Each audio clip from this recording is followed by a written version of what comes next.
Good evening. It's wonderful to see you in the audience this evening. We're so glad to be back and together again, and we're so glad that you're here. I am Marianne Edwards, honored to be the mayor of Temecula, and I'm calling this meeting to order. So first, we're going to have the invocation by Sylvester Scott of Temecula Baha'i Community.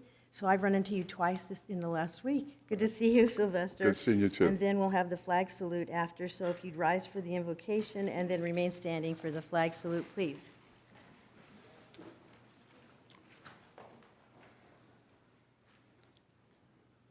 O thou forgiving God, these servants are turning to thy kingdom and seeking thy grace and bounty. O God, make their hearts good and pure, in order that they may become worthy of thy love. Purify and sanctify the spirits, that the light of the Sun of reality may shine upon them. Purify and sanctify the eyes, that they may perceive thy light. Purify and sanctify the ears, in order that they may hear the call of thy kingdom. O Lord, verily we are weak, but thou art mighty. Verily we are poor, but thou art rich. We are the seekers, and thou art the one sought. O Lord, have compassion upon us and forgive us. Bestow upon us such capacity and receptiveness that we may be worthy of thy favors and become attracted to thy kingdom, that we may drink deep of the water of life, may be enkindled by the fire of thy love, and be resuscitated through the breaths of the Holy Spirit in this radiant century. O God, my God, cast upon this gathering the glances of thy loving kindness. Keep safe each and all in thy custody and under thy protection. Send down upon these souls thy heavenly blessings. Immerse them in the ocean of thy mercy and quicken them through the breaths of the Holy Spirit. O Lord, bestow thy gracious aid and confirmation upon this just government. This country lieth beneath the sheltering shadow of thy protection, and this people is in thy service. O Lord, confer upon them thy heavenly bounty, and render the outpourings of thy grace and favor copious and abundant. Suffer this esteemed nation to be held in honor, and enable it to be admitted into thy kingdom. Thou art the powerful, the omnipotent, the merciful, and thou art the generous, the beneficent, the Lord of grace abounding. Thank you, Sylvester. If you'd please place your right hand over your heart and repeat after me. I pledge allegiance to the flag of the United States of America and to the republic for which it stands, one nation, under God, indivisible, with liberty and justice for all. Thank you. You may be seated. Madam City Clerk, could we please have the roll call? Yes, Madam Mayor. Councilmember Alexander? Here. Councilmember Runn? Here. Councilmember Schwank? Here. Councilmember Stewart? Here. And Mayor Edwards. Here. So thank you very much. We're going to go straight to board and commission reports this evening because we don't have any standard presentations. So I have first on my list the Community Services Commission. Good evening. Mr. Good evening. Levine, how are you? I'm great. And what do you have for us this evening? Just a couple things. So, Madam Mayor, as you know, the Community Services Commission has been meeting via Zoom, as has the council and our other boards and commissions. I'm pleased to report that we were finally able to meet in person last night here, and I think everyone would agree that it's great to finally be back to the new normal.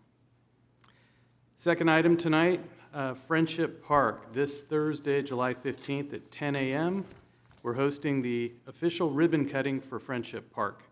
We'll unveil the new park monument sign and hold the ribbon cutting for the playground. All city staff and dignitaries are invited to attend. And lastly, our summer concert series is continuing through July. Please join us for a free concert at the CRC Amphitheater every Thursday night from 7 to 8:30 p.m. Gates will open at 6:30 p.m., and our guests are encouraged to bring their own blankets, lawn chairs, and snacks, and prepare for an evening of musical entertainment. That concludes my report. Do you have any questions for me or the department? And thank you. It sounds like you've been busy. And We I are know very everybody's busy. looking forward to being outside, parks and in the amphitheater. So everyone, please take advantage and enjoy. Please do.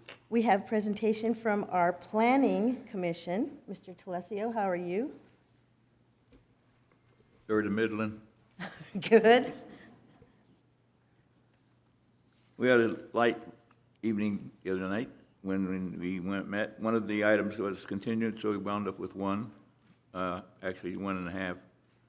Due to the resignation of Commissioner Garrio, actually the loss of Commissioner Garrio for us, from the Planning Commission, the Commission selected a council member to fill Commissioner Garrio's seat on the Short-Term Rental Subcommittee Commission. Commissioner Gary Watts was selected for that position, will serve on the subcommittee with Commissioner Turley Trejo.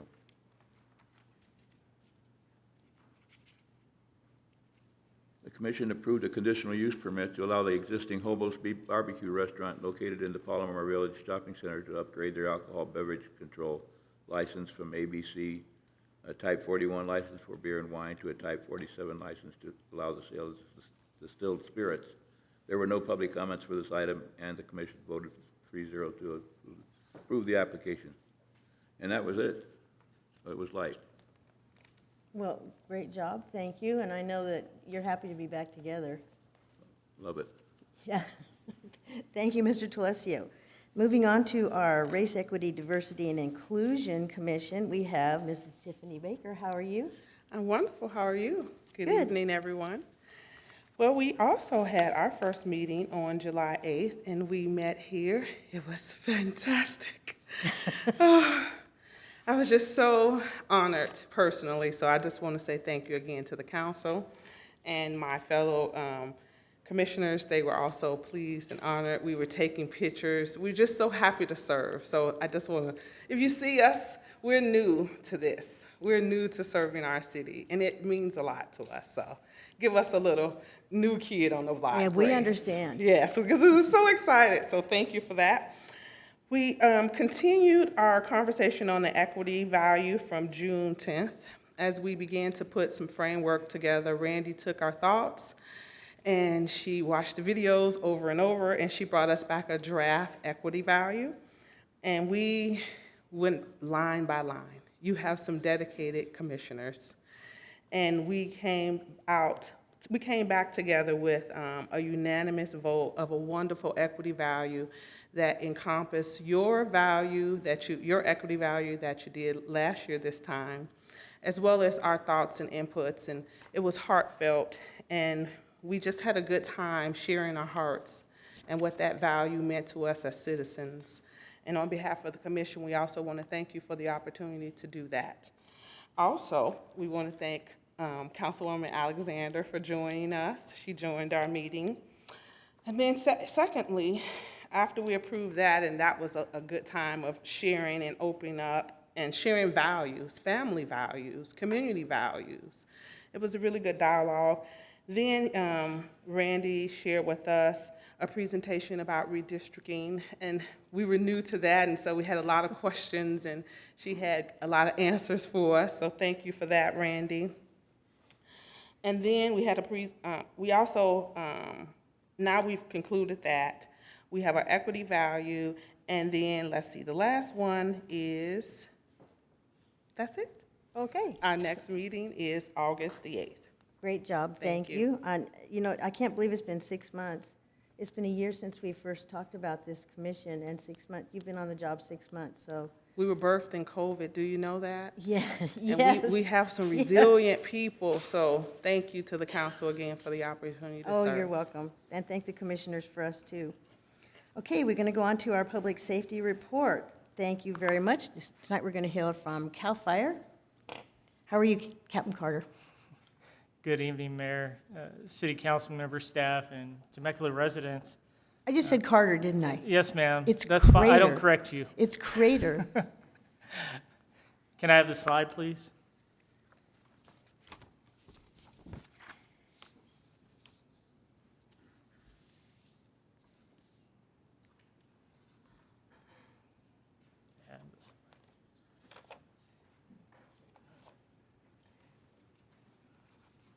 Okay, I'll just read it then. Temecula Fire Department ran 785 calls in the month of June. 14 were fire-related. There we go. 574 were medical-related, and 72 traffic collisions in the city of Temecula. Also, 5 residential fires and 1 commercial fire. And we're still holding fast with our ringing alarms. For the month of June, we only had 5, which is a huge difference since the ordinance went out, and the education of the businesses in the city have understood proper alarm maintenance. So we appreciate the city council voting on that. Next slide, please.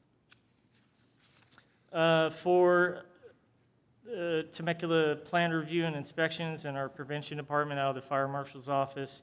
For plan reviews, we did 446, and new construction and inspections, 451, and our state mandated annual inspections in the city, 609.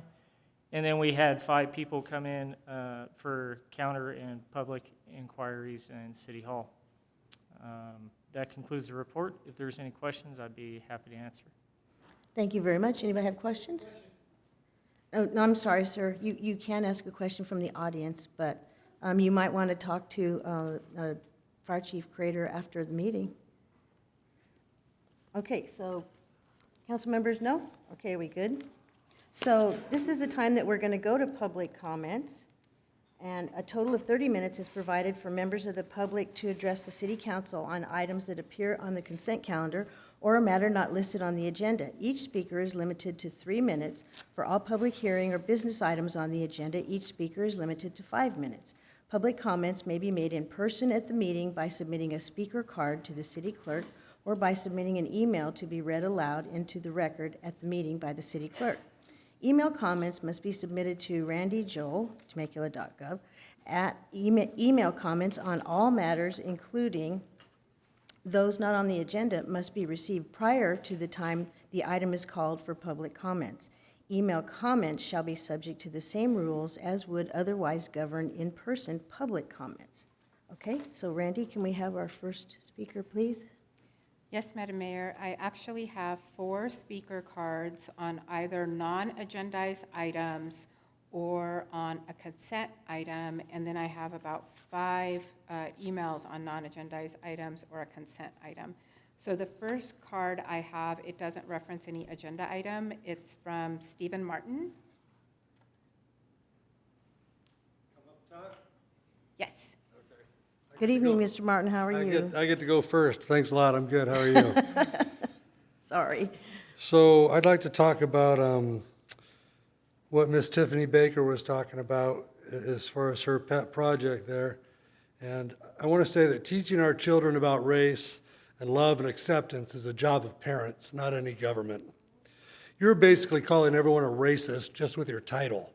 Race? Really? Number one, huh? Separating humans based on their color is stupid and divisive. Equity. Everybody in America can succeed if they work hard. Diversity. We are a most diverse nation and give more help to the world in time of crisis, no matter what country asks for it at any time. And finally, inclusion. No one is excluded in any school or college, entertainment industry, any job, sports, or chopping meat. Tiffany Baker, do you feel excluded here? You have a seat where I do not have one. Do I care? No. I hope you do a good job. And the rest of you, regardless of your background, you have a seat here. You have the power to help and stop this nonsense, so please do so. Thank you. Thank you, Mr. Martin.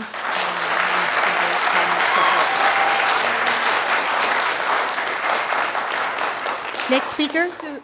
And if I could ask you, if you could, instead of applauding, if you could raise your hands, and then we can keep moving so that we get all the speakers in, because we want to get everybody in tonight.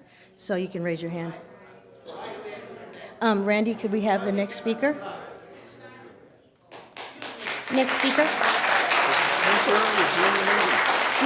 Madam Mayor, would you like to take a 5-minute break and temporarily adjourn the meeting right now? Sure, we can take a 5-minute break. Let's go.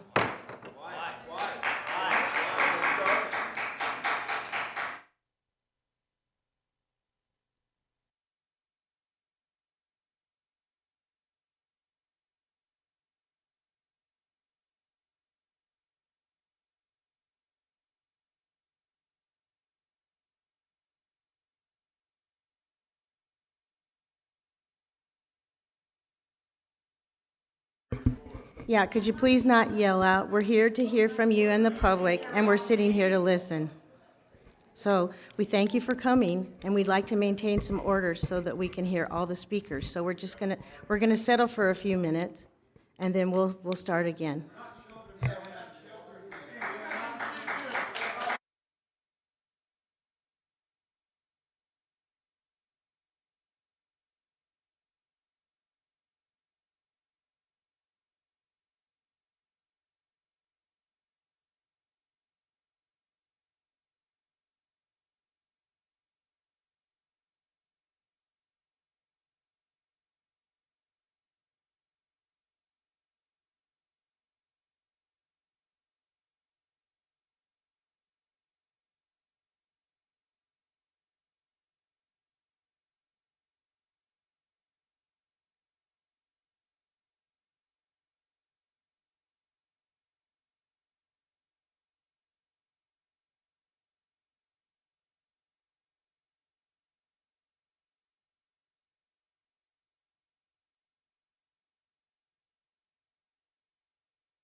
We're going to reconvene the city council meeting, and we're going on with public comments.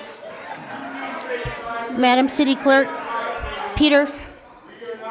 Madam Mayor, you have convened the meeting, and so people need to. I have convened the meeting, and we'd like to hear the speakers. We are ready to go forward and with so, the next public speaker. Madam City Clerk, could we have the next public comment, the next public speaker, please? Yes. The next public speaker is actually Suzanne Lane. I'm sorry, I couldn't hear you. Yeah, the next speaker is Suzanne Lane. Suzanne Lane? Suzanne Lane? That's because boys can be girls, girls can be boys. Are you Good evening, Miss Lane. You may go ahead. Miss Lane, you can go ahead. You have the floor. Hi. Hi, good evening. Okay, I'd just like to voice my opinion. It might sound harsh, but this is what I gotta do. I am not in support of the automated license plate recognition system. Please do not approve this. We certainly do not need Big Brother spying on us everywhere we drive. We want to get back to by the people, for the people, not government in every nook and cranny of our lives. We just want to be free, have a small government that protects our God-given and constitutional rights. And I personally just want government to leave me alone. Okay, so whether or not you realize it, adding the spyware is a step towards actually enslaving people, not freedom. So please vote to protect our privacy and to skirt our blessings of liberty. And regarding the Ready Commission, I am actually appalled at the idea of creating a city council protocol manual with the help of a woke organization called NV5. It's very woke. Temecula does not have a race problem. The Ready Commission is completely unnecessary, in my opinion. But you wouldn't know that because you basically created it without our input. It was created in response to the highly politicized and emotionally charged case of George Floyd and the woke agenda of tyranny and fear of violence from BLM. And bowing down to fear to BLM bullies is never the right response. So whether it was physically or metaphorically, it's not right. The Ready Commission desires unity and fairness, but it's become the thing that it hates. It's actually a tool to divide people, dividing them into categories by race and skin color and minority status, etc. You cannot achieve unity or justice through division. The only those that are labeled diverse classes of people are actually included. This is discrimination. We are all diverse. We're all different in a never-ending way. But if I'm not in your diverse category, then inclusion is optional. So their path to get unity and justice is innately racist, and it attempts to elevate one population over the other, which is a clear violation of the Civil Rights Act of 1964. Also, regarding the recent community survey, which I never actually saw, just heard about it, but the sampling suggests that Temecula residents are generally happy. So why would we need a drastic move like the Ready Commission? Why are we aligning with toxic CRT and diversity, inclusion, equity ideology? It's anti-American. And how can you possibly even measure equity? Fairness is an illusion. Everyone's unique in their circumstances. We all have free will.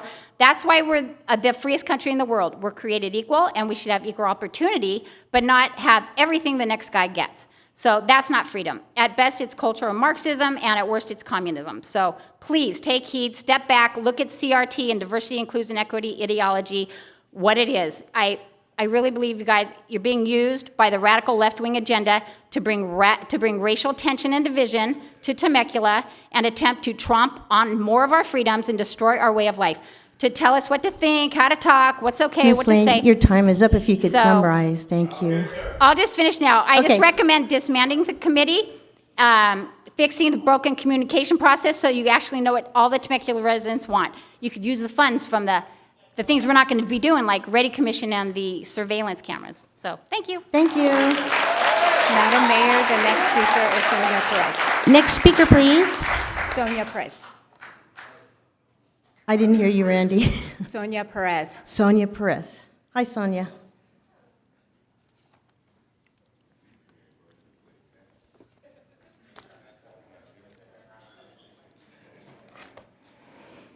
Hello, I am here to speak about the 50 license plate readers that Captain Zachary Hall decided to bring into our city. You know what? We don't need any more surveillance. And the other thing is that the surveillance that we have already is quite enough. Zachary Hall already is making quite a bit of money. And as I recall, Temecula City went ahead and approved a 4.74% raise. That brought our sheriffs up from $189 to $197 an hour. So you know what? The sheriffs can get to work, and they can use the money that you've given their raise to take care of the license plate issue. That's just a way to create more traffic revenue, and I vote no. Second thing that I want to talk about is the Ready Commission. This was created by the Board of Supervisors of Riverside. claiming that racism was a health epidemic. I want to understand why something that occurred with a police officer and a drug-induced individual in Minneapolis has anything to do with us here in the city of Temecula. It has zero to do with it. Y yo soy una mujer latina y tengo vergüenza del comisión de Ready Commission. I am embarrassed that this city has a commission called Ready. We don't need that. I've been here 18 years, and my kids went to high school here. We are business owners, and we've never had any issues with it. Having a commission like that is bringing problems that we don't have. You're just making problems having the Ready Commission. And none of us were ever asked if we wanted that. So why are we paying salaries for these individuals to come in and tell us about race equity? No. You know what? Why don't you use that money to pay for veterans? Some of our veterans that have fought for our country. How about that? And you know, the other thing that I'm really tired of is that you're all back there making decisions for us with all this money that's come in from the pandemic. We didn't ask you to take that money. I don't want the money. That money anyway is not here for any of the residents, because if it were, I would see it on my taxes. I didn't get any reductions for my taxes, nor for my business license. You guys got what, $14 million? What are you doing with it?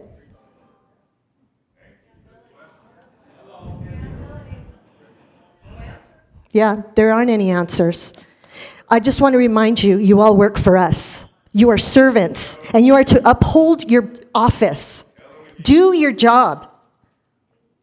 And Marianne Edwards, you got served with affidavits. I don't even know why you're still here. Thank you, Ms. Perez. Next speaker, please. The next speaker is Jason Lund, and that is our final speaker. Okay, in Jason person. Jason Lane, is that what you said? Jason Lund. Jason Lund, thank you. Mr. Lund, good evening.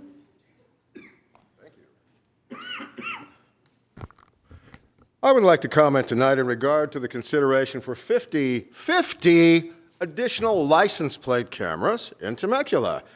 Now, why would any reasonable person believe we needed that? You're going to spend how much, ladies and gentlemen? $125,000? Going to drop another $130,000 to cover the service and support? Now, why would we do this? Because a reasonable person would think three things following my previous statement. One, we are under adequate surveillance. Big Bird can tell me whatever I'm doing at any time. That's adequate surveillance for everybody in this room. Our rights are infringed enough by all of you in your placid tenacity to stare at me cow-like, as I even state this because you're all aware of what's going on, but nobody wants to say it because the first one to break ranks is down in flames. So, that being said, number two, because you're going to consistently erode our rights and tax us more anyway, you're spending the money, but it's our money. It's a scheme, and it bodes ill for every single person in this valley. Why?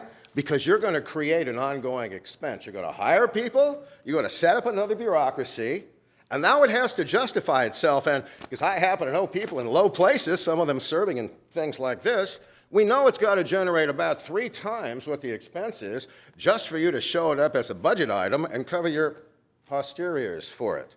Now, number 3, we are reasonable people. We are aware the data to be collected by your license enforcement cameras will be used against us because Captain Hall and certain other higher-ranking officials in this county have a feeling that we require tracking for the best interest of people who are not us. And that means being used to an end is using financial and manpower assets best used elsewhere. Enough tracking, enough trying to create additional self-sufficient bureaucracies to pay the employees, to get the votes and launder the money back to you. Because if we all look that stupid, we're really not. You will hear further about this. Thank you for your time. Thank you, Mr. Lund.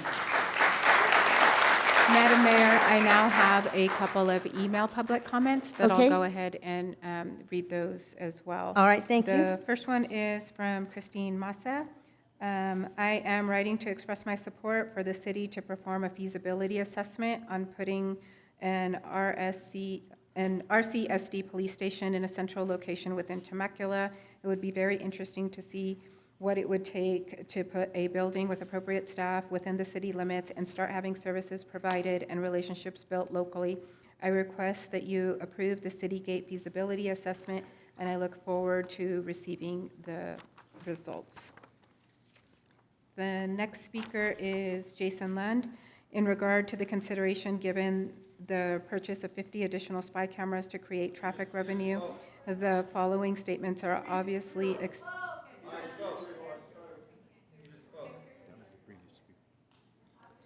Did Jason Lund just speak? Oh, okay. The next speaker is Denise Grandy. I would like to request the council reconsider and not approve the purchase of the Flock automated license plate recognition system and related services for 50 monitoring cameras at an annual cost of $125,000. I'm surprised after more than a year of business lockdowns, the city would consider an expense of $125,000 a year to capture license plates for the purpose of enhanced public safety. Is there really that much vehicular crime to warrant that cost on an annual basis? A number of years ago, red light cameras were installed in strategic places throughout the city to supposedly enhance public safety. These cameras did not enhance safety and have since been removed.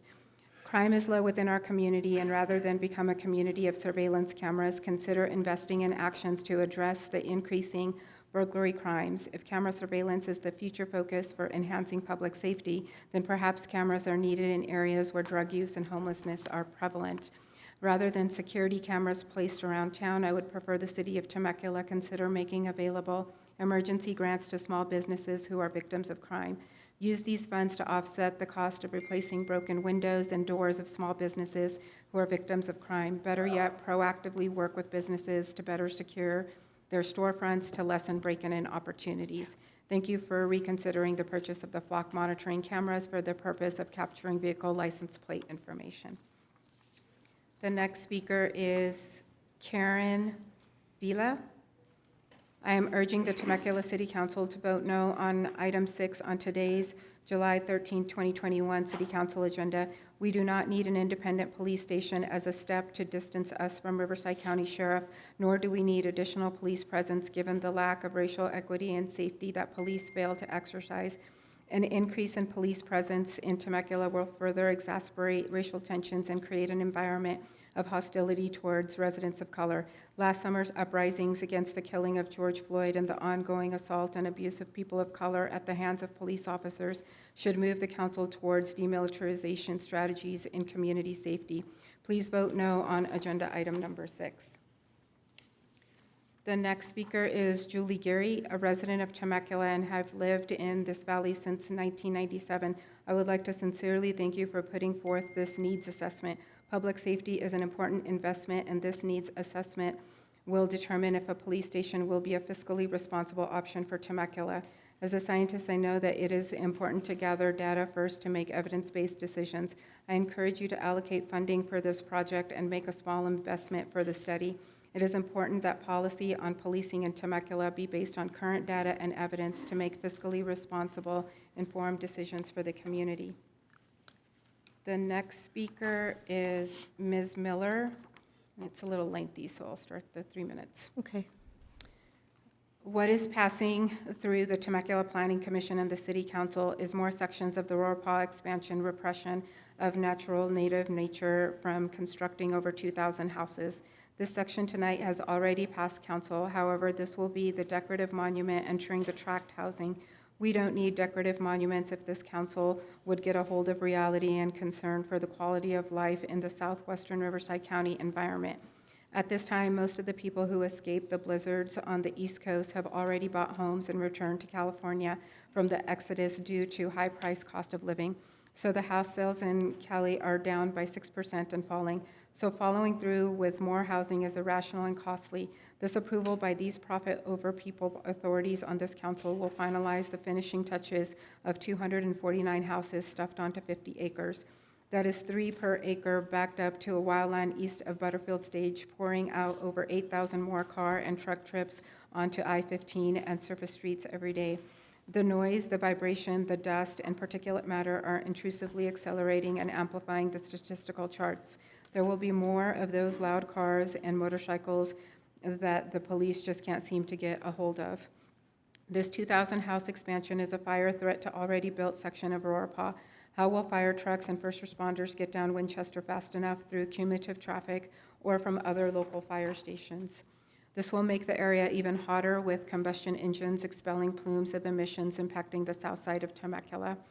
More heat means even less opportunity for the blessings of rain and humidity for the vegetation. There were no California golden poppies this year because this council and all others continue to pass useless housing and commercial buildings. Temecula is at capacity. I ask you, I plead with you to return the developer his money for all deposits, including the faithful and securities, which totals over $8 million, and give the land back to the wildlife and vegetation. You have no control of thunderous traffic overtaking wine country as it is, and you are going to add more. Temecula is a parking lot, not a rural country town, as it was 40 years ago when air was clean and there was enough water for people and agriculture. And Madam Mayor, I just got, after I had already come down here, 2 more. Okay.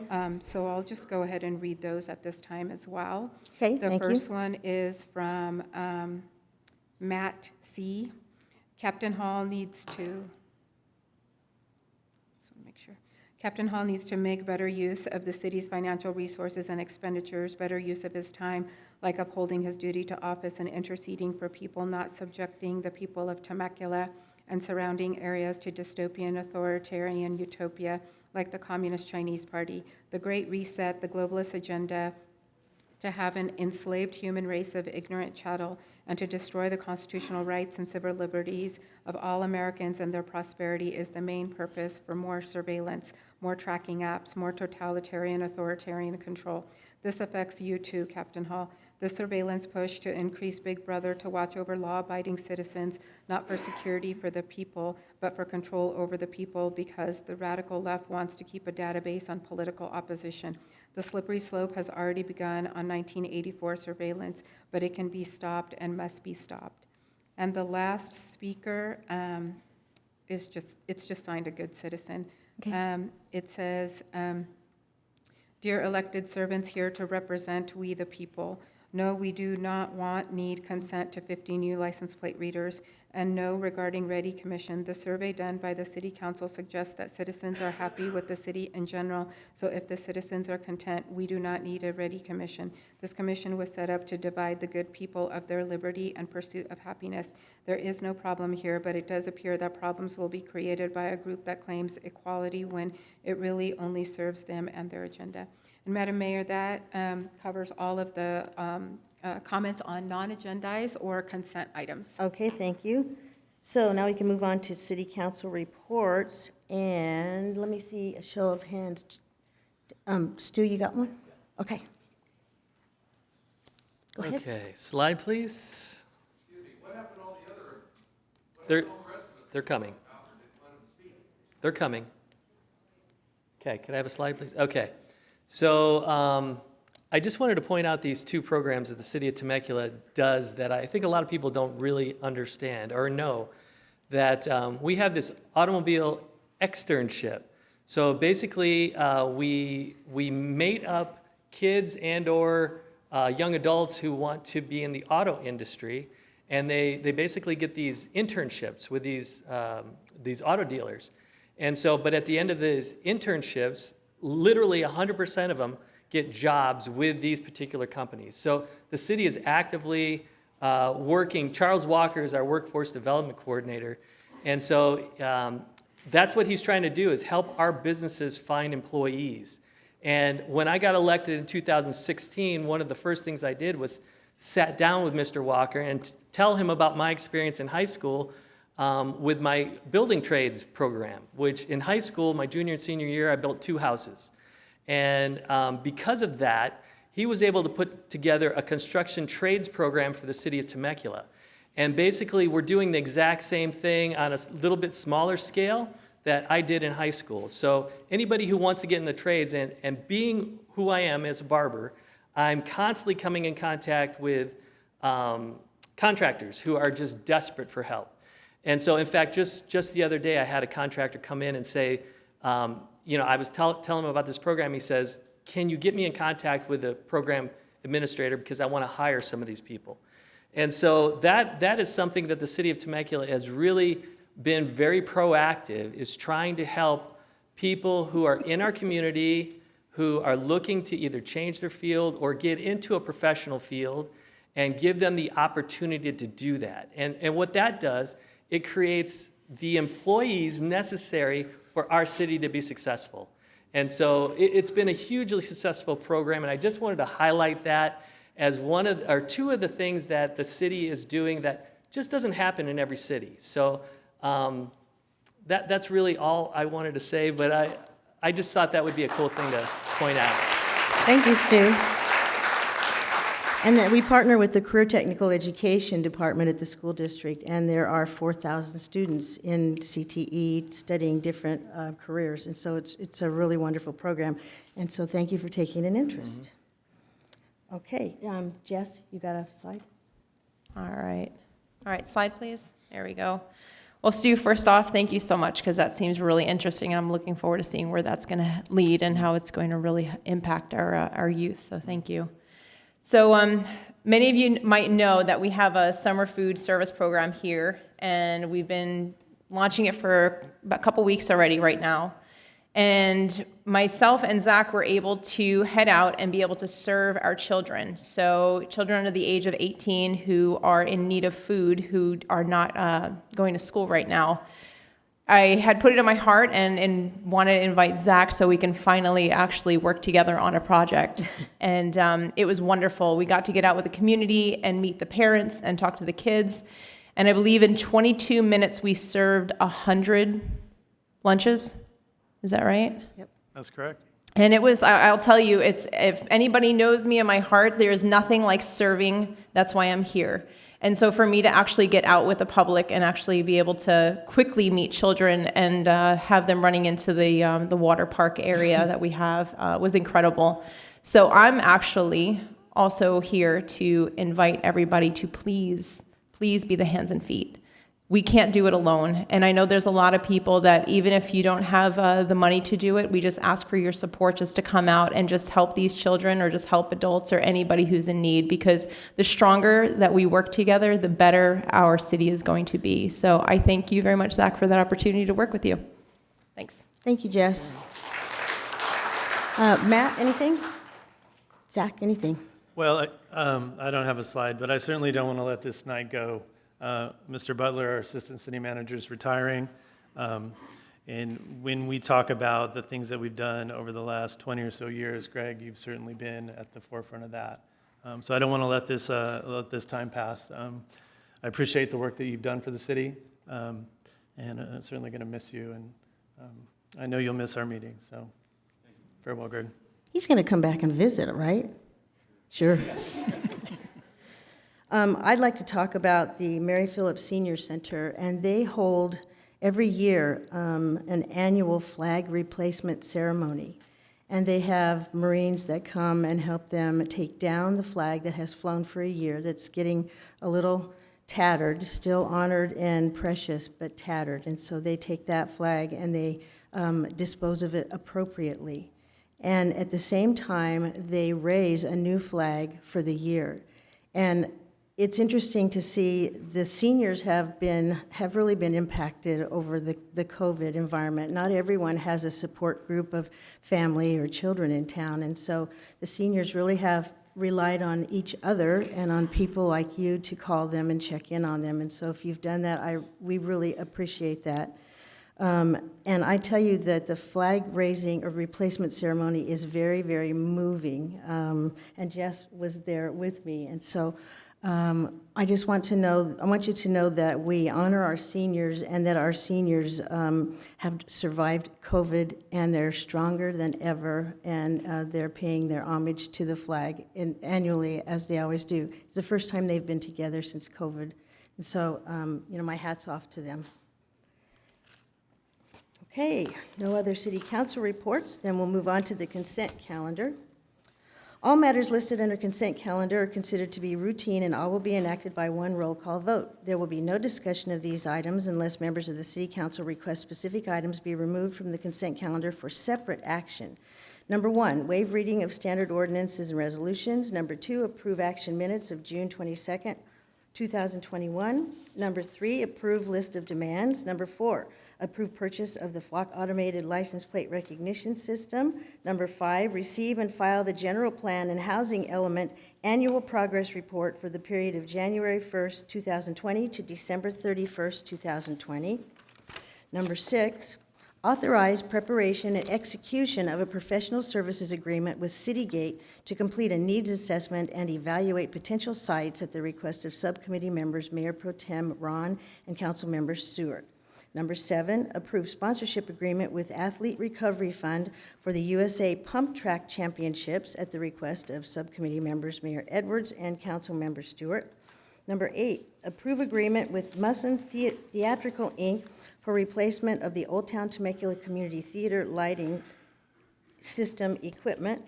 Number 9, approve Murrieta Creek Flood Control, Environmental Restoration and Recreation Project Phase 2A Recycled Water Agreement.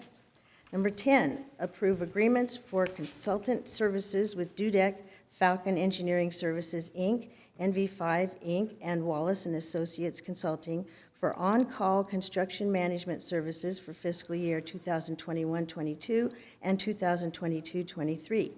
Approve amendment to annual agreements for fiscal year 2021-22 for routine maintenance, on-call, and emergency services for various operational needs of the Maintenance Division, Department of Public Works. Number 12, approve First Amendment to the minor maintenance agreement for landscape and restroom maintenance services with MCE Corporation. Number 13, approve First Amendment to the agreement for consultant services with EXP US Services, Inc. for the Santa Gertrudis Creek Trail Phase 2 Margarita Undercrossing, PW 19-04. Number 14, approve track map 37341-7 and 37341-10 located on the east side of Butterfield Stage Road between Calle Chapos and Murrieta Hot Springs Road.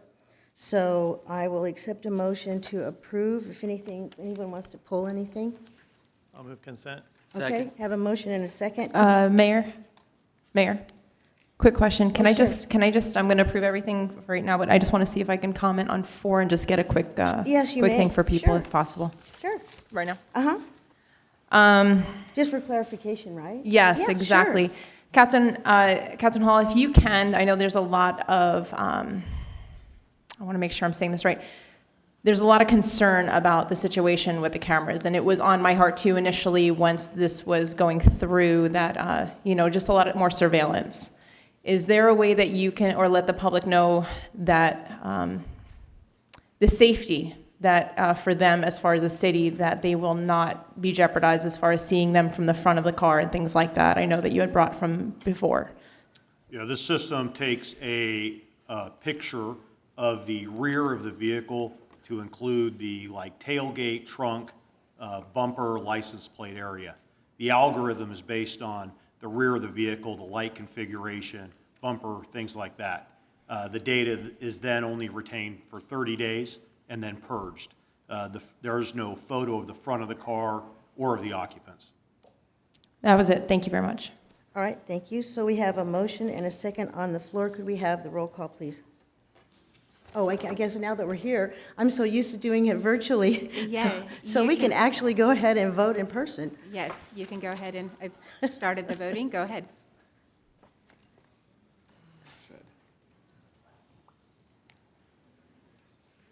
So, Madam Mayor, I'm not seeing anything on my screen. Yeah, me either, Randy. Okay, no problem. We'll just do a roll call vote. Okay, thank you. Councilmember Alexander? Aye. Councilmember Ron? Aye. Mayor Edwards? Aye. Councilmember Stewart, I see you already voted, and Councilmember Schwenk. Aye. Madam Mayor, that's unanimous. Thank you very much. So we can go ahead and move on to I'm going to adjourn the Temecula City Council, and we'll move on to the Temecula Community Services District meeting, and President Zach Schwenk. Thank you very much, Madam Mayor. I'll call tonight's Temecula Community Services District meeting to order. Since we are no longer in that virtual setting, you can see that we are all still here, so please make that notation. Madam City Clerk, do we have any public comments this evening? Not on TCSD. Okay, thank you very much. So I'll go ahead and dispense with the reading of those rules, and we'll move on to the CSD calendar.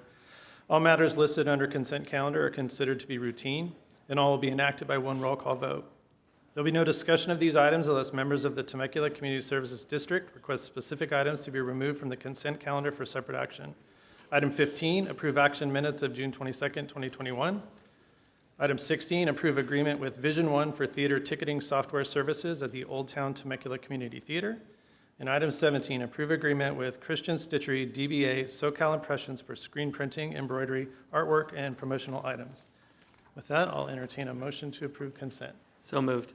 Second. We have a motion and a second. We'll go ahead and vote. Nope. Hold on just a second. Okay. I see Director Stewart's is working. Mine is still not working. Okay, so Director Alexander? Aye. Director Edwards? Aye. Director Ron? Aye. Director Stewart, I see aye, and President Schwenk. Aye. Thank you very much. That item passes unanimously. At this point, we'll move on to our Director of Community Services report. Assistant Director Russo, anything this evening? Yes, thank you, Mr. President. We just wanted to comment that this month, July, is National Parks and Recreation Month, and the theme this year is our Parks and Recreation story. And one of the things that we as Parks and Rec professionals enjoy the most is hearing about the stories that people create for themselves and their families when they're enjoying our programs, activities, and our park spaces. So we just wanted to encourage everyone to take the time, follow us on social media, check out our updates, sign up for emails, volunteer, and most of all, just get out and enjoy those park spaces and activities and classes that we're all so delighted to be able to come back and provide in person now. Thank you. Absolutely. Thank you so much for the report. General Manners report this evening. Nothing further tonight. Thank you, sir. Anything from the directors? Nope. All right. With that, we'll go and adjourn this meeting to our next meeting, Tuesday, July 27th. We're adjourned. Thank you. And I would like to reconvene the Temecula City Council meeting, and we'll go to business item number 18, approve amended schedule of authorized positions and salary schedule effective July 13th, 2021. Could we have a staff report, please? Yes, good evening, Madam Mayor and members of the City Council. The item before you tonight is a proposal to adjust the city's salary schedule and schedule of authorized positions. We'll begin with the Deputy City Manager classification. The Deputy City Manager position has not been filled since 2012, and the salary range is misaligned with our current classification and compensation structure. Specifically, the Deputy City Manager's salary range should be higher than all department director level salary ranges. However, that is currently not the case. Therefore, staff is recommending that Deputy City Manager's salary range be placed below Assistant City Manager, but above all department director level positions at an annual salary range of $139,714 to $212,582. In addition, staff is recommending that the Director of Community Development be reclassified to Deputy City Manager on the schedule of authorized positions for this fiscal year. The maximum fiscal impact for this recommendation is $14,810. The city's classification structure serves as a menu of job classifications to choose from when the City Council approves staffing budgets each year. Currently, the Public Works and Community Development departments are the only departments that do not have assistant director level positions in the structure. Therefore, staff is recommending adding the following classifications.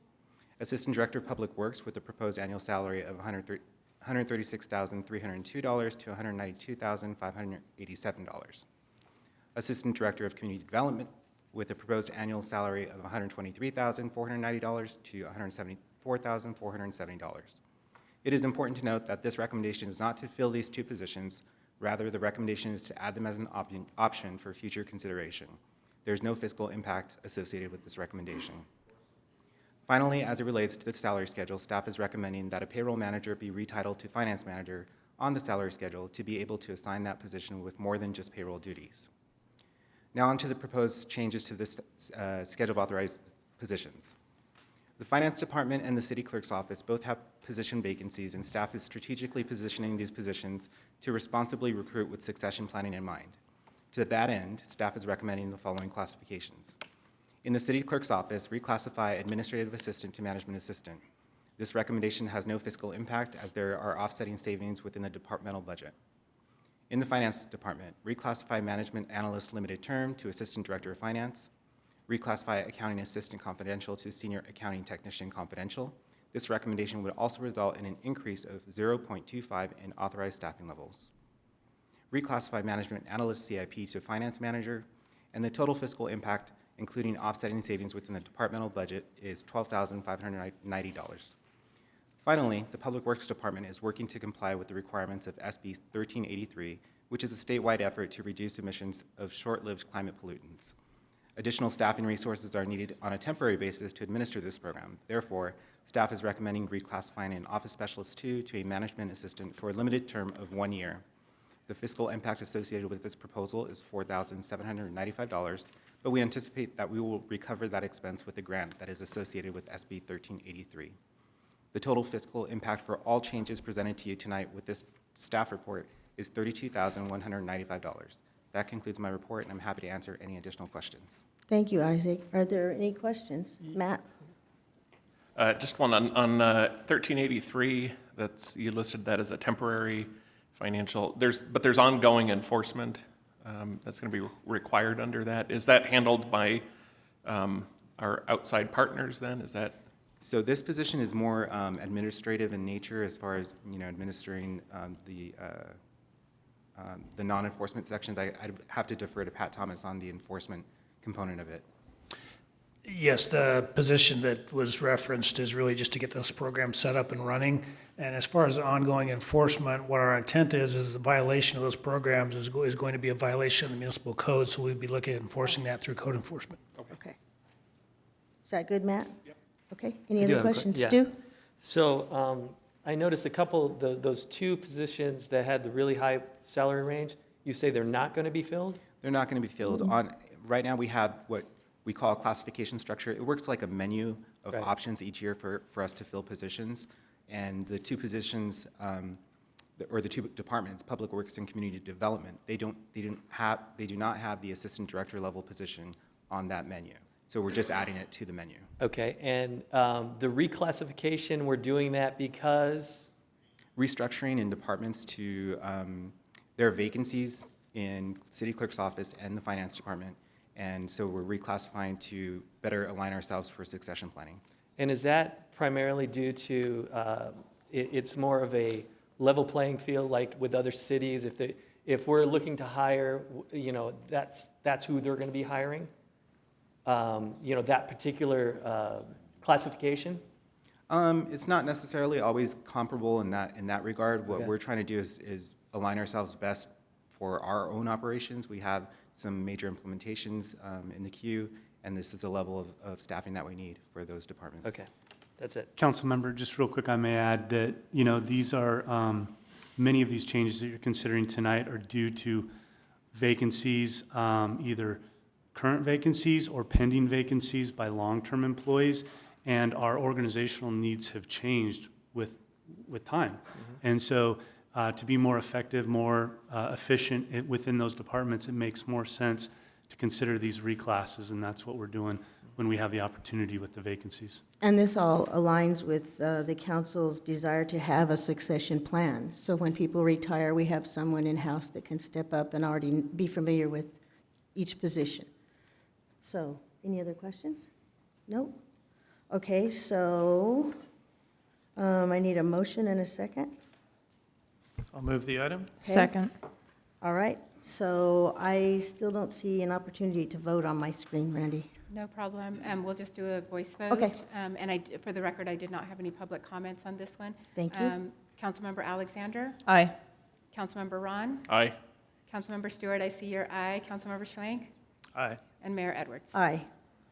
Okay, item number 19 is a receive and file 2021 Community Opinion Survey report. So could we have staff report, please? Good evening, Mayor Edwards and City Council. I'm Betsy Lowry, Assistant to the City Manager. This fiscal year, the city is initiating an update to the city's general plan and the Temecula Quality of Life Master Plan. To support this effort, we hired an outside consultant who is here tonight to conduct a citywide citizen opinion survey to ensure that the city's priorities and goals remain aligned with citizen input throughout this process. It is important to note that, simply due to timing, this survey was based on citizens' perspectives during 12 months of the coronavirus pandemic, which could affect overall sentiment. Nevertheless, this is where we are today, and it does provide current citizen viewpoints and a baseline moving forward. I'd like to introduce Dr. Timothy McLarney of True North Research, who will now provide a summary of the citizen survey report. Good evening, Dr. McLarney. Good evening, Mayor, members of council, Mr. City Manager. I'm Dr. Tim McLarney. I'm the president of True North Research, and we are a firm that for the last 20 years has specialized in working with cities and other public agencies around the state and using surveys to develop a statistically reliable understanding of the communities that they serve. To date, my business partner and I, working as a two-person team, have designed and conducted over 1,000 research studies for public agencies. And about 400 of those studies are community satisfaction surveys similar to the survey that we'll be talking about here tonight. And I mention that because as I go through tonight's presentation, or perhaps in response to questions from council, I may make reference to how the patterns we're seeing in Temecula differ from what we might, or compared to what we might see in other cities. And I just wanted you to have a sense for the experience base from which I'd be speaking. Tonight's PowerPoint presentation covers the highlights of the survey. There's a more detailed report available for those who are interested. And as I go through tonight's presentation, I welcome questions from council as I go or at the end, whichever is your preference, Madam Mayor. Okay, so I'll try there we go. So before we talk about the results, it's helpful to take a moment to review the purpose of the study or why cities go about doing this type of research. I see these community opinion surveys as really fundamentally addressing two issues. The first is sort of a community needs assessment. In other words, what are the needs and priorities and preferences of your residents as they pertain to the services and facilities and policies that you provide as a city. The flip side of that is once you understand what their needs are, it's a performance assessment. How well is the city performing in meeting residents' needs, right? Where are you exceeding their expectations? Where are you meeting their expectations? Where might there be some opportunity for improvement? It's also an opportunity to sort of dig deeper in certain silos of interest. And so topics like community facilities and programs or traffic congestion or economic development, those are fair game for these surveys. And usually we have some silos of questions that address that. And then finally, it's also an opportunity to understand how residents perceive their local city government and the staff that they interact with when they come in and meet with the city. And so we have some slides on that as well. In terms of the methodology or how we go about doing this study, I've been in this industry for about 20 years, and for at least half of that time was what I call the golden age of the telephone interview. And the reason it worked so well is everyone had a landline, and phones used to be stuck to the wall. And when we rang you, you had to actually go pick it up and answer the phone to figure out who was on the other end, right? Nobody had caller ID. And so telephone surveys worked really well because you could essentially choose phone numbers at random from the landlines that service a community, and you would effectively get a random sample of households. A lot has changed over time with the advent of cell phones and the internet, and people are getting more comfortable taking surveys online. And so what we have done over time is evolved our methodologies to keep up with these changes. And we now use what's called a mixed methodology. So instead of using one recruiting method, telephone, we use 3 recruiting methods. We use mailed invitations, right? Go old school and mailed it to a household. We have email to invite individuals to take the survey, as well as telephone, both landlines and mobile phones. And by using a combination of recruiting methods, we're able to sort of get around the problems with caller ID and spam filters and all those things, and ultimately have a higher response rate. In terms of how residents are allowed to take the survey, they can participate either by telephone or online at a password-protected website, so that we ensure that only Temecula residents that we've invited to take the survey are able to take the survey. And it also ensures that they take that survey one time only, and it sort of protects the integrity of the random sample. In terms of that random sample, we actually start out with what's called a stratified sample of the community. So we stratify based on geography to make sure we're getting the right balance across the city. Then we randomly select households and then pick adults within the household. This process ensures that we get the balance right. We also monitor the demographics to make sure that they're consistent with what we understand the demographics of the community to be based on census projections. And we had set out to do 500 interviews as part of this sample. And you can see here on the slide that we actually walked back in with almost twice that many at 923. That is one of the silver linings of the pandemic is we find that people are spending more time at home, right? They are probably a little tired of talking to their housemates, want to talk to somebody else. And so when we reach out and give them an opportunity to share their opinions, we have found that the willingness to take these surveys and the productivity has been quite a bit higher. And so those extra 423 interviews were provided to the city at no additional cost. It just increases the overall sample size for the study. Now, because this was a random sample of 923 residents and not a census of all of your residents, it has what's known as a margin of error due to sampling. And in this case, that's plus or minus 3.2%. What that means is we can be 95% confident that the results I'm sharing with you tonight are within 3.2% of what we would have found had we spoken with all individuals, adult individuals in your community. Okay, so on to the results. We start out the survey kind of with a few warm-up questions, high-level questions, the first of which is we ask individuals to tell us how they would rate the overall quality of life in the city of Temecula. Would they say it's excellent, good, fair, poor, or very poor? As you can see here on this slide, you had nearly 9 in 10 residents, 88%, who described the quality of life in Temecula as excellent or good. About 11% said fair, and just 1% used poor or very poor to describe the quality of life in the community. Although not shown in this slide, it is in the report. If you break these results down by different subgroups of your residents based on how long they've lived here, do they rent or own their home, do they have a child in the household, do they commute out of the community for their job, et cetera. If you look across all of those subgroups, you see a remarkably stable, sort of high level of, or high positive opinion about the quality and the life of the community. The percentage who rated it as excellent or good is a low of 78 to a high of 91% across all of those subgroups. So a lot of consistency in terms of how residents view the quality of life in the community. Now, following up that first question, we asked individuals in an open-ended manner to tell us what are the 1 or 2 things you like most about living in the city of Temecula. By open-ended, what I mean is we didn't provide them with the list that you see here on the slide. We simply allowed them to tell us in their own words what they like most about living in Temecula, and we went back and looked at those verbatim responses and grouped them into the categories that you see here. And so you see at the top of the list, safety was a theme that we heard quite a few times throughout the survey. So the public safety, the high rate of safety, the low crime rate in Temecula was the #1 item in terms of what they like most living in the city. But they also saw mentions of proximity to shopping and services at 18%. This is unusual, right? When I do this for most cities, what you tend to find is that item doesn't so much appear on what I like most about living in my community. It tends to show up on the question about what would I like to change about my community, and they're looking for more shopping opportunities. They're looking for more services locally. So obviously Temecula has done a good job about meeting those needs, and that was rated as one of the top items that they like most about living in the city. And that's followed up by a series of references to the cleanliness of the city, family, friends, and neighbors. And despite the fact that Temecula has grown a lot over the last 20 years, many folks commented on the fact that it still has a small town feel. There's a sense of community in Temecula, and so that's what they like most about living here. Similar kind of question, only the flip of this, whereas the last one is an open-ended question about what do you like most about living in Temecula. Here, we have a question which asks, if the city government could change one thing to make Temecula a better place to live now and in the future, what change would you like to see? #1 at the top of that list, traffic congestion. About 1 out of 4 respondents mentioned that as an issue that they'd like to see changed. About 12% mentioned addressing homelessness.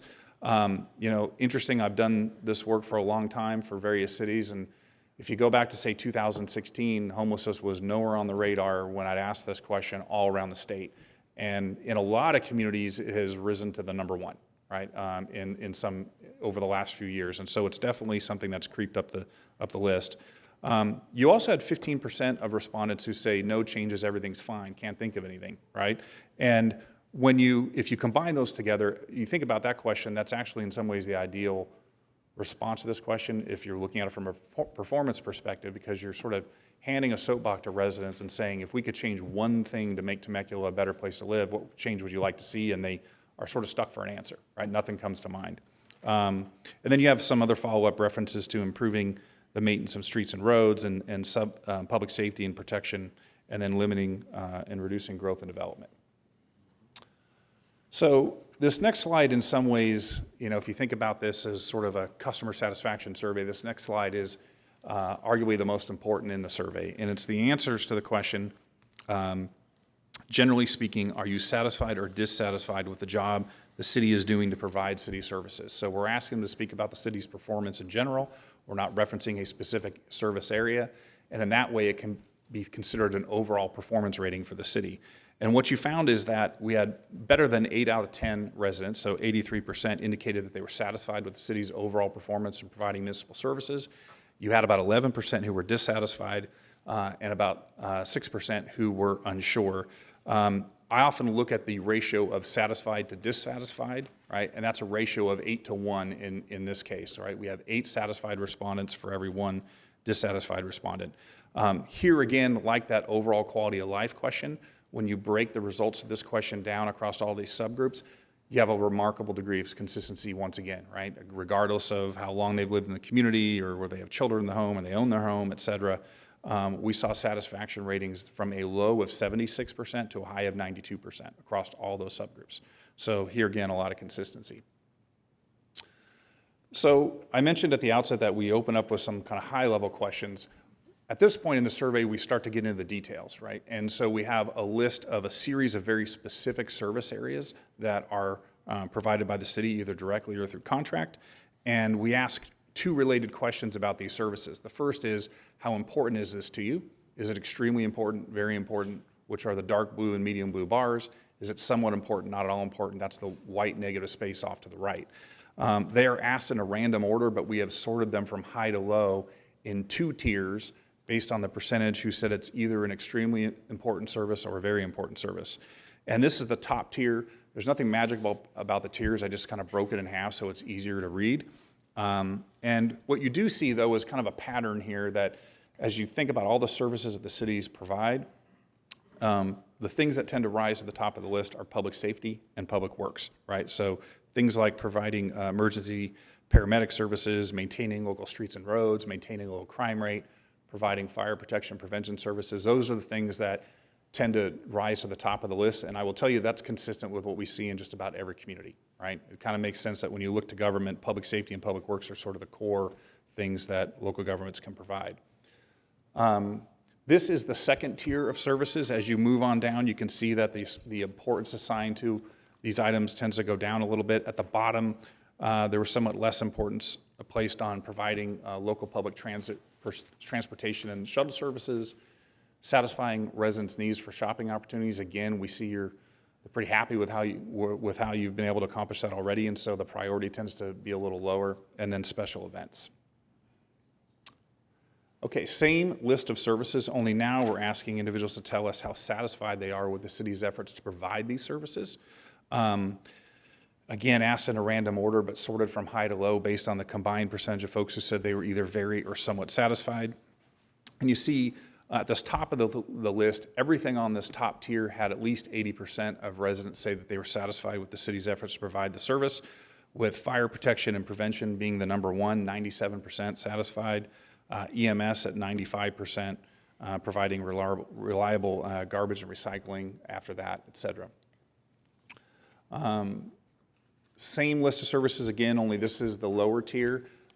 For almost all these services here, you had at least 70% of residents say that they were satisfied. So you didn't get a real slide on the bottom tier. There's only one at the bottom that kind of stands out from the rest, and that's the issue of managing residential growth in the city, right? You had a little over half of respondents say they were satisfied and the rest saying they're dissatisfied. You know, it's interesting, again, having done this for 20 years, prior to the Great Recession, right? Not the one we just were sort of dealing with, but the real big one back in around 2008, issues of growth and development, protecting open space and traffic were always number 1, right? The moment the Great Recession hit, you didn't hear much about that because there was no growth and development. Construction literally stopped, right? Traffic was lower. And so then you started to see economic development, bringing in shopping opportunities, bringing in jobs as being kind of the number 1.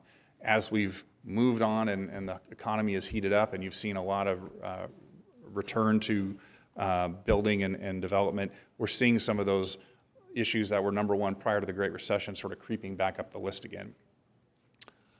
So recognizing, as we saw earlier, that traffic congestion is one of those items that is one of the hot topics in the community.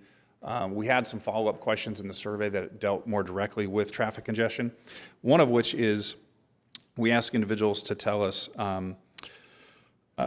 whether they were generally satisfied or dissatisfied with the city's efforts to improve traffic circulation by improving roads and intersections, timing traffic signals, and other measures. In other words, we recognize that traffic is an issue, and they can say that it's a problem, but it's a sort of a separate issue to say, how do you feel about the city's efforts to keep up with managing mobility? And you can see that we had about 60% of residents who said they were satisfied with the city's efforts to improve traffic circulation through these various efforts, with the rest being either dissatisfied or unsure. My expectation actually is that that satisfaction number would be a bit higher, because one of the, if residents were more aware of some of the efforts that the city has done recently in terms of trying to improve mobility and traffic circulation, we found, for example, that only about a third of residents were aware that the city had been coordinating with state and federal agencies to secure funding to make improvements to the 215 and the 15, right, and additional lanes and passing lanes and these things. So this is probably an area where when you get to the communication section of the polling, you think about some of the communications you can do with the community. I think it'd be a good idea to sort of publicize that a little bit, because it's obvious that a lot of residents aren't aware of some of the benefits that are coming, and this would probably help in terms of this slide. So, you know, the city of Temecula, like all cities, has a limited budget and probably seemingly an unlimited list of things that place demands on that budget. And so you, like other cities, have to make difficult decisions about how you spend your money, right? And so we took the opportunity in the survey to present to respondents the list of items you see there on the left, which we're calling sort of discretionary spending priorities, right? These are things that you could choose to or could choose not to spend money on in the future, and get an understanding of how they would prioritize among those items. I will make a comment that you don't see things like police protection on here or fire and safety, because those aren't really discretionary, those are essential. And so we were focusing more on these discretionary items. And we asked them simply to tell us, for each of these items, should it be a high priority, medium priority, a low priority, or not a priority for the city for the future, and to please keep in mind that not everything can be a high priority, because otherwise it's easy just to say yes, yes, yes to all these things. And so it introduces a sense of competition into the question. And so, as you can see here, as we've sorted them from high to low, probably not surprising, the top two items there center on traffic circulation improvements, so making infrastructure improvements to improve traffic circulation, and advocating to state and federal departments of transportation to improve traffic circulation on the I-15. Both of those sort of stand off from the others as having a much higher percentage of people saying it's a high priority as well as a medium priority. And that's followed up by acquiring and protecting open space and natural habitats, and also encouraging the upkeep and rehabilitation of existing commercial centers. Some of the things that come in at the bottom, it's not necessarily that these things aren't valued, it's just that when you stack them up against the other items in the list, and we have inserted a sense of competition in the way we set up the question, right? They're having to make decisions. And so, I would interpret those items at the bottom that way. So much of the survey, as you can see, focused on service provision, but we also asked residents some questions about how they view their local government, as well as whether they've interacted with city staff in the past year, and how, for those who had those engagements, they felt about those. So these first questions here for each of the items there you see at the bottom, the statements at the bottom. So the city manages its finances well. I trust the city of Temecula. The city is responsive to residents' needs, and the city listens to residents when making important decisions. We simply asked residents to tell us, do you agree or disagree with this statement?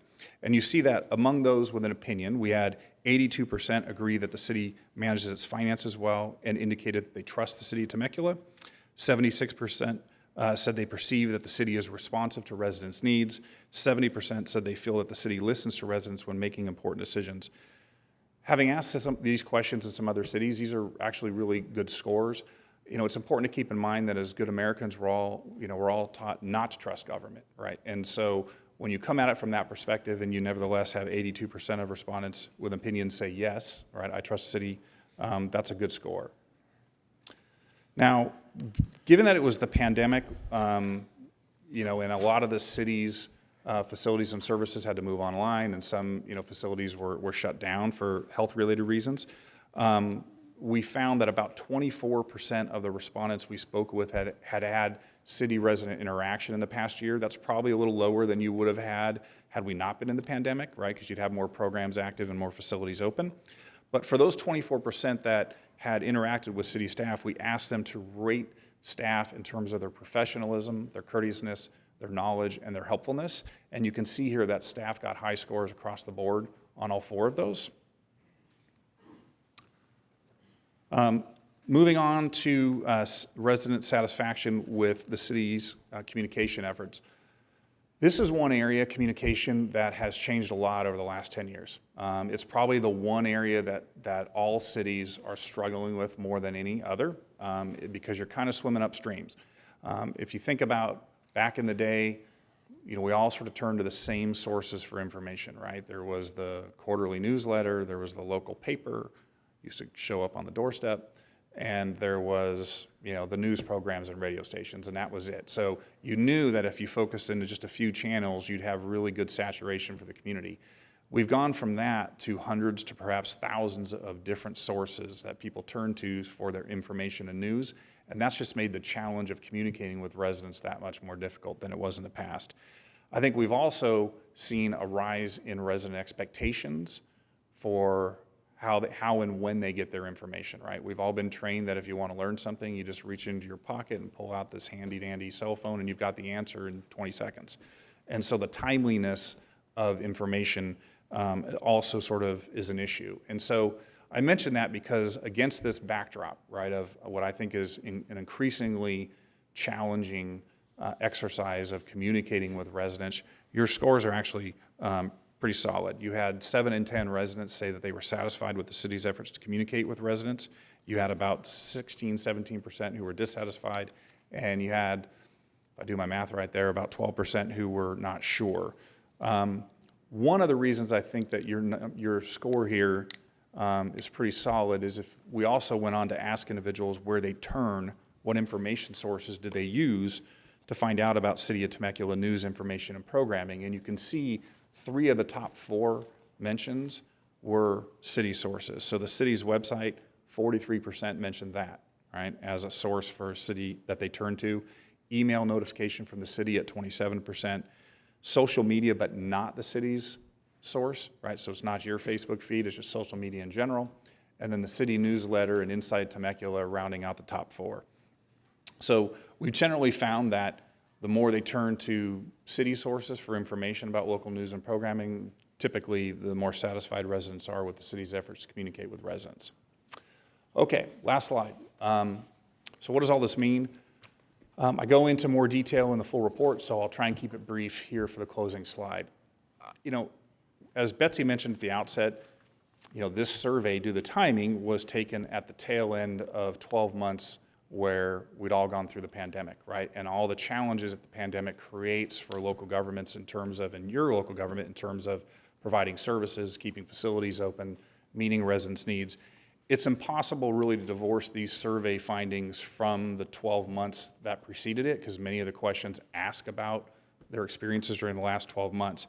And so against that backdrop, and sort of despite the pandemic and despite the challenges the city faced, resident satisfaction is high, right? We saw that in how they view the overall quality of life in the community. We saw that in terms of how they rated the city's overall performance in providing municipal services.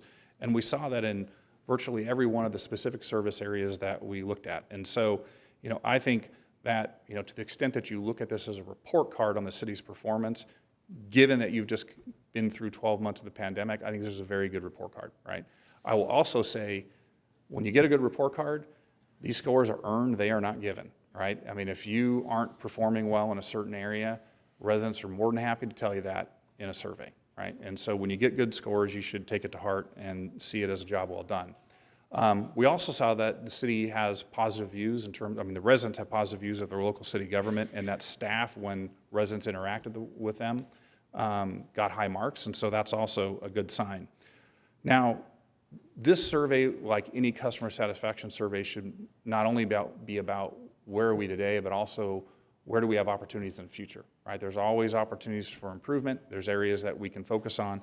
And so when we looked across all the results in the survey, the bulleted items there at the bottom are the items that stood out as your best opportunity areas. They don't necessarily mean that you're doing a poor job at any one of these areas, right? I mean, we saw that in many of these areas, you had pretty high satisfaction scores. But when you look at the importance that residents assign to these issues, when you look at how satisfied they were on these issues relative to some of the other service areas you provided, these were the things that we saw the best opportunities that stood out from the survey.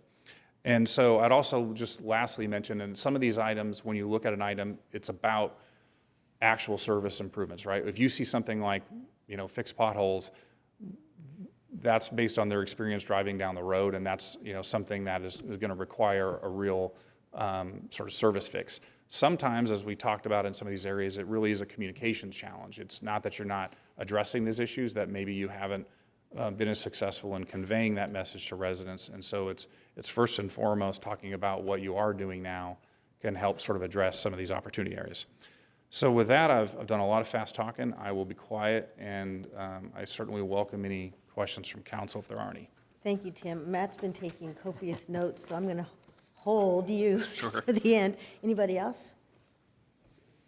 Good? Jess? Oh, there you go. Okay. Well, I'll give you the Cliff Notes then. So interesting. One of the things that really caught my attention in our conversations earlier and then tonight had to do with this more specific questions that are being asked. And if you can go back to, maybe we can get that slide back up. Which one you need? Probably the second one. Ooh, so I'm thinking. Going back to slide number 2. Yeah, sorry. I don't remember the That's number. okay. 17. Second, you mean the open-ended questions? Yes. Okay. Let's try that now. Can I? Yeah, let's not worry about it. There we go. There you go. Okay. Or the other one? Probably, well, I think it was the one where you had the 2 blue bars stacked that showed sort of priorities on 1 and 2 slides. Oh, okay. Second slide on that one, please. These ones? Yes, Importance of sir. service? Yep. And, it's interesting because some of what I saw in these slides, like there was a section that talked about, a lack of carpooling, right? What's your opinion on carpooling in the city of Temecula? And do we need more park and rides, right? Mm-hmm. And, some of these questions I think could use a little bit of a deeper dive in some respects, because is it that that folks just simply don't want park and rides in the city, or is it that they're not aware that there's, organized programs and they're not doing enough for outreach and education on that? Or is it, simply that people aren't commuting as much as they were in the city as they were, say, 10 years ago, right? And so I mean, some of these, the improved communications question, great opportunity for us to see how we rank as far as communicating to the public. But things like Instagram was fairly low on the list, but that's a very specific age group that you're usually trying to reach with that social media, right? So one of the things I wanted us to sort of be aware of and sort of ask you about is, for some of these questions, how do we do a deeper dive to sort of dig into this a little bit more and see, is there truly an issue here that we need to address, or is there a need, or did we not phrase the questions properly, Yeah, and I hear you. We're trying to cover a lot of ground in the survey, obviously, and you could pick any one of these areas, and I have, and do an entire survey around one topic, right? And so sometimes you get if there's a result in here that you think is curious, and you say, I'm not sure how to interpret that, or I want to learn more about what residents are thinking in that area. Sometimes it's a follow-up survey that can work on that, and sometimes you bundle a couple of these questions together and you say, okay, we're going to get a little deeper dive on this and this and this. Sometimes focus groups work really well, right? You can just get a couple groups of residents together and have more of a conversation where they can elaborate on their thinking on those items. And so, both of those or more formal methods, can can provide some, some information that may be helpful. Okay, and then next question was, you mentioned transportation being, that kept popping up at the top of the list. I think we're all familiar with the issues. But interesting, I don't know the dollar amounts. We have, what, a $700 million capital improvement budget, Yes. and well over $100 million going just to transportation projects in the next couple of years. Yep. More than that. Well, French Valley Parkway Phase 2, which we will award a contract to, which of course is the interstate project, the biggest in the city's history to take on, that alone will be over north of $134 million. So that's Right. significant. And that leveraged, millions more from Caltrans for the auxiliary lanes. Federal and dollars. Other things. Yes. And so I guess my point there is, there's a lot going on, not necessarily all of it's materialized yet, but it goes back to the communication issue because, as happy and I think proud as we were of receiving, $50 million from Department of Transportation, I'm just not aware of, our residents knowing about this stuff as much as we try and get that information out there. So, what are you seeing on your end that the city could be doing to help improve that communication? Because traffic's terrible. I'm not going to disagree with that. We've made some good strides. There's a lot more work to be done.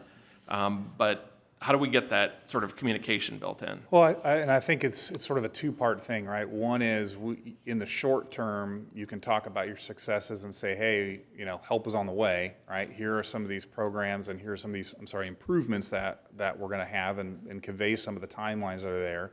The other thing I think would be to ask for a little patience because as those projects are being built, right, it's probably going to get worse before it gets better, right? Anytime you do construction, it's I travel the 5 all the time, and although I like to see the improvements, it's frustrating because, it's been a year plus and I'm still getting stuck in these bottlenecks going up and down the 5 all the time.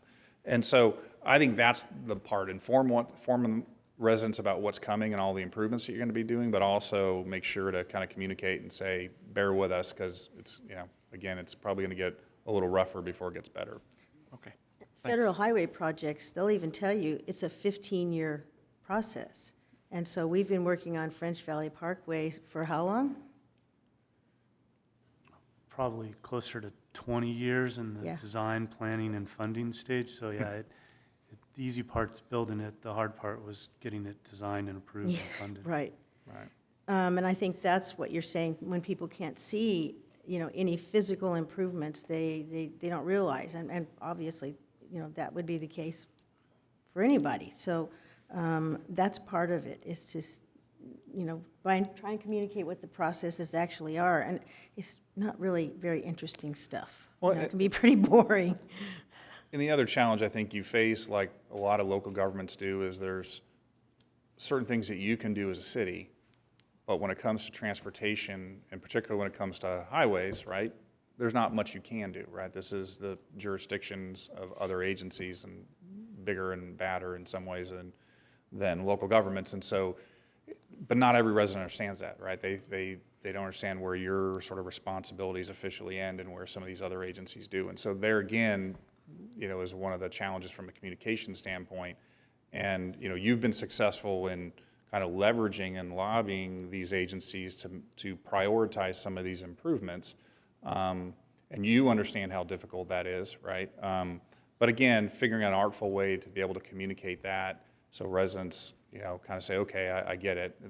Although traffic's still a problem, I understand that we're, trying to move heaven and earth in order to be able to deal with it as a city. Well, and technically, we have no jurisdiction over the freeway. Right. I mean, cities do not build freeways, but we knew Caltrans was not going to do anything. We knew the state was not going to do anything, and so we took it upon ourselves to do it because we know our residents commute, and they get stuck on that freeway every single day. And not just our residents, but it's residents with all the other cities who joined us in the coalition to lobby for federal funding, and that's how we resulted in the $50 million. So I think that helps also, but it's a matter of, and people get impatient. I do. If I had to sit in traffic every day like that, oh my gosh, it's horrible. So you tell somebody 15 years, well, that's forever. So, but we're getting very close. Madam Mayor? On that one. Yes, Stu? I did have a question about communication because In your study, did it talk about what's their preferred method of communication? We didn't ask, I don't believe we asked that question in this study. We asked about what they're using. I can tell you we have asked that in past studies, and we've asked it for other agencies, and we have seen over time that it has drifted more and more digital, right? And so for a while there was a real divide, right? And it tended to divide on age, and that is your older age groups tended to really still want the quarterly newsletter mailed to them, and the younger folks were the ones on the internet and looking at social media. You know, it's funny, when my dad comes to visit now, I mean, he still doesn't know the difference between email, texting, and the internet, but he's always on his phone looking at something, right? And so I take that as a sign, and we see it in our data that now what you're seeing is the digital side of things has really taken off more, and so e-newsletters and email communications, text messages, phone apps for local jurisdictions that allow a little more of a two-way communication, that allow for push messages. Those are also popular. And so, again, although we didn't ask them here, that tends to be the trend that we're seeing in other cities. Any other questions? No? Thank you. Excellent job. Very informative, and we'll take it and see what direction we need to do, where we need to improve. Obviously, communication is one of those. And Madam Mayor, while this is not an action item and it is just a receive and file, we do have 2 speaker cards that have marked number 19. The first one is Rick Vanderlinden. He had marked this item on his speaker card, and the Thank you. Second one is Mark Lane, who had marked this item as well as the next item. So first Rick and then Mark. Mr. Vanderlinden, did I get it? Hello, yes you did, Vanderlinden.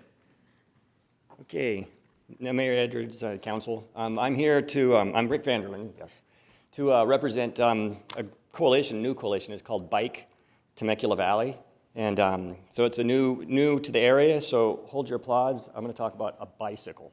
Okay, so riding bicycles, I found, well, yeah, I found is one thing in my life for 30 years as a cyclist is kind of cut through whatever politics. Well, you have Zach's attention, so he's an avid I know cyclist, Zach rides a bike too. I bet more than half of us ride bikes at one point in our life. Actually, on the survey, there was 47% have been on our trails in town. So there was a video from 2011 that I watched here, and it was the True North video. Kind of funny looking, you were 10 years younger. There was a whole different council from 10 years ago, but they're showing where they were going to put paths or where you're going to put a hospital, and these things are here now. And so looking back at like what was not there now and what is here now related to cycling, which is what this coalition's about, is to promote safe and healthy cycling. There was not a pump track. There were not bike lanes on Solana. There were not going all the way down Butterfield, where I've almost gotten hit many times. It's now a big, safe, fat bike lane, right? So Sharrows through town. There's even an app that you can go in and say, fix the pothole, and the next day it's fixed. So there's like all kinds of amazing things happening. So in that video, at the time, Mayor Nagar is sitting on a bicycle, wearing a helmet, talking about the importance of health and safety and community, and the bike was right up front. Actually, Mayor Edwards is in there too. And so some of the things that, like right out of that video, it said the plan back 10 years ago was to establish Temecula as a model city, healthy, livable, safe, economically prosperous, sustainable community, connected mobility, lots of good words. And I kept thinking everything that I hear in there is cycling related. And in what we just saw up here, so the survey, which I didn't participate in, but seemed to represent halfway well what we are. And in there was a number of cycling related. There was transportation was a concern. Like if we were all riding a bike, I don't know what it would look like if we were all riding bikes here, but it would look different, right? There was the traffic was the biggest concern. So, right, and safety was one of the things we said was best, and I thought about that. I've got friends that have been hit by bikes that are dead. I got hit by a bike and survived it, but all of these crashes, they've never been in Temecula. They've been around the hills and the outskirts. So I'm kind of wondering why that is. Maybe because the survey says we're safe. I don't know.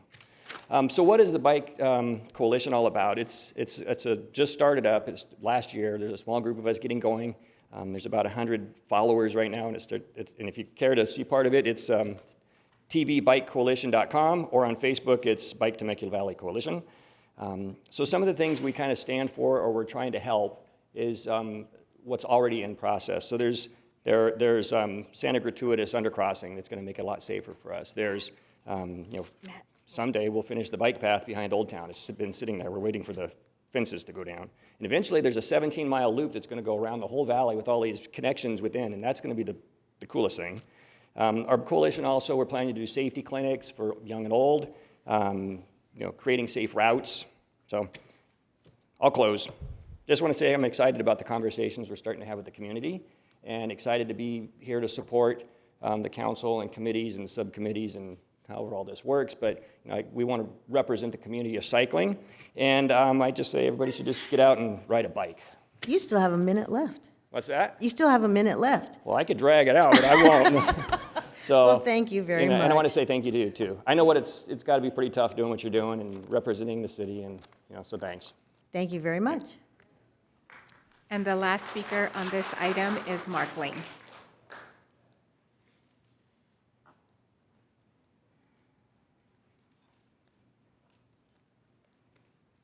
Good evening. Good evening. How are you guys doing? Good. Boy, it's interesting that he was talking about communication, because that's exactly what I wanted to talk about again. And I think that I brought this up last time I was in here a couple weeks ago, talking about transparency and communication.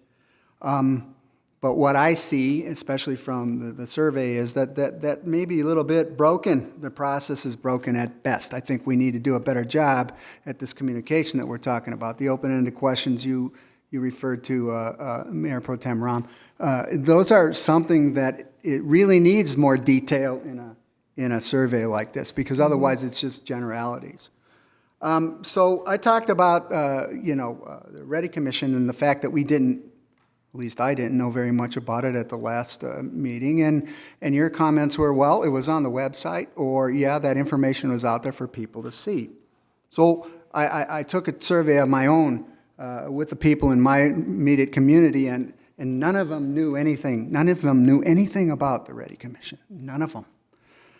Which is actually very unfortunate, because then in the meeting the other day, Tiffany got hammered with a lot of comments that she may not need to have gotten, had people know exactly what her commission was all about, but they didn't.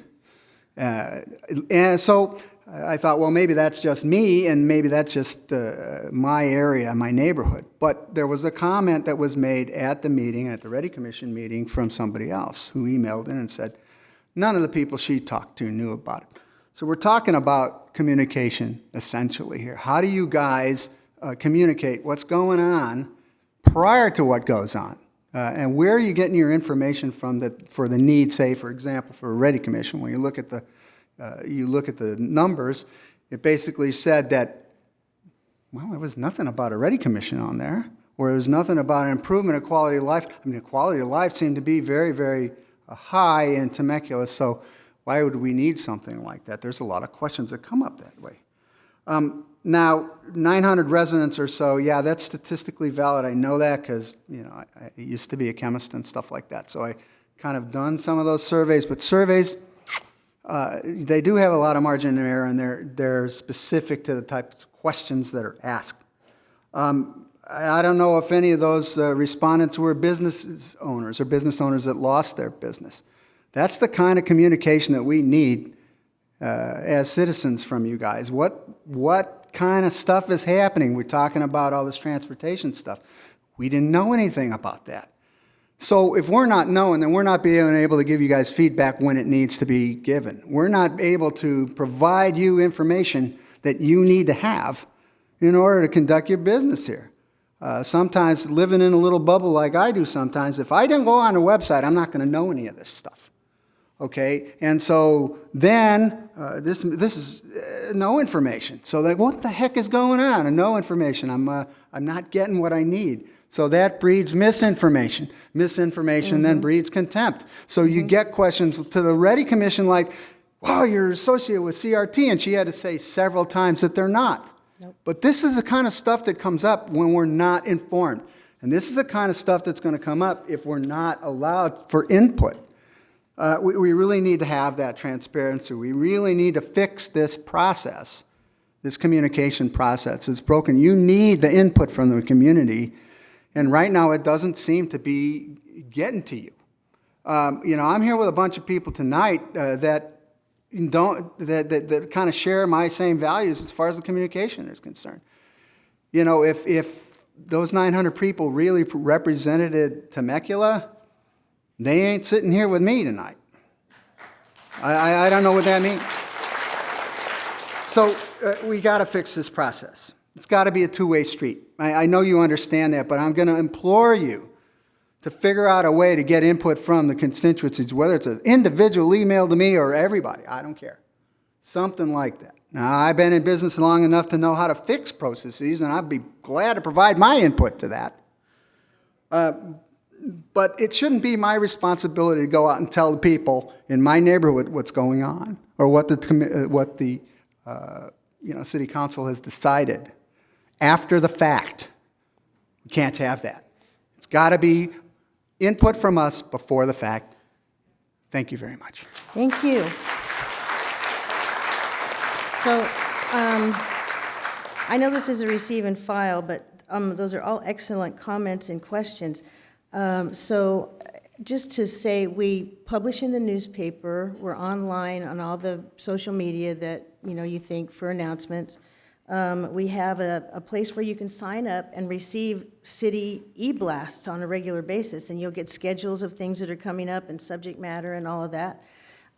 So if it's in the paper and we're publishing on all the social media, and our meetings are all open, commission meetings and council meetings, and the agenda comes out, on Thursday or Friday the week before the council meetings, and so you know what's on the agenda. What else is left? What else is left? We're on social media. We publish. We're open. You can sign up to receive those e-blasts all the time. So I think that's if somebody can think of what we're missing, then that's where we need to start. Because I know that there are a number of people who don't know. Is it up to me as a resident, if I'm I am a resident, is it up to me to look for news? Because the news is definitely there and the information is definitely there. But then again, if I'm not going to look for news, how am I going to get news? I mean, we've posted and placed and announced and done all of that. So that's the challenge. That's really the challenge, is how to do that. So, and we're going to look at that. So, Jess? Just a quick note on that. I mean, I remember I was talking to the city manager, Aaron, today, and we were talking about communication. And it is hard. It is very challenging to be able to get to the amount of people that we do have here. So my question to you guys, I would love to be able to find out if there's a better way to communicate with the public. Come, please. Because I know how important it is to know and be informed in our city as to what's going on. So if there's something that you guys are not getting, please do not hesitate. Seriously, and I mean that with everything I got. Let us know, because it is important. I want our entire city to know what's going on. If that means we need to go back to newspapers, let's go back to newspapers and just drop them off at everybody's front porch. I don't care. But whatever it takes, we need to be informed, and we need to continue to inform ourselves as well. So because we're in the newspaper. So also, we send out invitations. We put out notices. We want input. We have public meetings. We collect information. We take public comments, and so we want that input. We want you to be able to tell us. So that's one thing that we're going to work on, and that was a discussion that we had after with the subcommittees. Madam Mayor? Yes, go ahead, Stu. On the whole communication issue, I think something that gets overlooked by a lot of people in our city is the city app. The city app allows you to communicate directly with any department or any city councilman. So if for some reason you hear something in the wind that says, hey, this is happening in the city of Temecula, email one of us and say, is this happening in the city? If it is, how can I put in my 2 cents on this whole issue? The city app is really like, I can't remember what your name is, But like he was saying that. Tim. Yeah, Tim. That communication is really the hardest thing, and the digital form is the best way to get our attention. So I would suggest to everybody, put the City of Temecula app on your phone, and like I said, if you hear anything or you notice anything, feel free to email any of it, and it's just that easy. It I mean, is. you'll see our faces, you just press it, and you just tell us whatever you need to tell And us. we answer. Yeah. We answer. Okay. Aaron has something. Aaron, you got something? Madam Mayor, just a couple things worth mentioning, and I appreciate what the resident challenged us with or charged us with, and we're always open for ways to do things better. But just a few things maybe the community wasn't aware of that we currently utilize in the way of communication.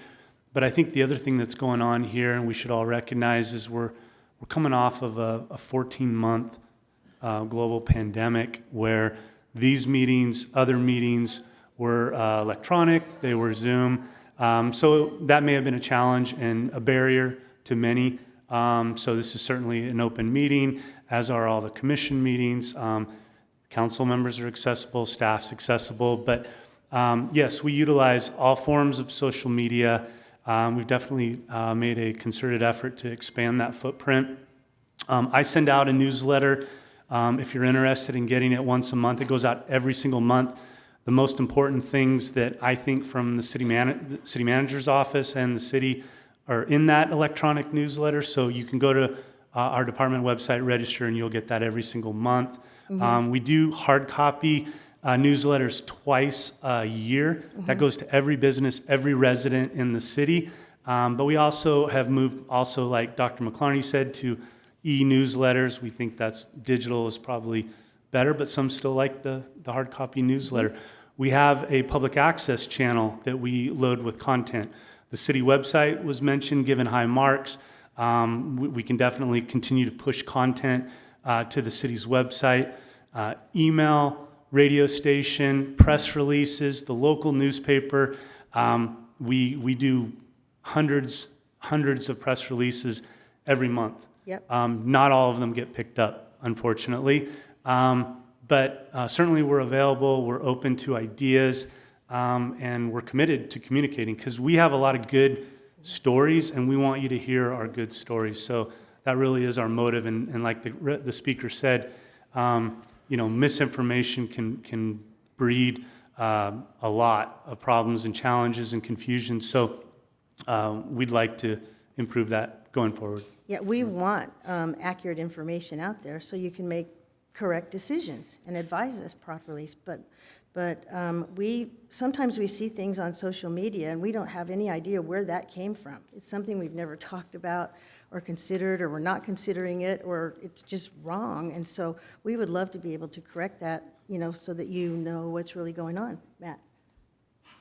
Well, it occurs to me, Ms. Alexander, what you said earlier to the group, getting input from the public, I think is important, right? Because clearly there's a disconnect. I mean, can we just admit that right here? Sure. Just say, okay, there's a disconnect in the communication. I will say, and I know we'll get to the Ready Commission later, but that process was very public, very transparent. And in fact, some of you were at that meeting making comments at that meeting who are sitting here in the room today. So the word got out, but not as well as it should. I remember I hate to say this because I know I look so young, but over 20 years ago, I was working down in Southern Nevada in Clark County. And there was a planning process going on with the county related to conservation planning and, of all things, the desert tortoise, right? Mm-hmm. And the planning that was going on at that time was fundamentally changing the way the Las Vegas Valley and Clark County was going to look forever. And these public meetings would happen in a valley that was exceeding 1 million in population, and like 9 people from the public would show up. Right? And, at one of those meetings, I said, well, of course only 9 people show up. I mean, look, the last thing on somebody's mind is a desert tortoise when they're, working 2 jobs, trying to raise kids, pay a mortgage, and just take care of their lives, right? Of course they're not here. And so at that time, it wasn't a robust discussion, and yet that process continued and fundamentally changed the look of, the Las Vegas Valley forever, right? And I just bring that up because that always stuck with me, and I think today we're at a bit of a crossroads here. And so, going on with what you said earlier, I think it's really important to, maybe bring back to the council and have a discussion. And we've talked about this quite a bit over the last couple of years anyway, is what could we do? And maybe it's some public forums and workshops and things, but a conversation with everybody in the community to say, how do we get information to you? The way I get information to, say, my mom, who lives here in town versus, my neighbors or somebody else, very different. And clearly, if there's a disconnect, we need to fix it. So I'd just like to see us bring something forward. We're not going to fix it here tonight. It's not on the agenda, but I think it's a valuable conversation for us to have. Yeah, thank you, Matt. We definitely want the input, and we need to know what you think. But to do that, we want you to have accurate information. So where are we right now? Let's see, it's a receive and file. Do we have any public comments? We already Any went through others? the We're all public done? comments, Okay. yes. Then we don't have to vote on this. We're just going to receive it. City manager has made copious notes about bringing back the communication issue, and we'll review everything that we're doing and see what we're missing and how we can communicate better. And please email us, just as you heard, email us. Okay, so our next item is number 20, and it is going to be, it's going to be a fairly long process, so I'd like to do like a 10-minute break, and then we'll come right back, and we'll move on with item 20. So let's take a little break.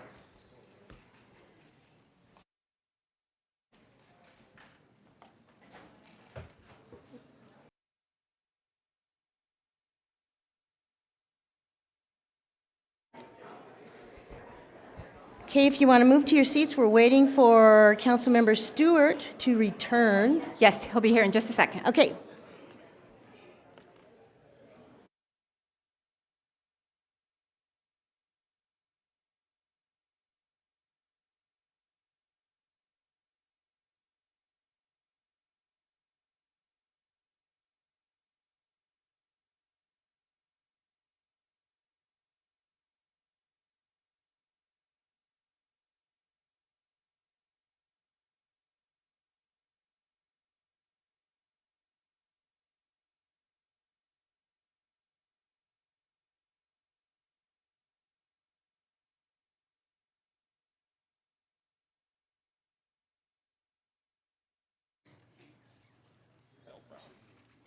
Okay, we are all here, and we're going to move on to item number 20. Receive status update on the Race Equity Diversity Inclusion Initiative, approve proposal with NV5 for media relations training, and provide general direction regarding the creation of a city council protocol manual and or other initiative items at the request of Mayor Edwards and Mayor Pro Tem Ron. Okay, and we need a staff report, please. Good evening. Thank you, Madam Mayor, council members, and members of the community. Tonight, it is my pleasure to bring you the one-year anniversary update of the city's Race, Equity, Diversity, and Inclusion Initiative, otherwise known as the READY Initiative. This item is on the agenda tonight at the request of Mayor Edwards and Mayor Pro Tem Ron. It's hard to believe that it was 1 year ago tomorrow, July 14, 2020, when the City Council approved the READY Initiative. So much has happened in the last year on so many fronts. In the READY space, we want to take a moment tonight to level set, to talk about where we've been, where we are, and where we are going. We want to take a moment to reflect on the READY challenges and successes of the last year, and we also want the City Council to provide additional direction and guidance where it deems appropriate. And most importantly, because we know that change happens at the speed of trust, we want to make sure that all the stakeholders, internally and externally, have a clear understanding of what the READY Initiative is and how it includes the community. Next slide, please. Tonight's presentation will include background information, a description of how and why the initiative was created, status of the various tasks and phases in the initiative, and an update on the READY Commission, which is one segment of the full READY Initiative. We will also ask the City Council to provide direction on media relations training, the creation of a City Council protocol manual, and any other Ready-related items that the Council deems appropriate. So let's go ahead and get started. Actually, can we go back one slide? Okay, so it was a little over a year ago on May 25th, 2020, when an unarmed black man by the name of George Floyd was murdered in Minneapolis, Minnesota by former police officer Derek Chauvin. Next slide. That incident sparked global civil unrest, and protests were held in big and small cities alike across the nation and in various states, including here in California. Next slide. Temecula, of course, was not immune. In the city of Temecula, protests were held daily for weeks at various locations, including at City Hall, the Duck Pond, and major intersections in the city. Protesters included leaders from social justice organizations and residents from neighboring cities and the region. Protesters also included local Temecula residents, including students and their parents from the 3 local high schools. Many of the protesters were using their voices in this capacity for the first time. With the assistance of our local sheriff's deputies, many marched from the Duck Pond to City Hall to hold candlelight vigils and rallies in memory of George Floyd and others who have similarly lost their lives. Community members also sent messages to the City Council and met with individual members, sharing their stories of racial and other discrimination, asking the City Council to see them, to hear them, and to acknowledge their lived experiences. The City Council received hundreds of public comments over the course of several meetings. Next slide. There was a global response to the protests and civil unrest that was unprecedented. Social justice organizations and legislators across the spectrum were renewing efforts to examine the issues of racism in the country. Corporations and institutions were examining their own unconscious bias to understand where they fit in the narrative. Friends and family were discussing race and equity at backyard barbecues and dinner tables. These important conversations were happening anywhere and everywhere, and they were happening here in the city of Temecula as well. Members of the City Council were individually meeting with community members and residents in their own neighborhoods and at City Hall. Meetings were held with local protest organizers, law enforcement, and faith leaders. Council members were also meeting individually with the city manager and the executive team. It was a challenging time as the city found itself in the national spotlight with press coverage and trending on social media globally. Next slide. The City Council individually had many thoughts and ideas. They wanted to do something in response to what they were hearing from community members. However, they were also adamant about doing something that was meaningful and impactful and not just performative. That is why the Ready Initiative did not come to be in existence until July 2020, a little over a month after the George Floyd incident and the beginning of the protests locally. At the July 14, 2020 City Council meeting, staff brought forward a listing of all of the ideas and concepts that they had heard from individual members in various meetings. The ideas were publicly presented for City Council discussion and direction as a part of a 3-phased initiative. For ease of reference and understanding, ideas were put into 3 phases based on timing. The names of the 3 phases are loosely based on the National League of Cities Race, Equity, and Leadership program, and those 3 names are normalizing the conversation, operationalizing action, and organizing a sustainable effort. It was a way to go ahead and break up the ideas into those ideas with short time spans, middle time spans, and long-term time spans. After detailed discussion, the City Council unanimously adopted the Ready Initiative on July 14, 2020. Next slide, please. Now, on July 14, 2020, former City Council member Nagar had made it publicly known that he would not be seeking re-election and was hopeful that we could get as many of the initiative items as possible in while he remained on council so that he could participate. As such, you will note in the next few slides that Phase 1 is complete with the exception of one item. So on the particular screen right now, what you will see in phase one was the city council members all wanted to be equally engaged and involved with internal and external meetings. So we went ahead and created a program to make sure that when city council members individually were receiving correspondence or invites to community events regarding READY, that they were all notified. The city council wanted to go ahead and adopt a resolution supporting unity and racial equity.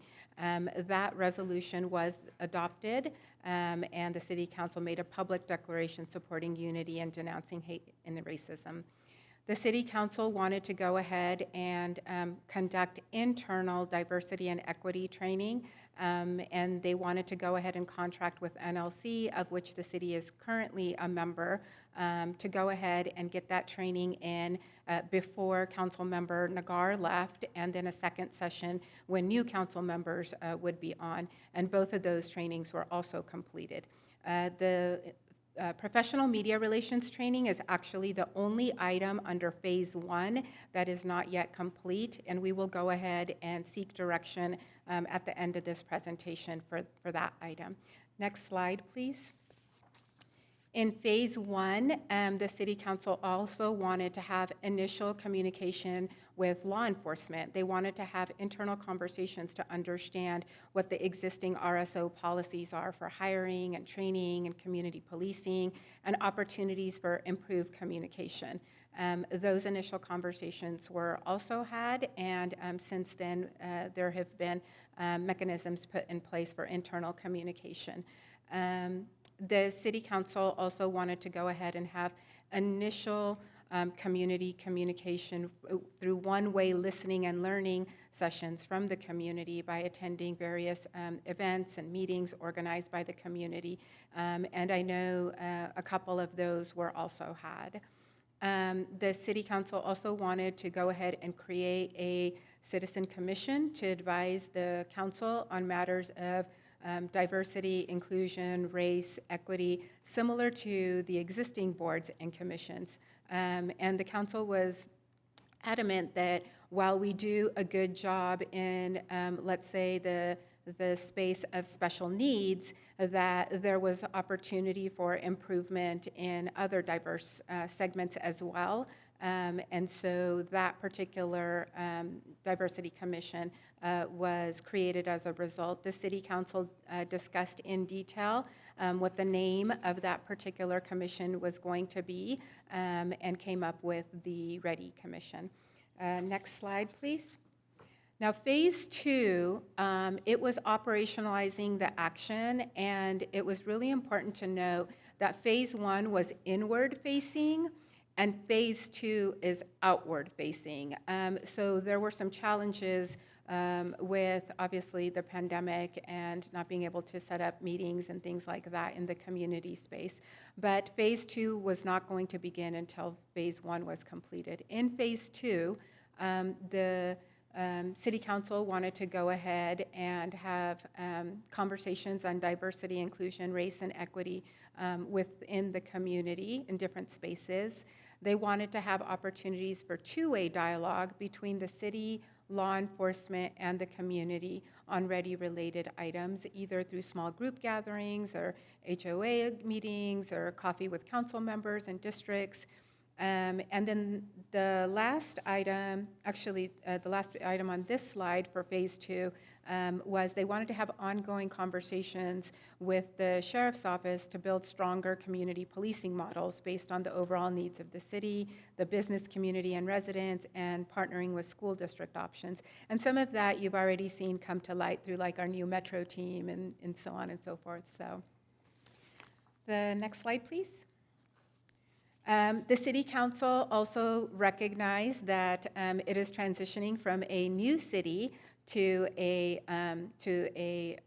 little bit more seasoned city, and most seasoned cities have a City Council protocol manual. So now at 32 years young, the City Council wanted to go ahead and create a City Council protocol manual similar to other cities that had things like orientation and education and accountability including rules of decorum, code of ethics, that are standard manuals for other cities that, with new council members. And then they also wanted to take a look at phase 2 with respect to citywide policies and programs to determine additional opportunities for diversity and inclusion of underrepresented community populations. A great example of this was the senior population, and while we have some services available through the senior center, were there opportunities to go ahead and engage that particular community in a more meaningful way as well. And then also our youth were covered in there as well. Next slide, please. Phase 3. Phase 3 was kind of the longest looking forward phase. And that particular phase included the budget. The City Council wanted to make sure that we have a refreshed budget process so that we have additional public engagement opportunities.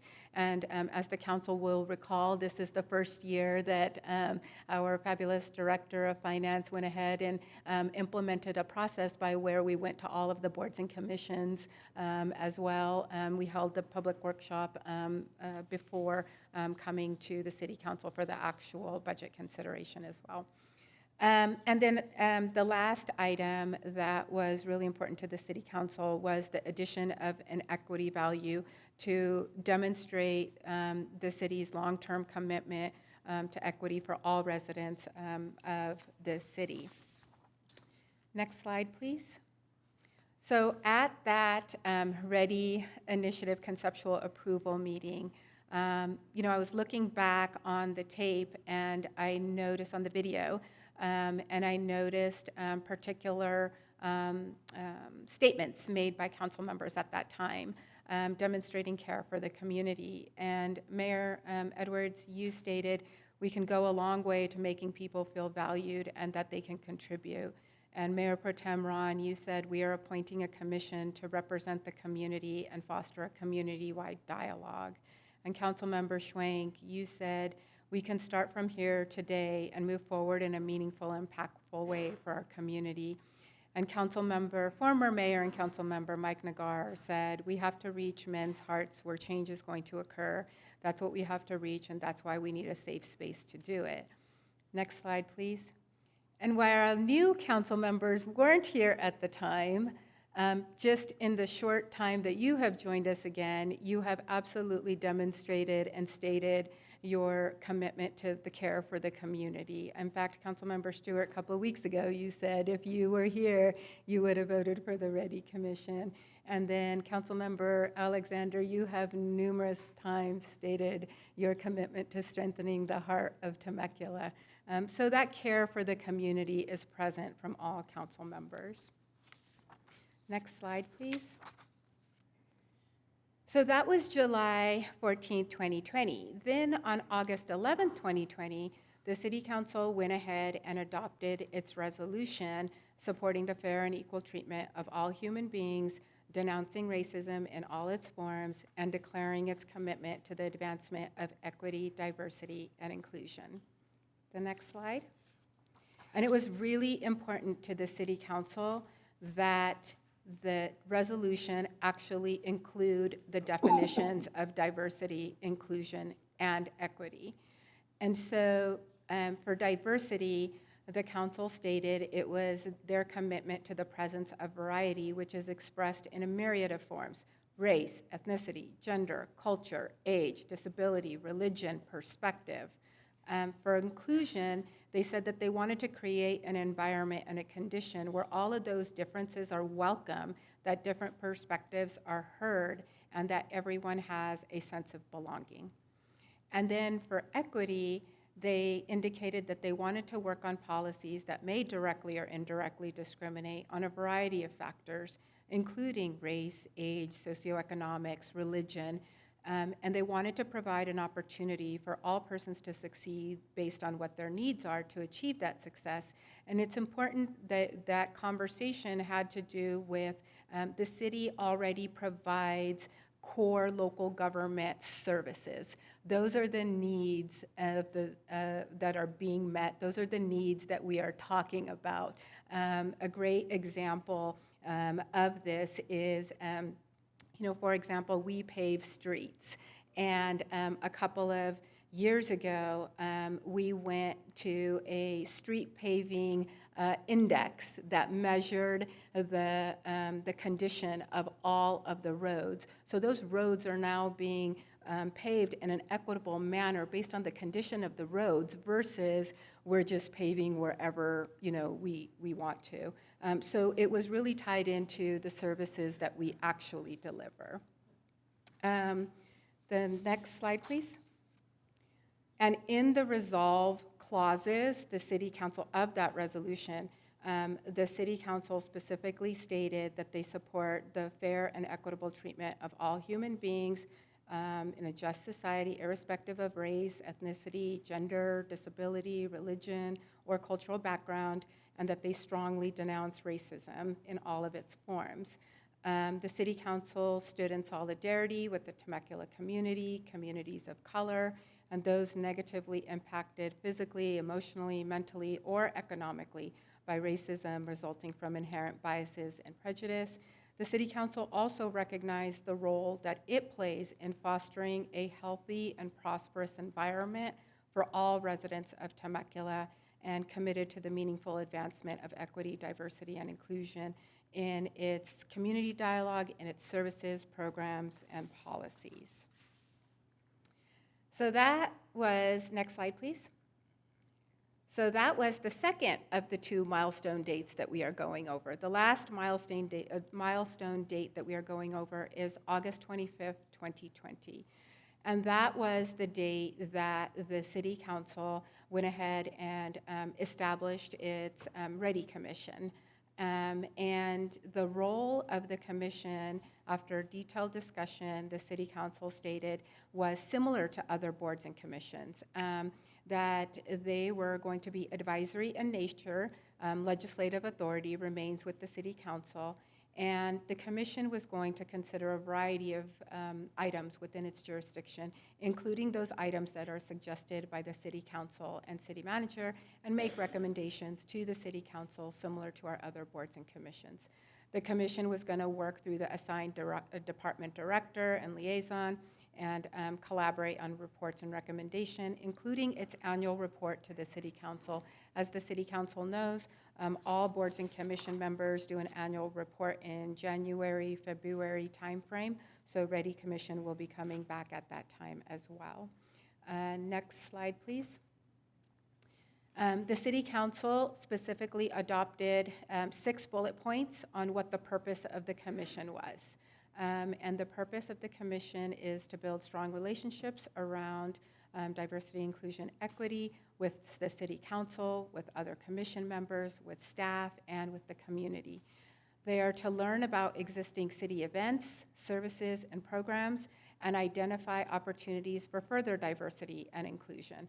They are to serve as ambassadors to educate the community about opportunities related to diversity and inclusion within the city's events, services, and programs. As we know, our Community Services Department does a lot of these things, so there was definitely, we're referring to the Community Services Commission and the READY Commission as almost sister commissions because there's a lot of overlap there. They are to identify opportunities for enhanced communication with all residents, including those with various racial, ethnic, gender, disability, religious, and cultural backgrounds. They are to identify opportunities for improved outreach to all residents on various city efforts and initiatives, and they are to evaluate the policies that are brought before them and for consideration through an equity lens and make recommendations to the council. Next slide, please. Now, the recruitment and appointment process was a 60-day process so we recruited for the READY Commission and other vacancies beginning September 1st, 2020 through October 31st, 2020. That particular recruitment was advertised through newspaper, through social media, through news blasts, through Peach Jar, Temecula Unified School District, we use that, And then through the community stakeholders as well, the chamber as well. We received 76 qualified applicants for all boards and commissions. And I say 76, we actually received 80 applicants, but a couple of the applicants lived outside of the city's boundaries. So qualified applicants is 76. Out of those 76, 53 alone were for the Ready Commission, and there were 7 openings on that. On November 19th, the candidates made public presentations that were made in a public meeting, and the City Council went ahead and made appointments at that meeting. Next slide, please. So, the Ready Commission. It started in January, and the first 6 months, as Commissioner Baker indicated earlier, was in virtual mode. And they just had their very first in-person meeting last week on Thursday. So in January, they received a Brown Act training and selected from our city attorney and selected their chair and vice chair. In February, the city manager and finance departments made their presentations, and we also received a cultural services presentation on their programs, on their various programs. And the commission made some recommendations on outreach, how to engage different members of the community on what was going on at the museum, at the theater. In March, they received the departmental presentations from Human Resources and Information Technology, and they also made recommendations on the budget. As mentioned earlier, the budget went to all boards and commissions, and they unanimously agreed that the city's priorities were aligned with the budget, specifically when it comes to public safety. They also made recommendations on the design murals for Friendship Park and representing children of all backgrounds on those murals. In April, they had a departmental presentation from Community Services and Public Works presentations. They also received an update on this Ready initiative, and there was a lot of conversation in regards to Public Works and, for example, where the public transit stations are, and as a result of some of those recommendations, some improvements have been made at a couple of those bus shelters. At the May meeting, they received a great presentation from the Riverside Sheriff's Office, and they also received an overview of the AAPI proclamation that the City Council issued that month. And they received a quality of life update from community development as far as what the process is going to be to engage the Blue Ribbon Committee, and the equity value that they were going to draft was going to go to the Blue Ribbon Committee and then the City Council for final approval. In June, they received an overview of the Pride Proclamation that the City Council had issued earlier in the month, and they had a detailed conversation of what an equity value could look like, why it was important, and how it would be measured. And then just last week, as Commissioner Baker stated, they went line by line in a very detailed discussion over the equity value, unanimously adopted the draft equity value, which again is on its way to the Blue Ribbon Committee and the City Council to go through that process. And then they also received a redistricting update, which the City Council will be receiving later as their final item tonight. As you know, they have been at so many different city events and programs over the last 6 months. So whether it's Councilmember Nagar's retirement, or whether it's a mural unveiling, or whatever else it might be, the commission, when it has the ability individually to attend, is trying to attend as many events as possible. Next slide, please. All right, so I'm going to stop for a minute and do a little presentation check-in. At this point, we have reviewed the background, where we were 1 year ago. We have went over how the READY initiative came to be. We have talked about the status of the READY initiative by task and phase. We have received an update on the READY initiative and discussed how it came to be. At this point, we want to go over the direction items for the City Council. Next slide, please. So again, the City Council gave us direction on July 14, 2020 to go ahead and get some media relations training for the City Council so that when things do occur, that they have some general understanding of approach and terminology and all of that.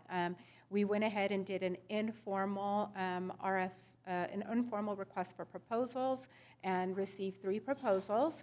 And those were from the Melendez Consulting, NV5, Jabo and Associates, and the subcommittee of Mayor Edwards and Mayor Pro Tem Ron. They recommended that we go ahead and proceed with NV5 for media relations training.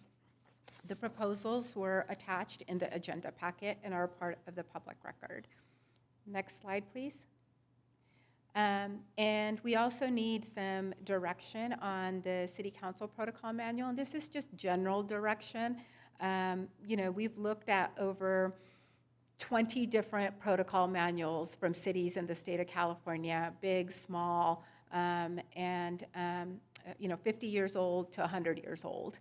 The typical umbrellas are in a City Council Protocol Manual there's some sort of section on general authority and responsibilities. This is typically where you have the council manager form of government explanation and the role of council members, mayor, mayor pro tem.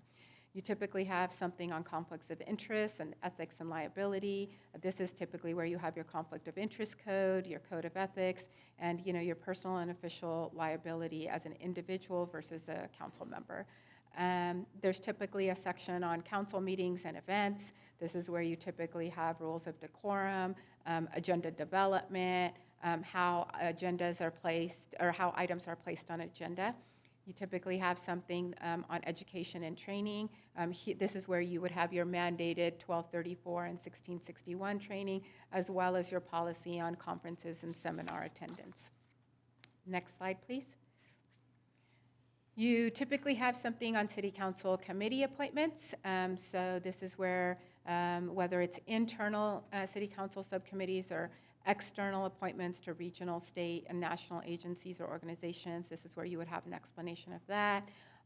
You typically have something on financial matters, council compensation, stipends, ticket policy, travel and reimbursement policy. You have a communication section. This is where you would include use of letterhead and seal, proclamations and public recognitions, representation as an individual member versus the collective body as a city council, policies on council written and electronic correspondence, social media, Brown Act, Public Records Act. And then lastly, you would have some sort of section regarding support that is provided to City Council. So whether that is staff support based on an individual request or collective council work or technology, that's typically where that would be. Next slide, please. All right. So, Madam Mayor, in closing, I do want to take a minute to, I know that was a lot, to reflect on everything that was shared tonight and the journey that we've all been on in the last year as we reflect on the 1-year anniversary of the READY initiative. This journey has been challenging. This journey, the challenges have been a sense of readiness. Less fragile than we were before does not translate into a position of strength. The sense of community and connection. People do not believe that anything will happen or change until it actually does.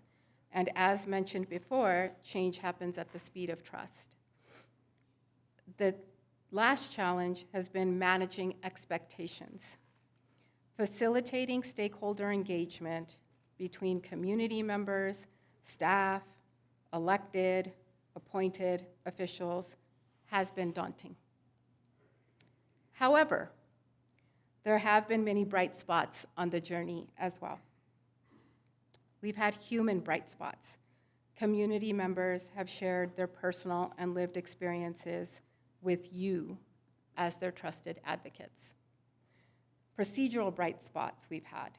You adopted a resolution supporting the fair and equal treatment of all human beings. You adopted a READY initiative with actionable steps, and as you saw tonight, several of those steps have been completed. And lastly, you had connection bright spots. We established connectivity with others in the community, including the Chamber of Commerce, local faith groups, the school district, other local government agencies who are near to us, who are also doing this work so that no one is necessarily going it alone. Madam Mayor, that is the story, that is the one-year story of the READY initiative to date. And with that, I'm happy to answer any questions, and there are several public comments on this item as well. Thank you, Randy. You've done a tremendous job in a very short amount of time. Are there questions? Because I have a couple, but I'll hold. No? Jess? Are we doing comments first, or are we doing us first? Or always questions first. Okay. And then once the questions are answered, because the questions, some of the questions may be questions that people that are here have. Stu, go ahead. So do the commissioners get any kind of pay?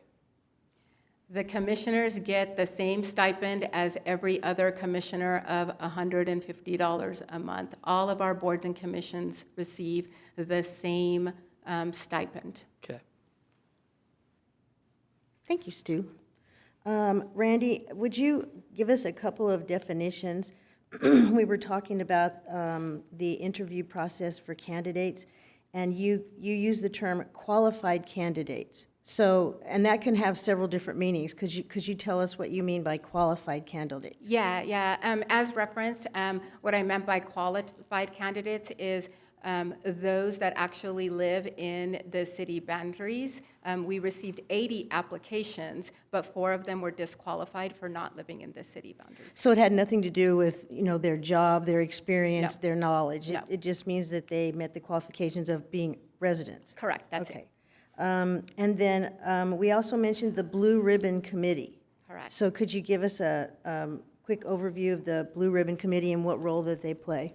So I am actually going to ask for some assistance here from our Community Development Manager / Deputy City Manager, Luke, on what the Blue Ribbon Committee is and how it will be processing the equity value. Yeah. Thank you, Randy. Right now, the city is engaged in the update to the general plan, which is long overdue. Last time we updated the plan was in 2005. And part of that plan is to conduct a quality of life master plan process. The last time we did that was 10 years ago.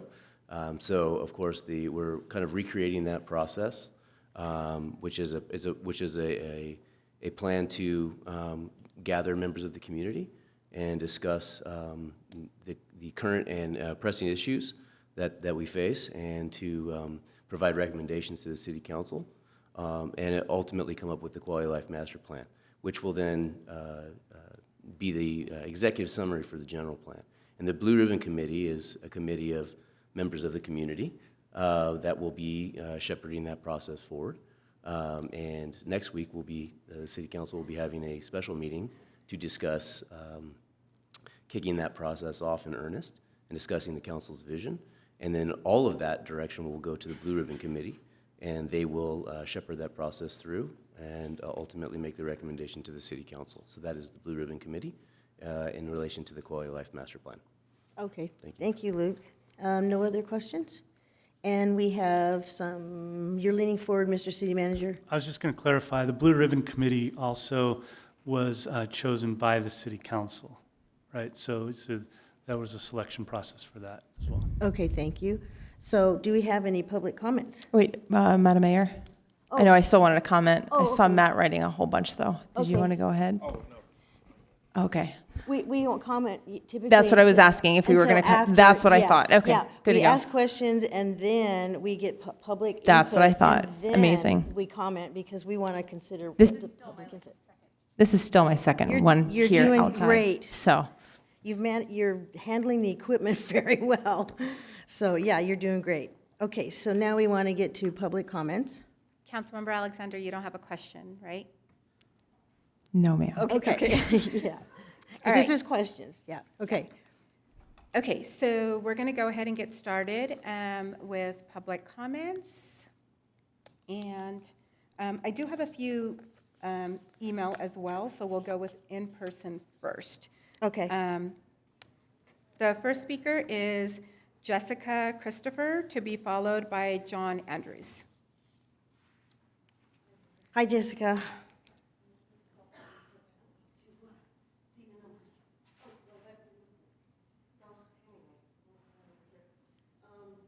You have to stand You for the. can't fight hate with more hate. You can't do that.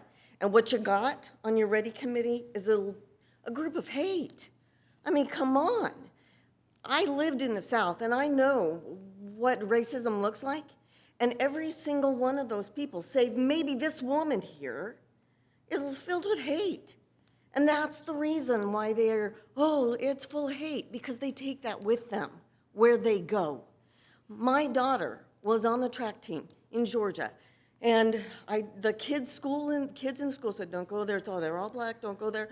I said, go, if you want to go, do that. It's, don't let that stop you. She got hit, running full bore. Those kids pushed that coach into her. Her neck is never going to be the same. It's never going to be the same. But what happened? How did I react to that? I went up to the coach, and instead of coming back with hate that he had, I mean, you could see the guy was riddled with racism. And yeah, it goes both ways. And instead of feeding that to him, I gave him a movie, and I told him, you need to watch this. That's what I told him. It was Remember the Titans, and it brought people together. What these guys are doing, it's not. I've watched several of them. There's so much hate on that committee. This one woman was the only one, the first hate committee, that's what I call it, the first hate committee was absolutely hideous. She couldn't even get them to agree to pray before the meeting. This is awful. You need to get rid of that. The other thing I would tell you is there's a book that you should all read, and you should understand the purpose of government is to protect our constitutional rights. It's not tell us how we should get along. You're not mommy, daddy, or big brother. There's a book called How to Read the Constitution. I recommend you all read it. And then read it, do what it says within the Constitution. Read the dang thing, because you're way off the map. You're not mommy, daddy. You're not big brother. Your job is to protect our rights. The next speaker is John Andrews, to be followed by Michael Jordan.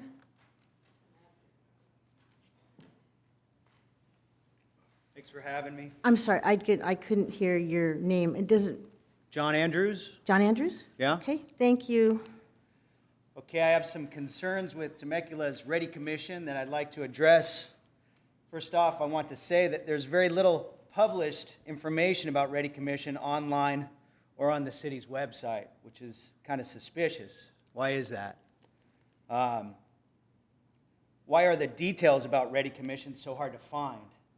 What is published is this: the Race, Equity, and Inclusion Commission reviews and makes recommendations on topics of diversity and inclusion within our city events, services, programs, policies, and enhance community relations. Because there's no other information available, I take that to mean that Temecula is allocating time and resources to a committee to tell our community that we are not woke enough and that we are inherently racist. My question is this: what brought this on in Temecula? I'm sorry George Floyd died, but what happened here to bring about the Ready Commission? Is there an increase in hate crimes? Please show me the numbers that justify you spending taxpayer dollars on this commission. Because when I looked at crime stats for 2020, there was one hate crime in the last year. One. I assume the previous years would probably look the same way. That to me doesn't justify a commission. Furthermore, I'm a native Californian.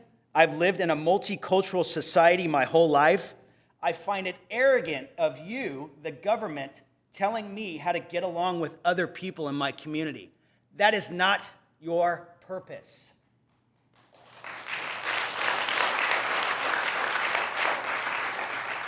The Ready Commission appears to be another Marxist tactic of divide and conquer, and time will tell.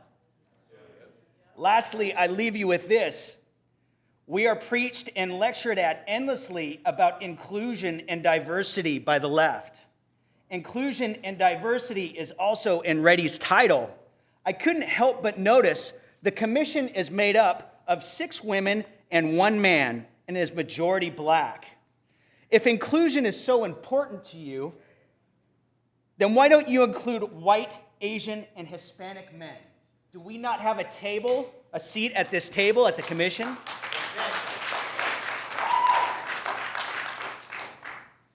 It appears as though the Ready Commission is another empty government solution to a problem that doesn't exist. Thank you. The next speaker is Michael Jordan, to be followed by Dave Barrett.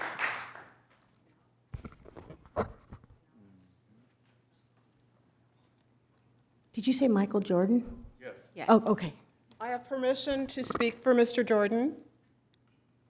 Yeah, sure. All right.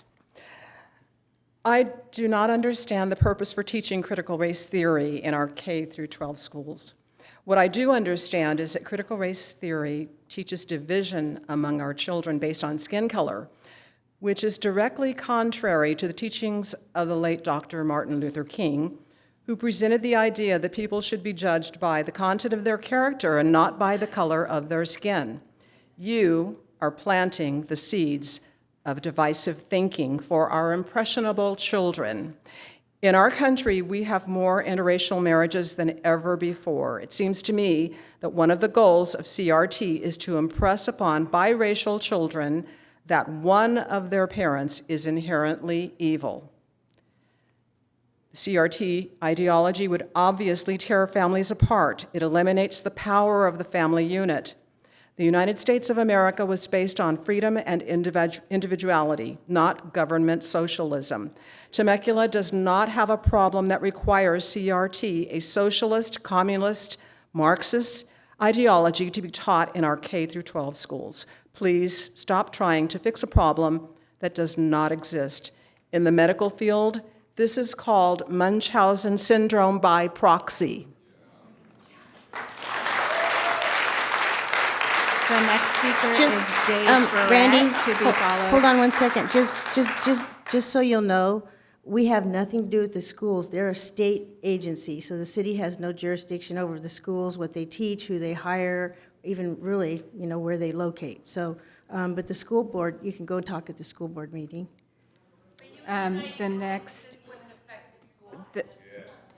The next speaker is Dave Barrett, to be followed by Rick Reese.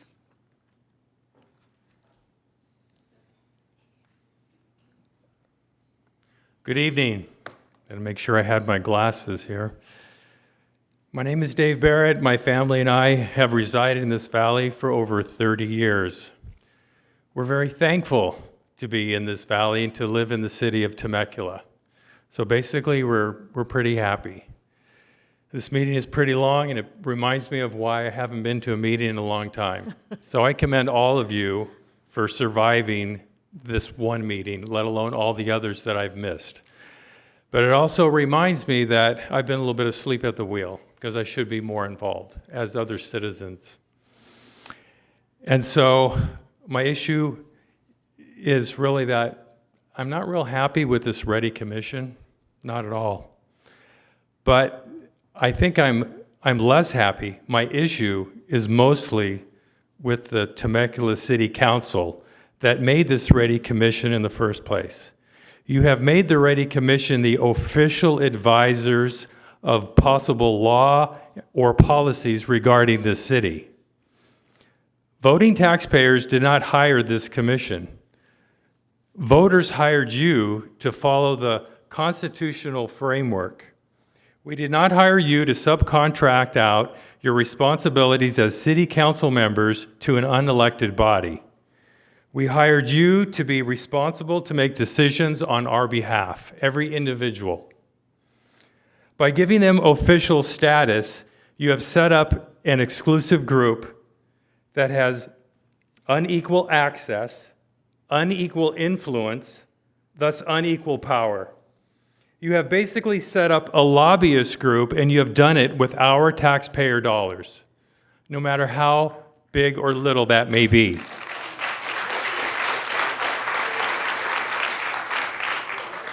Amongst all the terms in Ready, I think equity bothers me the most, personally. Equity is the Marxist way.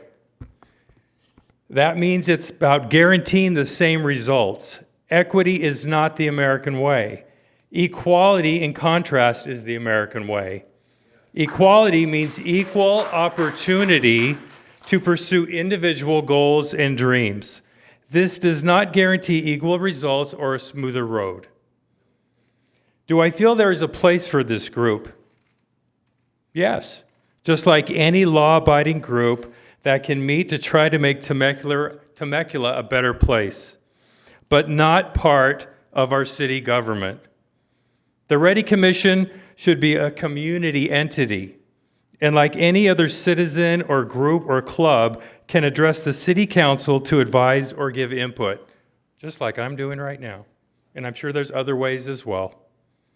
In closing, by including a group that considers equity in their advice to your decisions, you have let Marxism creep into our city government.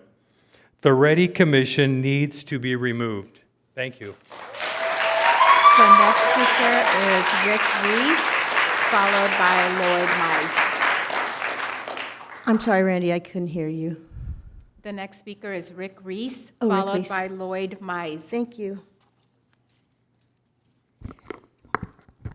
Hello, Madam Mayor, distinguished City Council. Last week, I actually attended some of the Ready Commission, and honestly, I felt like I'd been kind of trapped inside of I guess you could say like a diversity studies faculty lounge on the campus of Berkeley or something like that. They used a lot of vague terms. I know the topic that I was listening to was on this equity value, but they also really batted forth the term the underrepresented, and they also talked about the barriers to the underrepresented. What I found really problematic was defining who exactly are the underrepresented here in Temecula. Who are these people? What are their demographics? What do they look like? Who are they? What are their names? Can we have some exact figures on who these people are? I'd also like to know what these barriers are. What are these phantom barriers? Are they phantom barriers? Are they barriers like going back 60 years ago, like Bull Connor? Now that was a barrier down in Jim Crow South.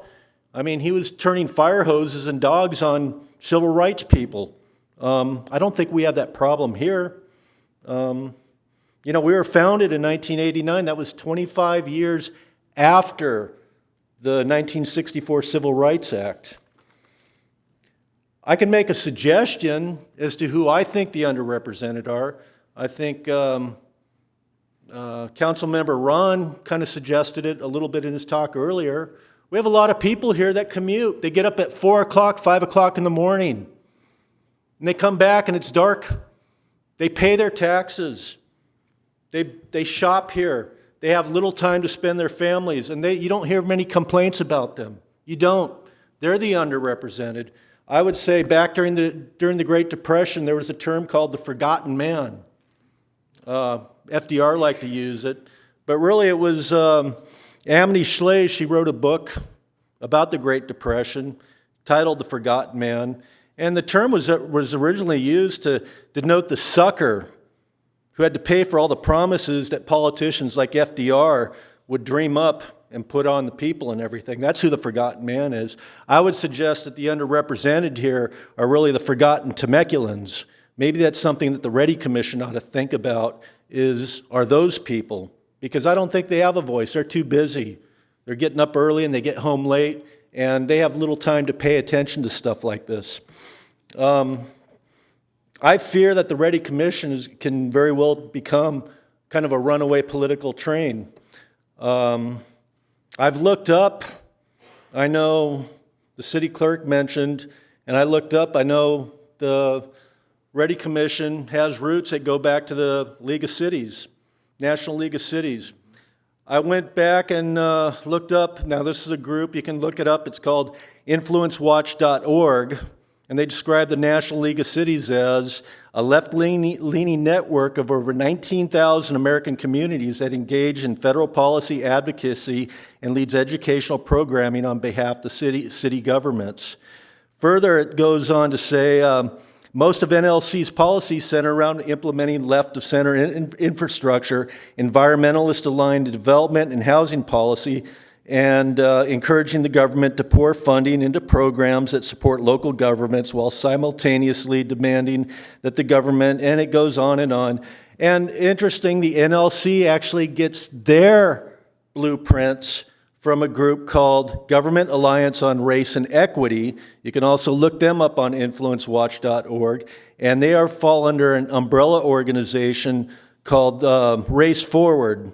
Now, they describe the Government Alliance of Race and Equity as a fiscally sponsored project of Race Forward that serves as a coalition of local governments engaged in vocal support for race first and identity politics.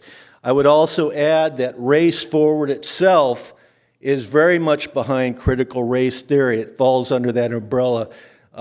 It kind of becomes something like the fruit of the poisonous tree. The poisonous tree here in this case is the Race Forward and the GARE, the G-A-R-E, going into NLC that feeds back here. Don't bite the apple, please. Please reconsider this. Thank you for your time and attention. The next speaker is Lloyd Mize, to be followed. Okay, the next speaker is Karen Brooks, to be followed by Dario Bianchi.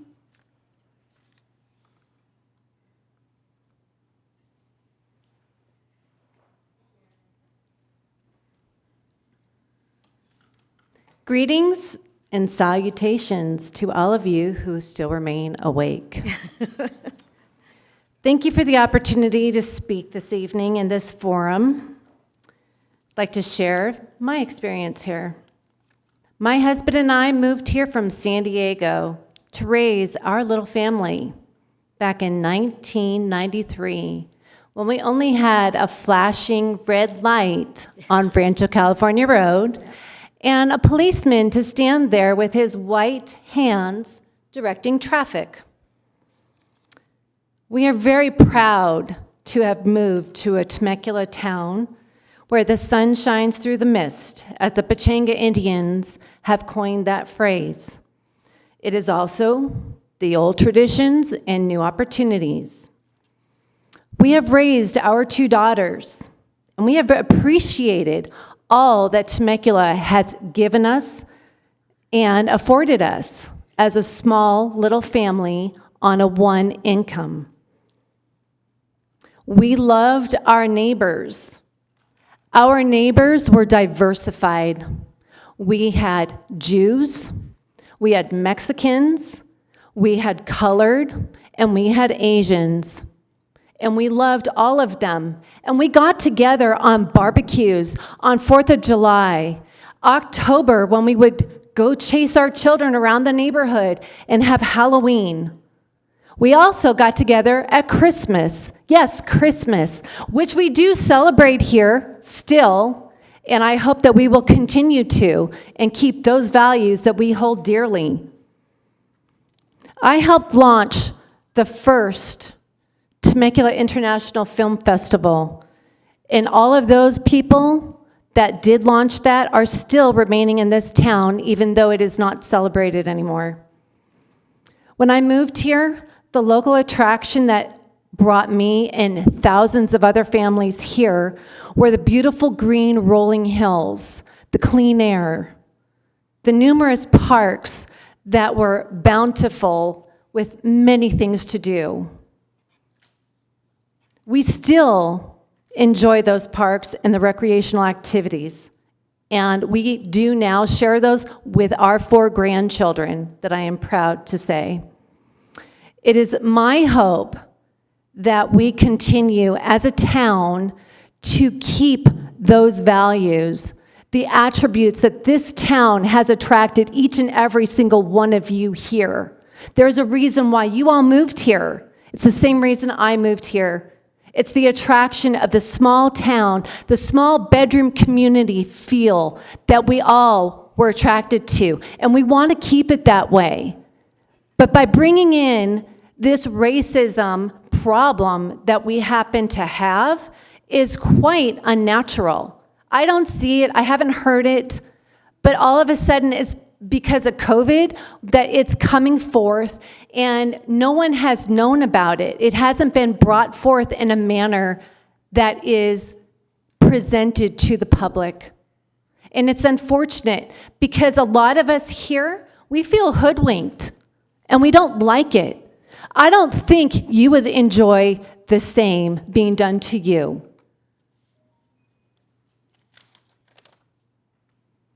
We are the people, and we are for the people of this town of Temecula.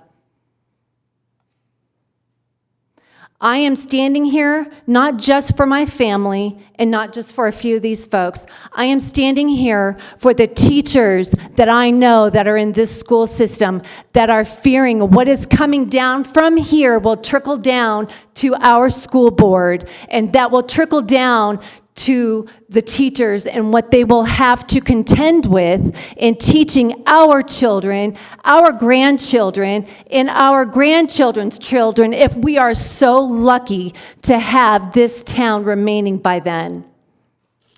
Thank you for your time. The next speaker is Dario Bianchi, to be followed by Bob Cow.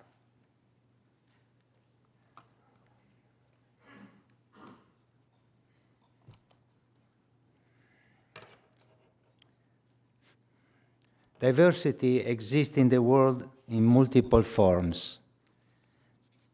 If you have studied biodiversity, then you understand how it works. Like rainforest, one of the most diverse habitats on the planet, biodiversity works because of collaboration and not division. Keep in mind. CRT, in its applied political form, popularized most notably as anti-racism by Ibrahim Kendi. CRT holds the racist discrimination against whites is a positive social good. I'm white. My wife is black. I quote Kendi, "The only remedy to racist discrimination is anti-racist discrimination. The only remedy to past discrimination is present discrimination. The only remedy to present discrimination is future discrimination."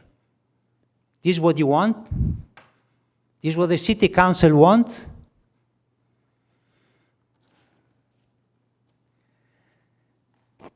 Now we have university that establish diversity, equity, and inclusion in the United States. This is ridiculous. Diversity industry proponents would argue that white supremacy is simply too ingrained in American institutions to be rooted out with a mere 30 to 40 years of diversity works, because we have 40-year history of diversity. People don't know that. By another possible reason why diversity training has not met its stated goals is that the field is intellectually bankrupt. Its practitioners peddle empty verbiage to fix a problem that is largely imaginary. The field has been developed and managed by socialists socialist sociologists, and not philosophists and pragmatist thinkers. The CRT philosophy is promoting a new kind of racism against whites, Asians, and whatever other group might be next. Those who have studied 3,000 years of European history along with American history know that this has been used by politicians of all colors, especially those hungry for power throughout the ages. They seek to do one thing, divide and conquer, which was invented by the Greek and perfected by the Roman Empire, my ancestors. The pseudo-philosophy is insidious, hateful, racist, fascist, and Stalinist in its premises. What is this? A general conformist thinking about diversity? A Marxist matrix? A Kool-Aid by the academia to produce more bureaucrats, therefore diminishing business efficiency and create more division? We have sufficient law in the books protecting the citizens of California and the city of Temecula. This development today is pure divisive, Marxist theories developed by BLM. I reject this way of thinking and the bureaucratic takeover of our city by opportunists with an agenda. We do not need the Ready Commission. Please disband it. Thank you. The next speaker is Bob Cowell, to be followed by Joyce Bianchi. Mr. Cowell, good evening. I'm going to put my timer on here so I know what time that I've got here. Okay. Hello. I saw George Floyd's picture up there. You know why the Ready Commission was originally created was because of the murder of George Floyd on May 25th, 2020. After that, there were riots all over the country, and what I'm going to call anti-government insurgents looted cities, murdered people in the name of George Floyd. They did not do it in the name of justice. They did not do it in the name of righteousness. They did it in the name of destroying the government, destroying the police force that is in this nation, that helps us, and we need that police force. I wrote something here that if the Ready Commission should be abolished, and it should be abolished, it needs to be abolished. The Ready Commission was created under duress. Anything created under duress, like what happened here, and I'll go back in history to Stu. James Stewart, he was mayor at the time.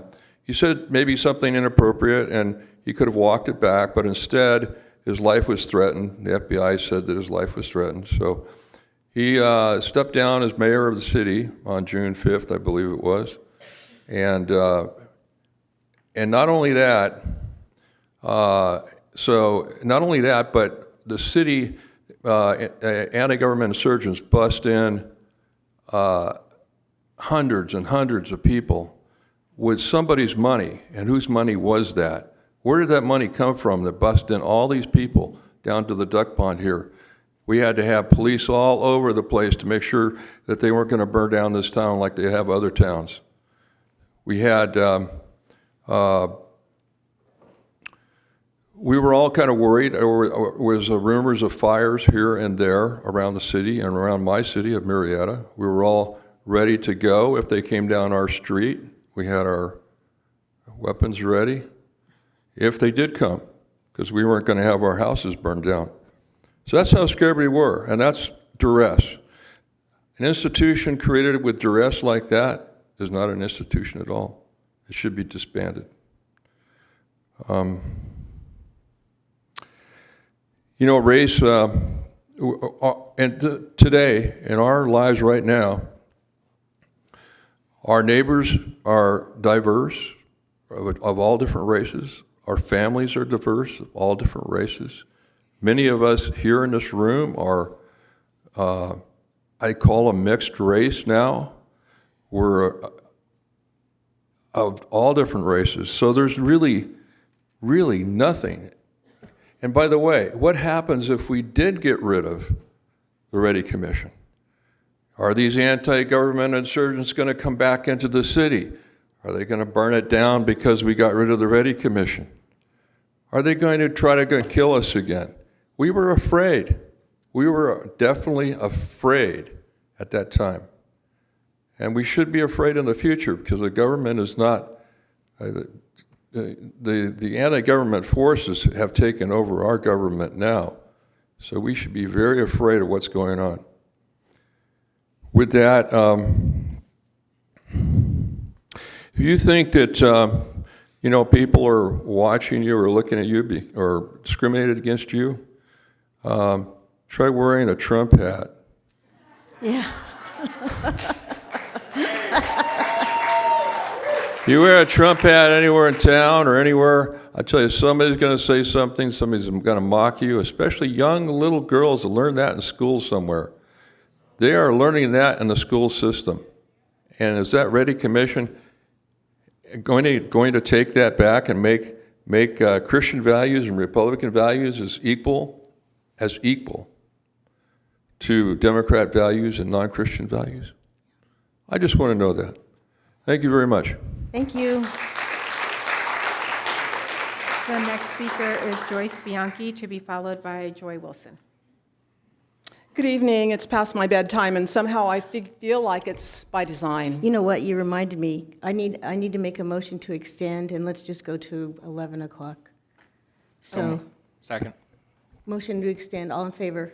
Aye. Aye. Okay, I'm sorry, but we have to keep the meeting going, so we have to, extend. So go ahead. Sorry. Then you Okay. can start over, and we'll make sure that your time is not compromised. So we'll start your time over. Thank you.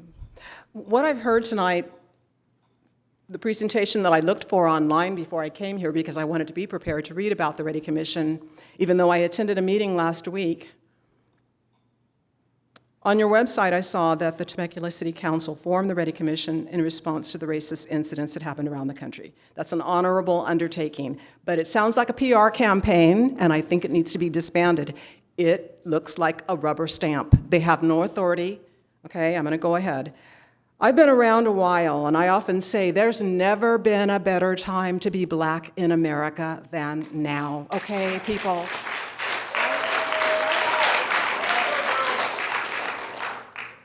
My husband, my son, and I have lived and worked in Temecula for over 10 years. We are an interracial family. My family of origin is of mixed race. When we first moved here, we had a black mayor and other ethnic minorities on the council, and I'd say that's pretty good diversity right there. I didn't know it when I came here, but I was happy to see that when I got here. And as I became acquainted more with Temecula, I encountered people of all races living peacefully together. What a great city. And I hope that this quality of life master plan that you've developed or are developing reflects what I've witnessed as a black resident of Temecula. So we saw part of the draft document last week when we attended the Ready Commission meeting, and the commission members spoke in broad, vague, bureaucratic language. And I don't know what costs and time commitments are associated with the commission, but I do know that we, as taxpayers, have often paid money for programs where there's not been any measurable results or evidence of impact. Has there been any assessment conducted to find out where we currently stand on each of the Ready topics? The presentation that was made tonight, I saw a very, very tiny little percentage of people that were concerned about racial issues in Temecula.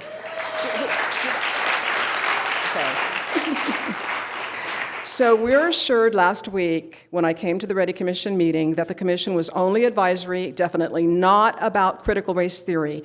And I would advise caution here about educating government workers and others on topics of race, equity, diversity, and inclusion. I recommend that you engage in efforts that promote unity, not division by race, sex, or anything else. Number one, we should all be Americans first. I agree.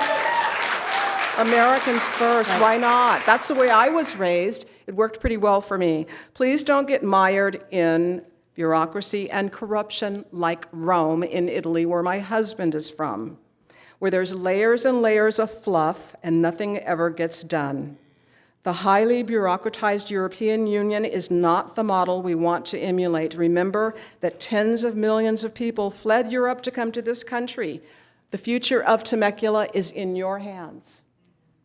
If you're going to be educating government employees and citizenry on race, equity, diversity, and inclusion, then you should also educate them on the organization that led you to form the Ready Commission in the first place.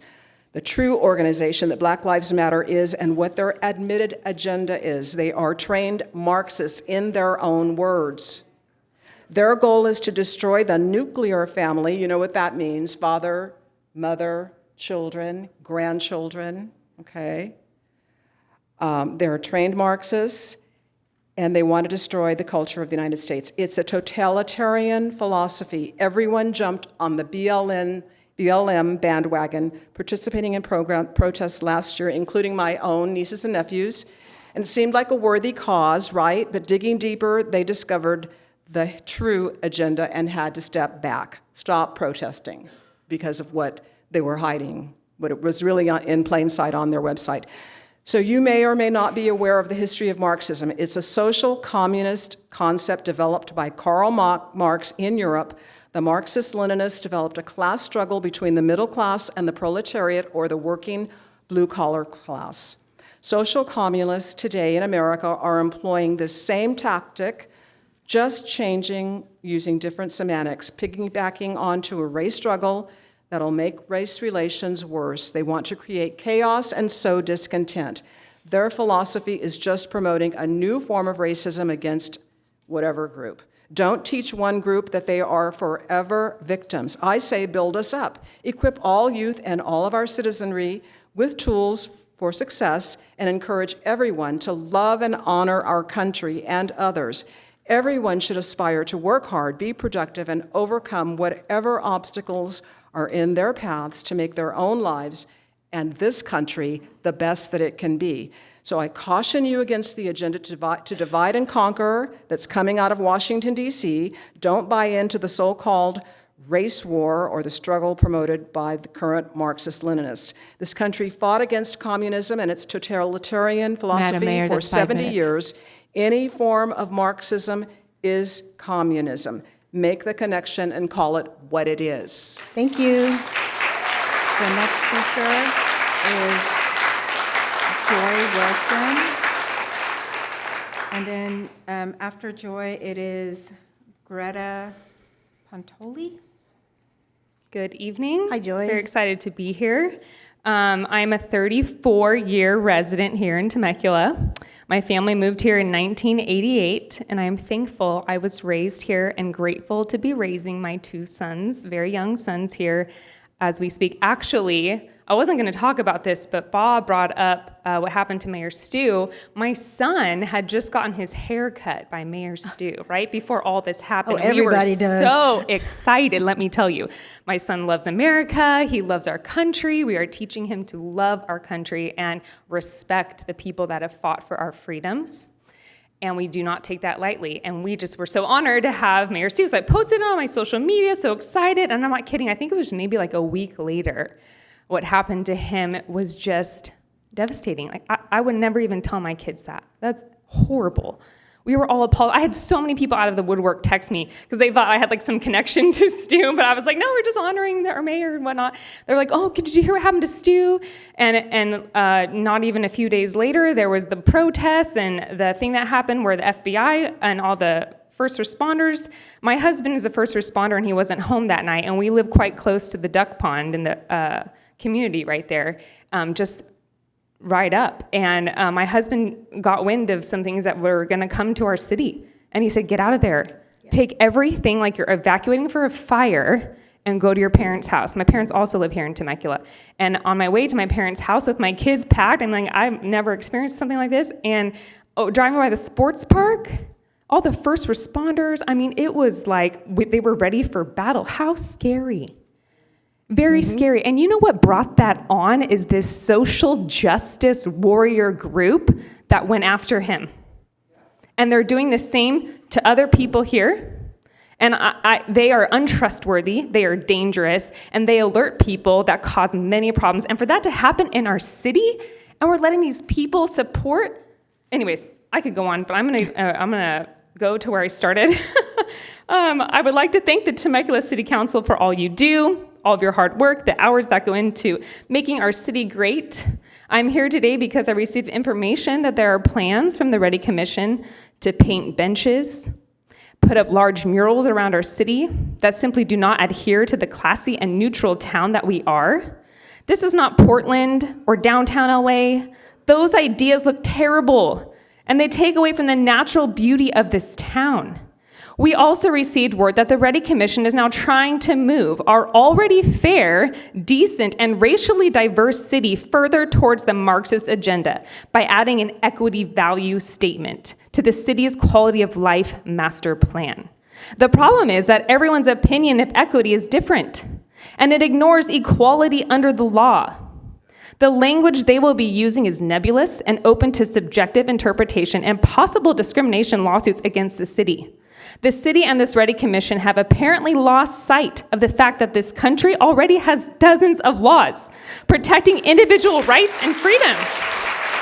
Honestly, everything that was listed up there by this, I was like, what? This is America. This already exists. What kind of garbage is this? Anyways, free people make free choices. Free choices mean you get unequal outcomes. You can have freedom, or you can have equal outcomes, but you cannot have both. Suggesting that all people not being in the same place is the result of systemic problems creates and perpetuates a victim narrative and takes the spotlight off one's own actions. Yes, there are indeed people growing up in the U.S. who start off in a less advantageous position. Yes, we should do what we can to improve the opportunities that such people have.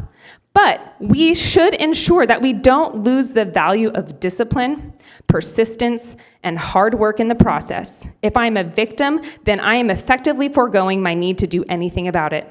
Not only that, but there are countless examples of both white and black people from humble beginnings going on to live successful and full lives that the CRT and this Ready Commission are choosing to ignore or discredit. There is no disputing that people, not just in the United States, but all over the world, start off in different places. There is no disputing that we should do what we can to improve the opportunities that young children, in particular, have access to education. There's no disputing that adults and young parents in particular should have access to opportunities to help them better provide for their children and set positive examples. Doing this will have a positive flow-on effect for society at large. But let's not confuse helping people compete. Madam Mayor, that's 5 minutes. On an equal playing field, something which is ultimately a positive endeavor, I have one more sentence, Okay. with having them all end up in the same place, which is equity. It's a dangerous narrative, and it's negative. Let's not downplay the role and character of persistent application of effort when it comes to our outcomes. Thank you for your time. Thank you. The next speaker is Greta Pontoli, to be followed by Denise Grandy.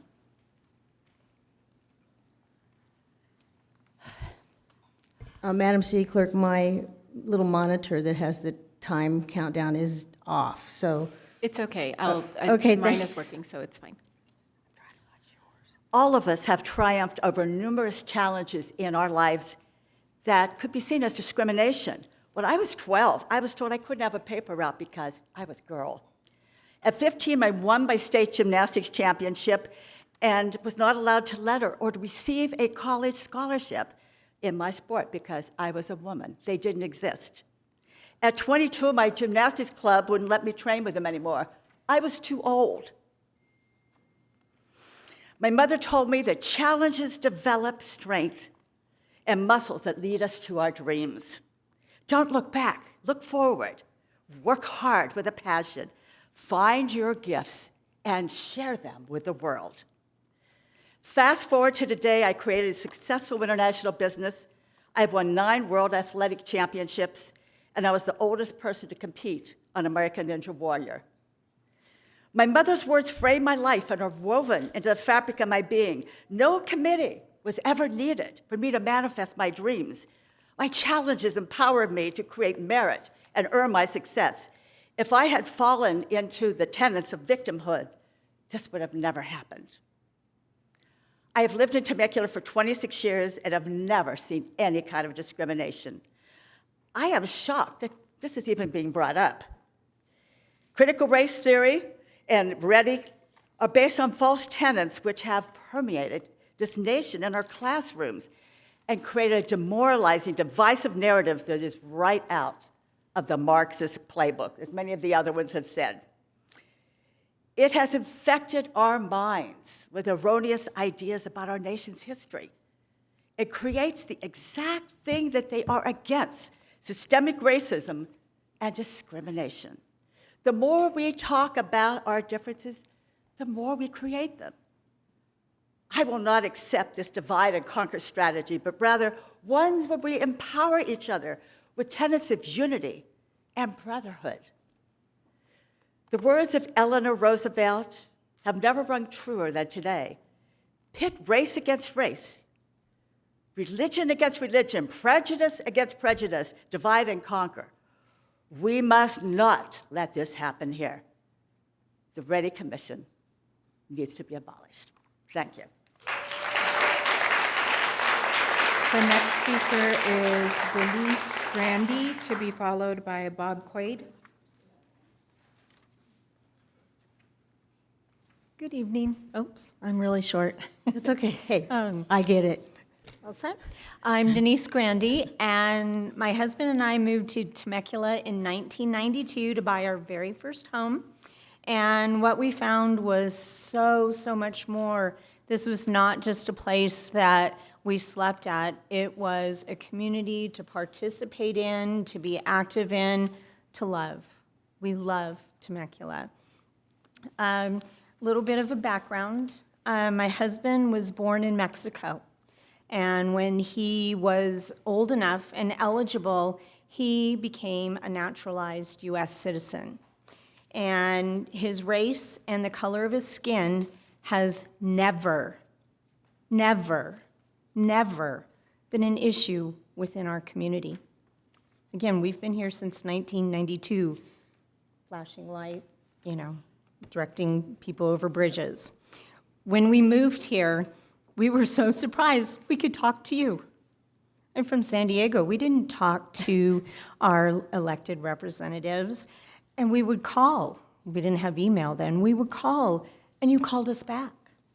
We've talked to you about things about public safety, lighting, our schools, stoplights, because we didn't have them on Winchester Road, and it got really foggy, and our neighbors were nearly killed.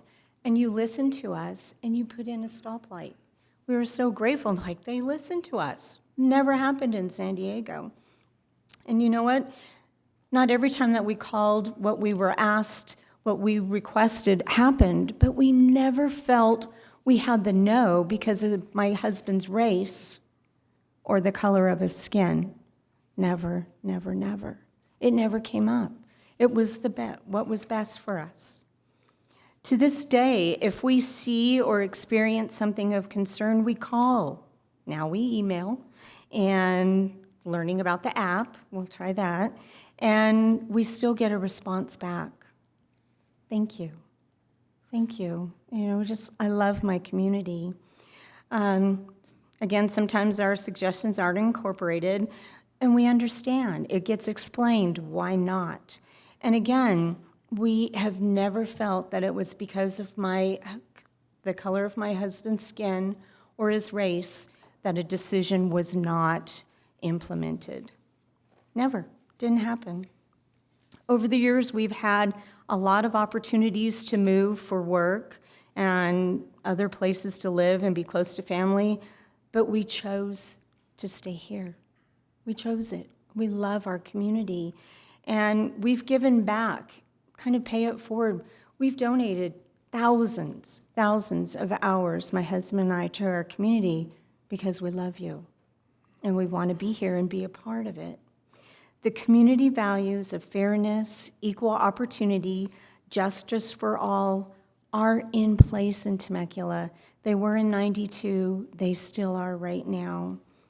Painting benches, displaying murals, creating manuals, adding new words to city plan, getting media training, it's not going to create any more of those values. And if someone's feeling excluded, those things are not going to make them feel included. That's just the reality of it. You know, now at the one-year mark of the establishment of the Ready Commission, my husband and I are requesting that the city of Temecula sunset end this commission. We love our community. We appreciate you always listening and representing the entire community, and it's going to be a big thing to act with discernment and courage, and we're praying and supporting you, and can't always be the way we wanted, but we'll do our best and kind of making our voices known. I never knew this much about Ready Commission. I've never seen any of these documents.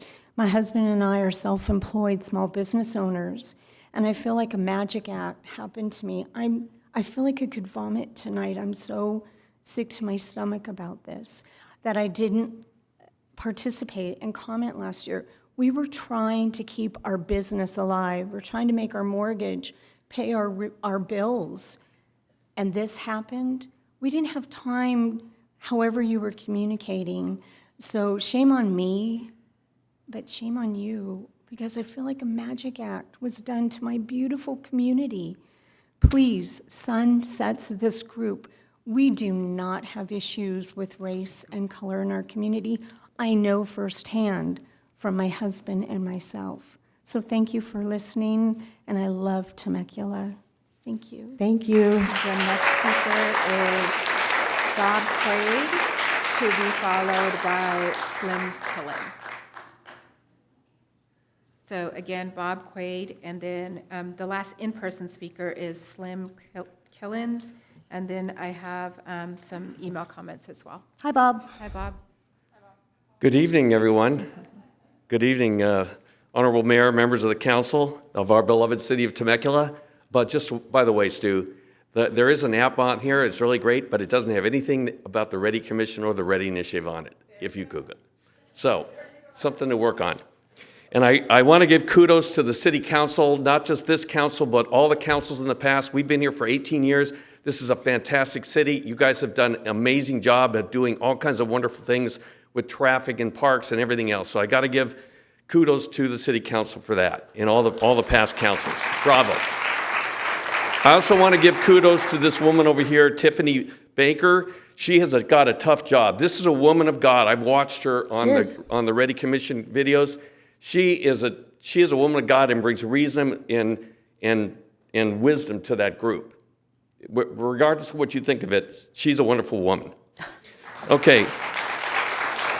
With that said, I'm here to speak for my wife and myself on this agenda item on the status of the Ready Commission, the Race, Equity, Diversity, Inclusion Commission, which is now in a one-year sitting. It remains our opinion, after reading the July 4, 2020 staff report, that this commission was formed as a knee-jerk reaction to the tragic death of George Floyd in May of 2020, and the fear and the threats of violence by mostly outside agitators that came and invaded our peaceful city shortly thereafter. For months, we listened to the barrage of accusations from the Marxist Democrat parties and their allies in the mainstream media, the left-wing social media giants, radical violent groups like BLM, and even from progressive pastors in our own local churches, that America was systemically racist and that white racism and white privilege must be eliminated. To quote Joseph Goebbels, Hitler's Nazi propaganda minister, if you tell a lie big enough and keep repeating it, people will eventually believe it. Think about that. If you repeat a lie big enough times, people will eventually believe it. Unfortunately, the charge of America still being systemically racist is a big lie that has been repeated with destructive and disruptive intent. This is not to say that racism doesn't rear its ugly head every now and then, but these are instances like a rash that can be treated locally. Racism is no longer a cancer that requires chemotherapy or radiation like it was 60 or 70 years ago, particularly in the Democratic South. America as a whole has been cured of systemic racism long ago, despite the current propaganda. So, after reviewing our first Ready Commission meeting held on June 10th, 2021, just last month, we were perplexed by the lack of diversity, equity, and inclusion on the committee when it came to race, age, and gender. There did not appear to be one commissioner representing the city's Asian community. No one appeared to be a senior over the age of 60, and there was only one male commissioner to 6 female commissioners. Does that sound diverse? Does that sound inclusionary? I don't think so. For nearly 3 hours, they spoke of drafting language to add an equity value to the city's quality of life master plan, and they used generic statements like tearing down barriers, identifying the underrepresented in our community, and everyone must be in the game, referring to a cartoon of a young child in a wheelchair trying to see a baseball game over a tall fence. They never once mentioned a single specific instance in this city evidencing a lack of diversity, equity, or inclusion. So what is the commission's real purpose? As 18-year residents of Temecula, my wife and I have not witnessed the lack of equity, diversity, and inclusion that the Ready Commission is trying to cure. In fact, our city has become more equitable, racially diverse, and inclusionary in the last 10 years than ever before. In the last 5 years alone, 6 black families have moved onto our street in the Red Hawk area, and everyone has been welcomed there. And many more black residents are seen daily throughout our Temecula community from the time we first moved here. I will finish up by saying that life is full of barriers. Some are real, and some are only in our minds, placed there by wicked voices in one's past, especially in our Marxist college universities and colleges that our children are being exposed to every single day. Some people are strong enough to overcome those barriers. They go over them, they go around them. Could you summarize, Bob, please? Otherwise, others need some help, and our country has done a great job regarding this. Over the last 100 years, such bills as the Civil Rights Act, the Americans with Disabilities Act, the Fair Housing Act, the Age Discrimination Act. Your time's up. All right. Can you summarize for me? All I have to say is this city was built on people with biblical values, the love of God, love of neighbor. And until the people of this city fail to hold true to those values, we don't need indoctrinational training, ready commissions, or the city government telling us how to behave. Thank you. And the last speaker for in-person.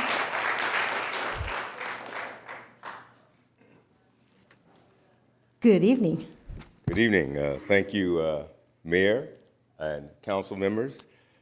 Before I begin, I want to ask you guys some serious questions. How many white members on this board feel like they're innately racist and hate black people? That's what CRT is teaching us. And by you defending it, you're telling them it's true. But you know it's not true. Intuitively, you know it's not true. Yet you will see this is what happened in Nazi Germany, the same thing. They divided Jews and Germans. Now you have the left, I call them the Nazi Democrat Socialist Party. They're dividing black and white.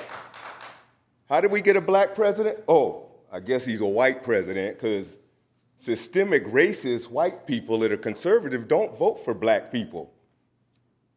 But it took the conservative white people to get Obama into office. There is no systemic racism in America. There's racism in America. We acknowledge that. There are no laws on the books that say black people got to sit in there. We got a black woman sitting with white people. And systemic racism. Bull Connors wouldn't have her sitting up there. By you guys supporting this, you are accepting the misinformation. Why are you doing this? How could white people let black people, I'm embarrassed at black people that are doing this. They were mad when the KKK treated them bad because of their skin color. Now they're treating white people bad because of their skin color. And it's evil, it's wrong, and I am getting started. I will not support any racist BLM, Antifa. They use these innocuous words. Peaceful protests, they blow up stuff. The Democratic Party supports them. But you go, I was at the Capitol. January 6th, they lied, misinformation. 10,000 people at the Capitol. I was about 100 feet from the door. I got tear gas in my eyes.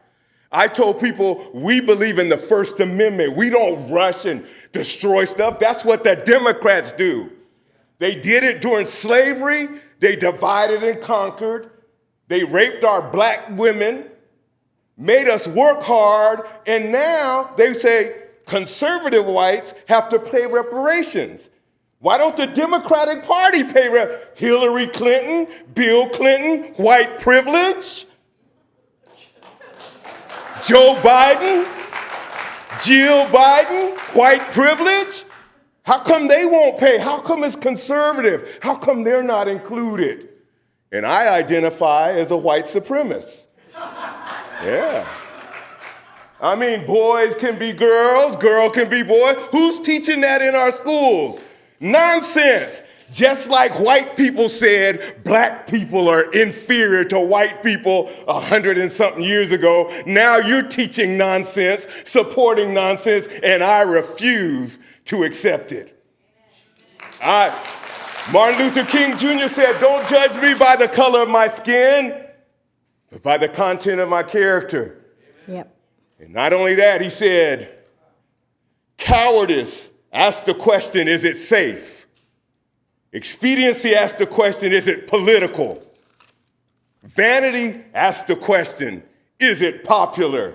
But conscience, your conscience should ask the question, is it the right thing to do? FBIC is not the right thing to do. I'm using that new normal. New normal. FDIC is not something that needs to be promoted here. It's racist, it's wrong, and I'm mad at my black brothers and sisters that support this nonsense, especially after living. No black person's been a slave in America. And how are we going back 100, 150 years on this? And you white people should be ashamed of yourself for supporting it. Yes, you have a right to, but it's wrong, it's evil, it's wicked, and I will fight anybody to stop this nonsense. Stop dividing our children. You're supposed to protect them. Adult men and women defending stupidity. I'm assuming you guys are educated. But why do we accept stuff we know is false? There's no scientific evidence that white people are committing crimes or evil. But when the people that do commit crimes, we don't do nothing about it. The Democratic Party, they are a Nazi, socialist Democrat Party. And if you want to be a member of that party, you have a right to be, but don't talk how bad Hitler was, and you're defending the same racist nonsense today. Have a nice day. Thank you, sir. Madam Mayor, we also have a couple of email comments. So I have 3 email comments, so I'll just go ahead and read those into the record. Okay. The first one is Jory Caldwell, and she says, or he says, stop the division in our community and find ways to bring everyone together. There is only one race. Scientifically speaking, there is only one race, the human race, endowed by the Creator with certain inalienable rights. However, there are many cultures and ethnicities. Color is not an indication of either, as within ethnicities.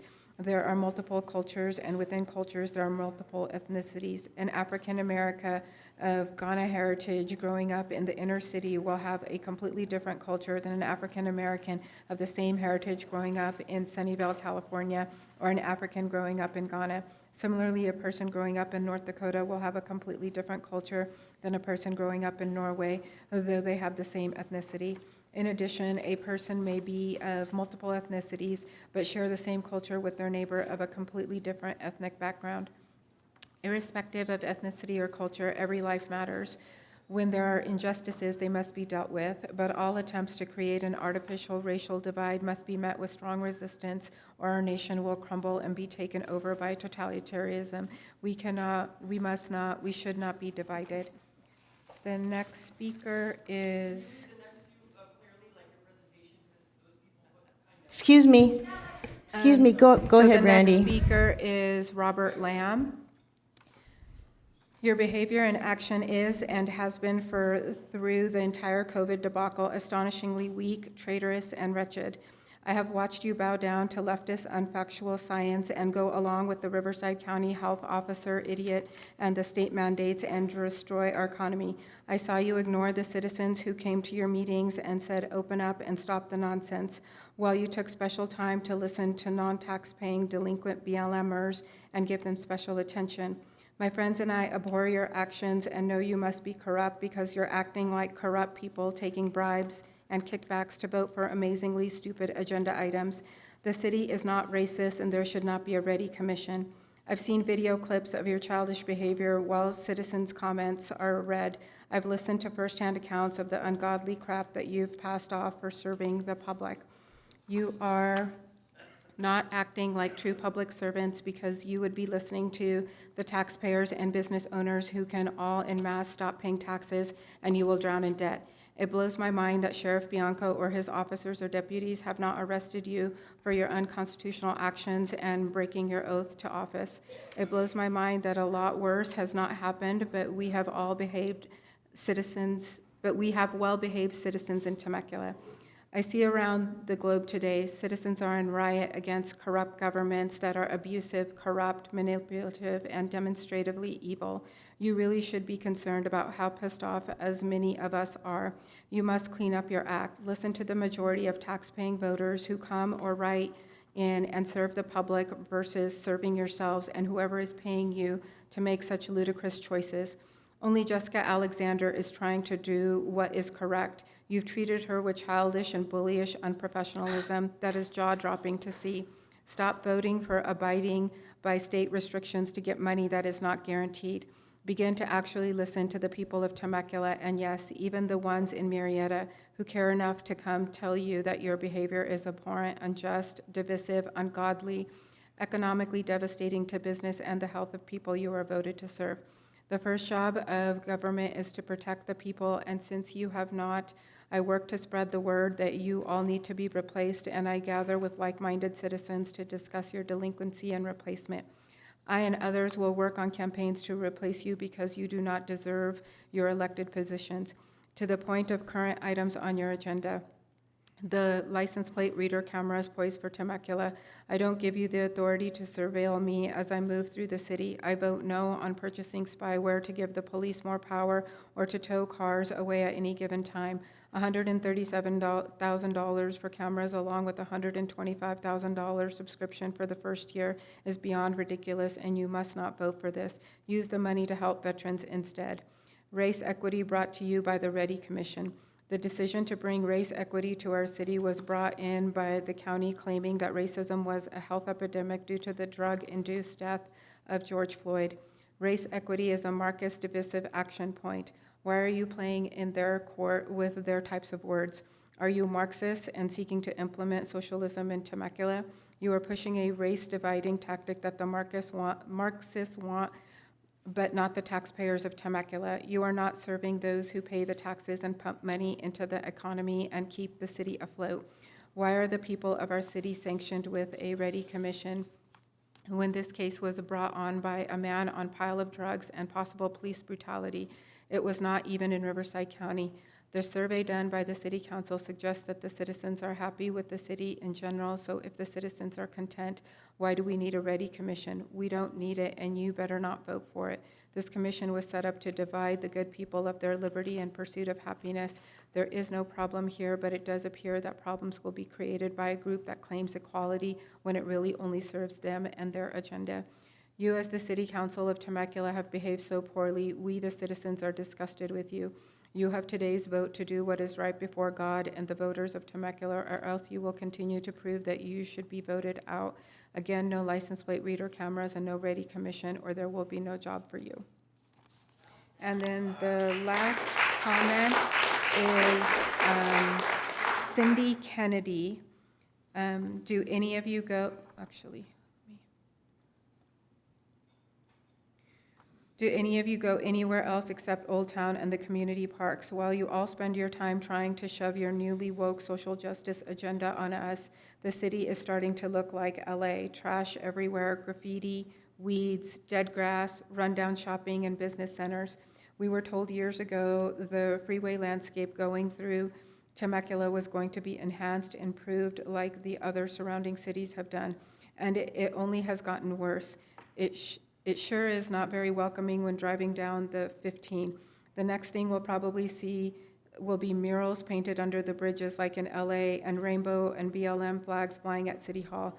The city leaders, along with Rancho Community Church and Project Touch, have also made our area very attractive to the homeless drug addicts that come here. This started long before COVID. Lots of state money to be made from this. It certainly is no longer safe to go out alone at night anywhere in this town. And now looks like the latest waste of our taxpayer money is the city creating yet another city staff position to assist the city clerk with this ridiculous race, equity, diversity, and inclusive commission. A commission which you all voted for, Jessica excluded, without talking, involving the residents that you are supposed to represent. And how much of our taxpayer dollars are you spending on your CRT training? Old Town has basically turned into one big rowdy bar at night, decaying old shopping centers with dead landscaping and potholes. I wouldn't be surprised to find out how many of you have a personal undisclosed financial interest in Old Town. It used to be a place where we could all go and enjoy a nice dinner and local events. Now it is mostly out-of-towners coming to party or looking for trouble. The one good thing you did was increase the police presence, but I'm not sure this is even enough on the weekends. We need to be more than just a tourist town. The traffic is horrendous. We need to attract employers and businesses that offer high-paying jobs, not more bars and nightclubs. And now the schools and city are brainwashing our children and city staff with critical race theory. Why are none of you speaking against that topic? I'm surprised to find out just how many Temecula residents are clueless about this Ready Commission. We had our own neighborhood 4th of July party since once again you decided to cancel the 4th of July parade and festivities at the sports park.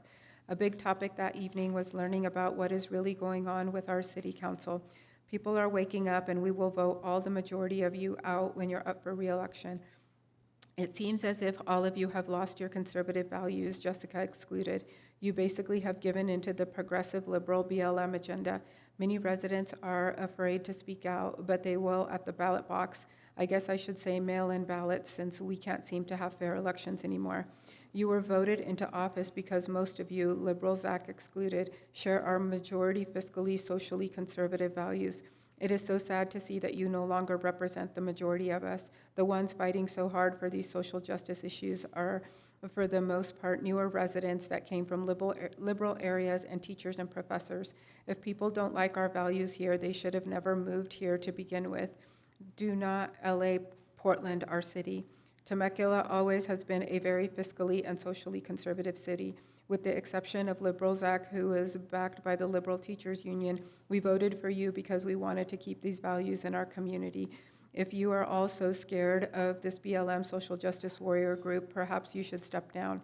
Thank God we have Jessica Alexander there to represent our conservative values. The rest of you are such a disappointment. I know Marianne will go on about how all the council voted in unison except Jessica for this ridiculous Ready Commission. The part she fails to mention is that you failed to speak with the residents of Temecula to see how we felt about it, and I can tell you the large majority of longtime citizens want nothing to do with it. It is a waste of taxpayer dollars. And please take down those dirty, torn COVID flags by the duck pond. We don't need a constant reminder of this pandemic. Madam Mayor, that is the last of all of the public comments on all of the items. And I need a motion to extend, and we're going to have this discussion, so we're going to say 11:30? So moved. Motion? Second. Second, all in favor? Aye. Aye, thank you. Okay, so comments? Go for it. Comments? I have comments, but. Go ahead. I'd love to hear other people's first, though, because I'm still wanting to understand where everybody else is at. Seriously, because I'm kind of still the new person to this. I've done a lot of looking into where we're at, but. I'll start. Go ahead, Stu. Okay. So the critical race theory, I'm not a believer in. So let's just start there. The Ready Commission, I still am. I support it in a certain form. And that form is, I started thinking about myself. If I lived in a Muslim country and there was a city council that was going to go to bat for me to live my life as a Christian, I'd be supporting that city council. And so I kind of reverse the roles in my head. It's like, okay, I would want somebody to be there to protect me. And I'm not the smartest guy in the world. And I learned through verbal communication. So that's where, for me, it's all about communication with people. So that to me is where the Ready Commission comes in, is to talk to those people who maybe be that 1%. Who feels alienated, and for what reason, I don't know, but if I talk to them, I might be able to figure it out. So that was my support of the Ready Commission, and I think people are confused that the Ready Commission has any kind of power over us. It really doesn't. All they are, they're just like you standing there giving your opinion to us.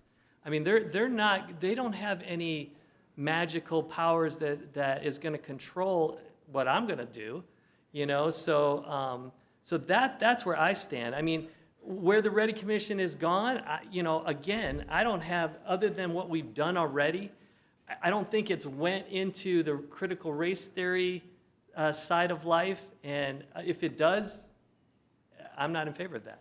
So that's where I'm at. But I feel like there is a place for people to be able to speak free and give us information that we don't have. So that's, Thank you, Stu. Who's going next? I'll go. Go ahead. Thanks, Zach. So, this might sound odd, but I feel like we're closer than we are apart. I just think we're talking about some different things. I hear a lot of federal narrative and state mandates. This is something that happened at the local level. This is something that we did at the local level for our community. And Director Joel, thank you for that presentation, because sort of putting myself back, rewinding a year, and having to sort of process your resignation. And again, we had all these tough conversations, and we'll continue that, but having to process that and how the community reacted to that. But then sort of moving forward through that, moving through the protests, where we were down at the duck pond and seeing community members there.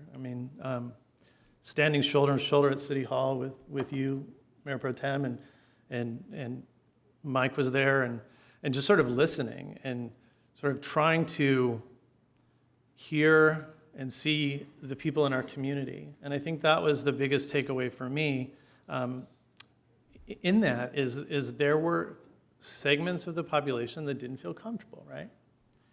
And we can acknowledge that. I think that oftentimes we take this personally.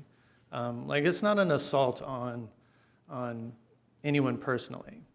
And I heard things about murals. We unveiled a mural today. It's literally the American flag. It's beautiful. You should go see it. It's down at the History Museum.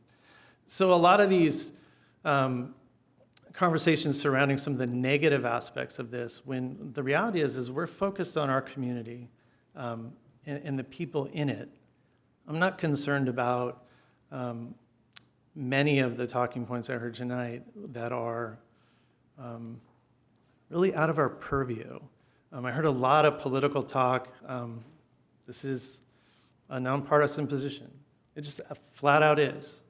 And it should stay that way. It should stay that way. It absolutely should. So for me, those are some of the things that just like I try to wrestle with when we talk about moving a lot of this stuff forward. It's really genuinely like the summer food service program. That's a Ready initiative, whether we want to talk about it or not. The senior shuttle is a Ready initiative. Gosh, just the cancer task force, access to health care, right? Like that was born out of doing something for the community, much like what we're talking about tonight. A lot of these things are, and I shared with you earlier, Councilmember Alexander, when we were backstage about sort of meeting with the community during that time, right? And we would meet at the park or someone's driveway or an alley, and the outreach for me was extensive. We held massive public meetings. Again, we're all accessible. And so for me, I listened, and I think that was the biggest thing. I didn't talk a lot. I didn't sit there and try to tell people how they were feeling. I listened to how they were feeling, much like we heard tonight. We heard a lot of how people are feeling. That same sentiment is true for the balance of the population that's not here, right? In that survey, about 60% of people want the city to provide for diversity, inclusion in events, services, programs, and policies. So I listened to everyone talk. I'd appreciate it if you'd give me the same respect. I didn't say a word to anyone. So I would appreciate the same amount of respect. So those things are important to the community. They absolutely are. Now, how we get there, that's where the rubber meets the road, right? Because that's really the hard part for all of this. When I talk to my children about things that they see, they're so much more comfortable talking about this. We've had these conversations. They're so much more comfortable about talking about this and being honest, being truthful with each other. And again, we're trying to have those tough conversations, right? And they legitimately are tough. I mean, for any one of us to sit up here for the last year or so and think this has been a joyride, it certainly hasn't been. It's been extremely difficult. It's taken a lot of energy, a lot of family time, a lot of effort, but it's worth it. At the end of the day, and I think I said it back in June of last year, how important it is for the entire community to feel that they're part of that community. I think that's really the goal. If we focus on those things that matter at that hyper-local level, those are the things that are important to me. And I think, again, we all don't have to think alike. We all shouldn't have to feel like we think alike. And that diversity of thought is probably the most important amount of diversity that we can have, and that's important. So, it's certainly been a robust set of public comments and obviously a discussion. We do have some action items, so those are just my comments on this, and I'll leave it at that. Okay. Jesse, ready? I'm always ready. Okay. All right. This is not an easy subject to talk about. And I'm going to tell everybody right now, especially my colleagues, I have been working since before I got elected to understand this. From the beginning, I'm going to be completely sincere with my heart, and I always talk with my heart, not with my feelings, not with my emotions, but with my heart. We are over-commissioned. I feel that we are running thin when we continue to make commissions such as this. I had stacks of paper here that I've been going over, statistics. And every one of you spoke exactly what I wanted to say. Everyone tonight. There was not one person that did not speak about what was on my findings. I agree and I believe in fairness. I believe in looking at the heart of somebody. And I believe that we all need to be the hands and feet of this community. Every single one of us needs to serve in some capacity. When I look at the name Ready Commission, I have to break it apart. The first word is race. My God created us as a human race. One blood, one race. We all just got some flavors. Vanilla, chocolate, whatever you want to call it. I got to give a little bit of light to this, people, seriously. It's not an easy topic. But the fact of the matter is, when we look at race, we divide people. I have a friend of mine who, and this is going to get a little long, but this is kind of my time. I haven't had the time to talk to you guys about this yet. You guys had 6 months, and I'll try to keep it short. Friend of mine, with her first son, she is white and Asian. Her boyfriend's, the father, was black and Hispanic. She then had 2 other kids after she got married, who was Pacific Island himself and white. And they live under one roof. And my question is what race do they fall under? When she goes to tell her kids, or they have to fill out forms at school or for census, her kids ask her, what do I put down? What do I put down? Why are we dividing each other? This is the tactic of the enemy, people, and we all know it. Every single one of us knows it. So my biggest question is I agree with all of you, but I also at the same time have to look at how can I work with my colleagues to continue to move forward. So I already know and I feel that I see where my colleagues are at, and I love them with all my heart, and I've been really trying to get to know them, and I think every one of us can say that truthfully, because I do like them a lot. I would like to see, and my heart says I would like to see the Ready Commission gone, and I'd like to be part of a community services commission or just another group. Somebody talked about a nonpartisan, or not a nonpartisan, but another group of the community. I'm not saying that people are not represented. I want to hear where the ball is getting dropped. In my city, if there's a ball getting dropped, I want to know about it. Because I believe that everybody has a voice. That's why we have liberty, justice, and freedom here in America. Unlike the countries that I have lived in, India, where they have divided people by caste.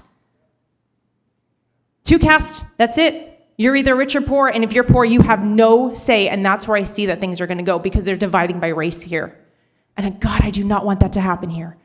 We are so fortunate and so lucky to have such a beautiful city. I moved back here knowing that I can raise my kids in a great city, and I will not see it divided.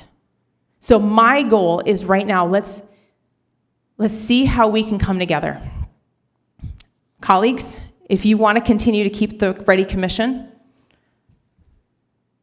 I say let's take a look and dig a little deeper about the name of it. Race has got to go. I'm sorry.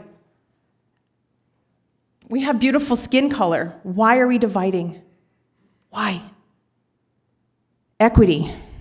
My gosh, equity. I see right now our government, not just in here, but even specifically, we're getting so diluted. We're here till now 11:15 talking about race. Like 11:15. Where I believe this is the job of our community, our churches, our nonprofits, and our businesses, and our parents to teach their kids. Not of me. Not of me. Not that I don't want to stand up for people who don't have the say. I'm all for that. In fact, I even told city manager today as we talked, we had a great conversation and prayed today together. And I'll tell you, I put a round table in my office for a reason.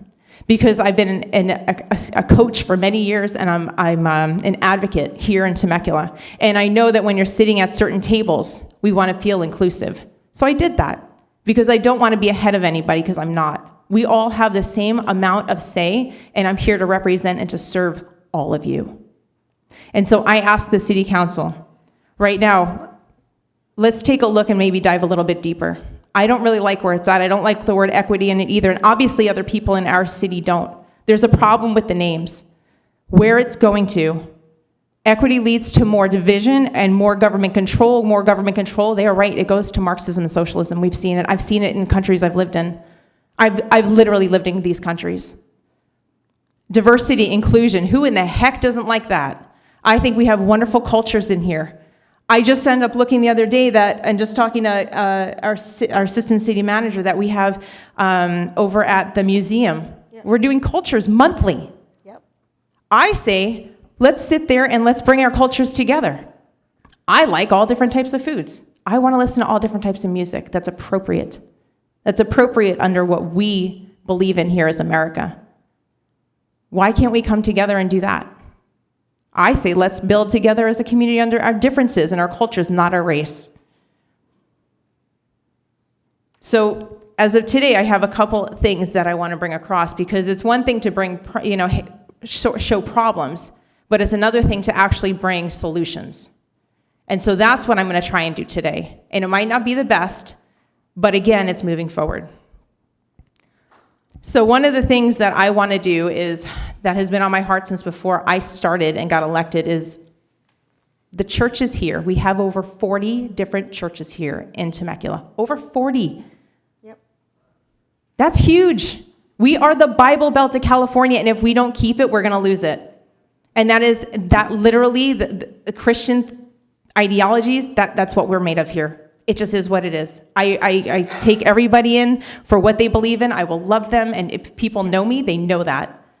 But yet all these churches, over 40 churches, I would like to be able to step up with them to get them fixed or coming to get together to work in this city. They are called by God in this Bible, the one that I'm reading, to take care of the orphans, to take care of the widows, to take care of the sick, and to take care of the prisoners. That's what they're mandated to do. And right now, the churches are broken. And I, as a city council member, would like to see that change. I would like to see these churches step up together to take care of the people that they serve, of God's people. That's number one. Number two, I'd like to see more people serving in our community. I know we have a lot, but I know that if we get off Facebook and we just do a little bit extra, get out into the community, serve with your hands and feet. And there are some, and I'm looking at one right in the back corner over there that really helps the community monetarily. I know that for a fact. And I thank the people for everything you do for this community, because every hour spent helps a child. Every hour helps connecting our city together. So please don't forget to do that. We are called to do that, to be the hands and feet. It's so simple. The next thing I want to talk about is many people in the city, and I never like to look back, but I want to continue forward. The training that was in here. People are going to be coming to my office next week or at some point in time, and they want to understand why I did not take the NLC training, the National League of Cities. Now, I'm not going to go into deep conversation about it right now because everybody wants to get home. I know I do. But I'm going to tell you, I've done my research. I have done my research. And when I look at the National League of Cities, and they are umbrellaed under the California League of Cities, which it looks almost like to me like a bowl of spaghetti, because you can't find where people start and where these organizations start and where they finish. These type of organizations do not support the nuclear family. I'm a Christian woman, and I stand here as one. And when these people want to fund Planned Parenthood, I'm sorry, I can't do it. I cannot stand here and do it. So for me to do this training is completely against my religion, to support any of this. The things that they believe in, I can't believe. I can't even follow. So my idea is, according to phase 1 of normalizing conversation on our checklist, right here it says professional diversity equity training. And the first one it says is contract with NLC. And the next phase it says other professionals to provide diversity. So other classes, that's how I looked at it. Because we have to have both sides. If we want to see what other people are needing, as far as with the NLC, I believe we also need other types of training as well to bring in. So one of the trainings that I sat down with Mayor Marianne is with a group called Every Black Life Matters.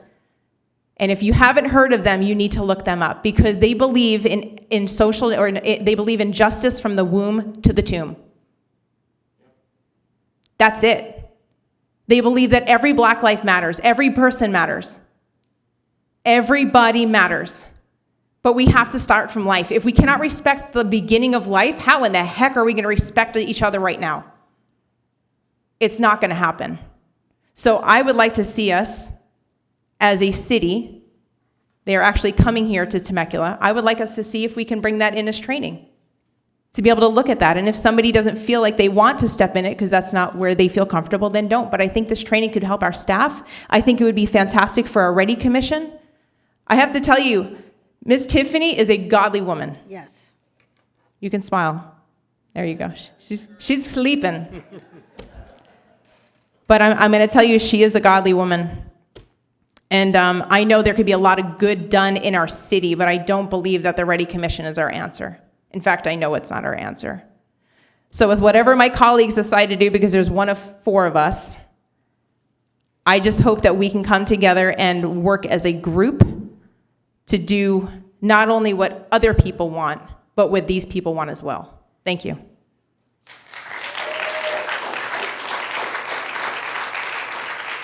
Matt, go ahead. Well, I think we agree more than we disagree. So I'm just going to start right there and say that. And I think we're all having a very similar conversation, but talking past one another, right? And I'll say, you've seen the reports, you've been to some of the meetings, you've looked at some of the documents and things. I'm going to tell you a little bit of history on where I see the Ready Commission coming from my perspective, and why I voted the way I did, and why I still support the concept and the work that's being done by the Ready Commission. Because I think we're probably more on the same page than we're not. And I'll also say, here's the unfortunate thing. There is a tremendous amount of misinformation out there.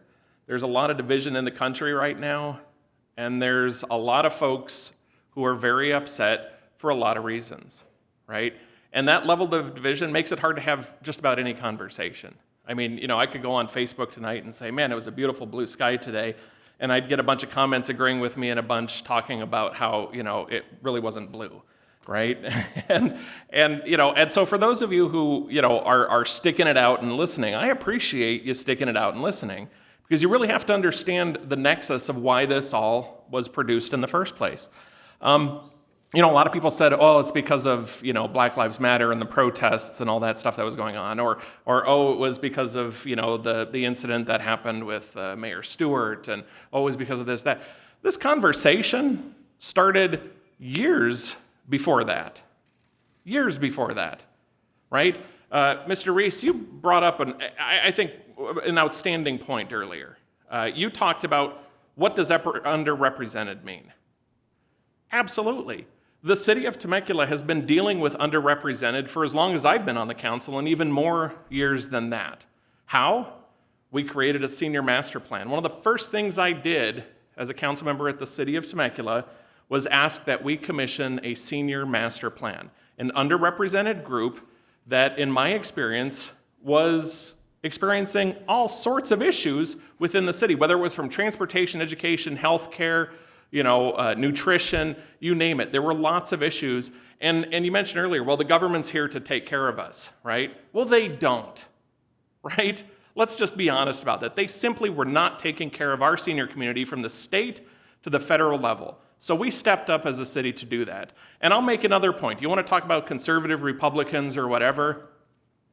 I didn't want to spend a single dime on creating that report. The first thing that comes out of everybody's mouth is, oh, you got to hire consultants and you got to do this and that. We have an incredibly talented group at this city with phenomenal expertise.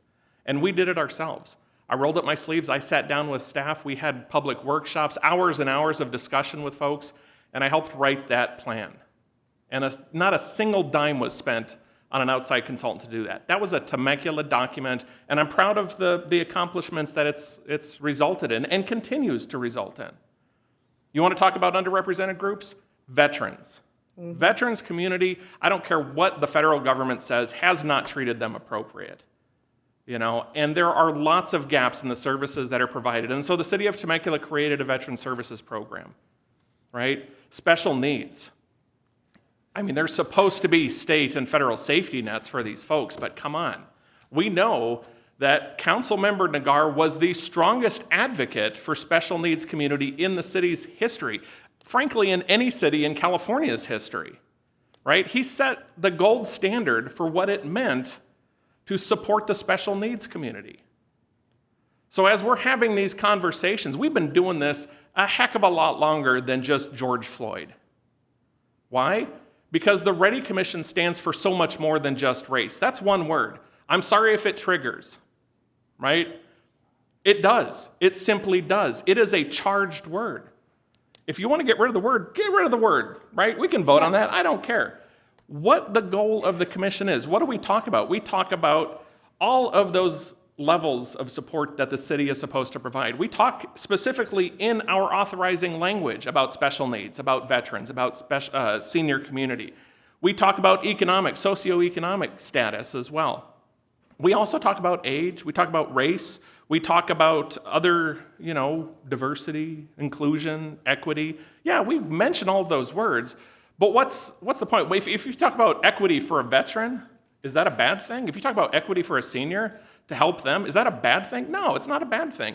Pay careful attention to the words we use. We chose them very carefully. We are not critical race theory. No. This conversation started way before I had even heard of critical race theory. When I first got on the city council, we were inundated with folks coming here talking about Agenda 21. Does anybody remember this? Yes. I know you do. I know Bob, I know you do. I work in the field of land use, development, energy, environmental. And in 20 years in my career, the first time I heard about Agenda 21 was at a city council meeting. I was like, what the heck is anybody talking about? But they were so convinced that the city was doing things with all of these organizations and entities that were going to erode the Constitution of the United States and undermine, the values of property rights and other things for our residents in the city of Temecula. And you know what? None of that ever happened. Nope. So I'm asking everybody here to do something that is extremely difficult today, and I understand how difficult it is. I'm asking you to trust us. Very simply to try, laugh, go ahead. I'm asking you to trust us because I'm here for the same reasons you're there. Jessica is here for the same reasons you are there. We are all here because we live in a city and we want to keep it safe. Number one priority of mine, public safety. It will never change. Public safety, number one. Right? We are all here to serve our community. We had a calling, we listened. We came here, we tried to do the best thing that we could, right? So the Ready Commission wasn't born out of BLM. It wasn't born out of George Floyd. It was born out of a much larger, much deeper conversation. Were these other incidents that were mentioned earlier part of that evolution? Well, absolutely they were, right? But it doesn't mean that we're here to, just talk about, and divide the community and all of that. What has the Ready Commission done yet that has created division in the community? The only thing the Ready Commission's done at this point is had onboarding, right? They have met with every single department in the city of Temecula to understand how the city of Temecula works. I would love to be able to provide every one of you in the audience with that same thing. We all, as council members, have gone through basically the same thing, but more on a one-on-one basis when we become council members. It is so important to understand. You have volumes of information that you have to digest. We've all, digested a lot of it already, but we continue to. There's a ton of information out there. It's not easy by any means. But what has the Ready Commission done? It's onboarded. It's met with every single department to understand how it operates. What's going to be its next big charge? The next big charge is going to be what? Addressing the districting. Mm-hmm. Right? The city of Temecula, like it or not, has to go through redistricting. That is not our choice. That is the state of California mandating that we have to do that. And so we're going to go through that process. And we have a commission, just like you all have a voice, to walk us through that process. So, look, we're all watchdogs here. I got on the city council because I saw things that I knew I could help with. Right? You're all here because you see things that you know you can help with. The moment the Ready Commission violates the Constitution or a law or a regulation, by all means, I'm going to be the first one to say, whoa, that's the line, right? That's not what we are here for, right? You're doing the same thing. And by God, you should do the same thing. If the Ready Commission or the City of Temecula or the City Council passes an ordinance or a regulation or something else that violates that Constitution or any one of our state or federal laws, sue us. Please, do me a favor and sue us. Because that's how this process works. Now, I'll give you a hint. You have to come to the meetings first. You have to speak out on that issue. Then you can bring a challenge forward in court. But at this point, what has the Ready Commission done that's actionable? Absolutely nothing yet. Right? What has the City Council done that's actionable? Absolutely nothing yet. What we're trying to do is start a conversation to allow folks to have the communication that you all said you were lacking. That's why we're here, right? Yeah, we're here because we want to communicate with one another. That's important. That's important to have this dialogue to make sure we understand what the point is and why exactly the Ready Commission exists. Now, we all have, and those 7 members of that commission all have a very unique perspective of what they think that Ready Commission is. Yep. And you know what? I'll guarantee you that they don't all see eye to eye on that. I guarantee that. And that's okay, right? But for you all to come here and say, you know, well, you have a certain number of this color of people or gender of people and this and that and other, you weren't there for the process, right? What did we get? We got 76 applications from folks, the largest outreach we've ever done in the city's history for applicants, the largest application pool we've ever seen in any board or commission in the city's history, and we got just lists of information. And I know myself, like everybody else, we had these little sheets and papers and things, and what do you get to do? You get to read their bios, you get to read their information. Why are they interested in doing this? What do they represent? And you know what I looked for? I looked for folks that represented veterans communities, senior communities. Mike and I talked quite a bit about the folks who represented the special needs community, and we said we need to make sure that those folks are on here as well. Now, at the end of the day, we have who we have on the commission, right? And we all voted. You know, Stu wasn't here for that. You weren't here for that. But the 3 of us and Mike, and we went through his applications. We sat through hours of people talking. I think we got a couple of folks in the audience who actually didn't get on the commission who had applied. But that's okay, right? That was the whole point. And it's not a static commission. These 7 members aren't going to represent the city of Temecula in perpetuity, right? We have members whose terms are expiring after the first year. And by all means, we want folks to continue to apply and participate. And if you have a passion for this, then interject yourself into that process. We want that. We want that dialogue. But as we start moving through this process, again, we are all here to help define that process, make sure it's actually what we're trying to do. It's not critical race theory. I'm not educating the public, right? I'm not creating school curricula. None of us are doing that, right? That's not what the point of this is. And it's unfortunate that all of that conversation got mired in what we tried to do here for the city of Temecula. We simply tried to throw an umbrella, cast a large net around everybody else in our community. We checked off a number of boxes that we very proudly checked off. We checked off veterans, we checked off seniors, we checked off special needs. And we said, but there's other folks in this community who have reached out, who have spoken, who don't have a special plan that we wrote for them, who don't have a voice. And so this was an opportunity for us to do that exact thing that you said, well, you don't have any issue with the word inclusion, right? Did I get that right? Okay. That's what we're trying to do. We're trying to make this inclusive. So again, call it what you want to. I don't really care. The point is that we have an opportunity to wrap a larger thing around this city. And Luke mentioned earlier the quality of life master plan and the general plan. This is a very rare occurrence that a city goes through that process. It defines the city going forward for many, many years. And we got to get it right. And we expect your participation. We expect the Ready Commission's perspective and their participation. We expect traffic safety. We expect planning. We expect community services and all this council up here to do the same thing. But not a single one of us, and certainly not our city manager, our city clerk, our city attorney, are going to allow us to break the law in this process or do something that violates the Constitution of the state or the United States. Simply not going to happen. So I think I've said probably about enough. I think everybody's getting a little bit tired. I will say a couple of things. I'm more than happy to have more conversation on what you're proposing. I have no problem with what you're talking about. As far as training goes, look, you chose not to participate in those trainings for your reasons.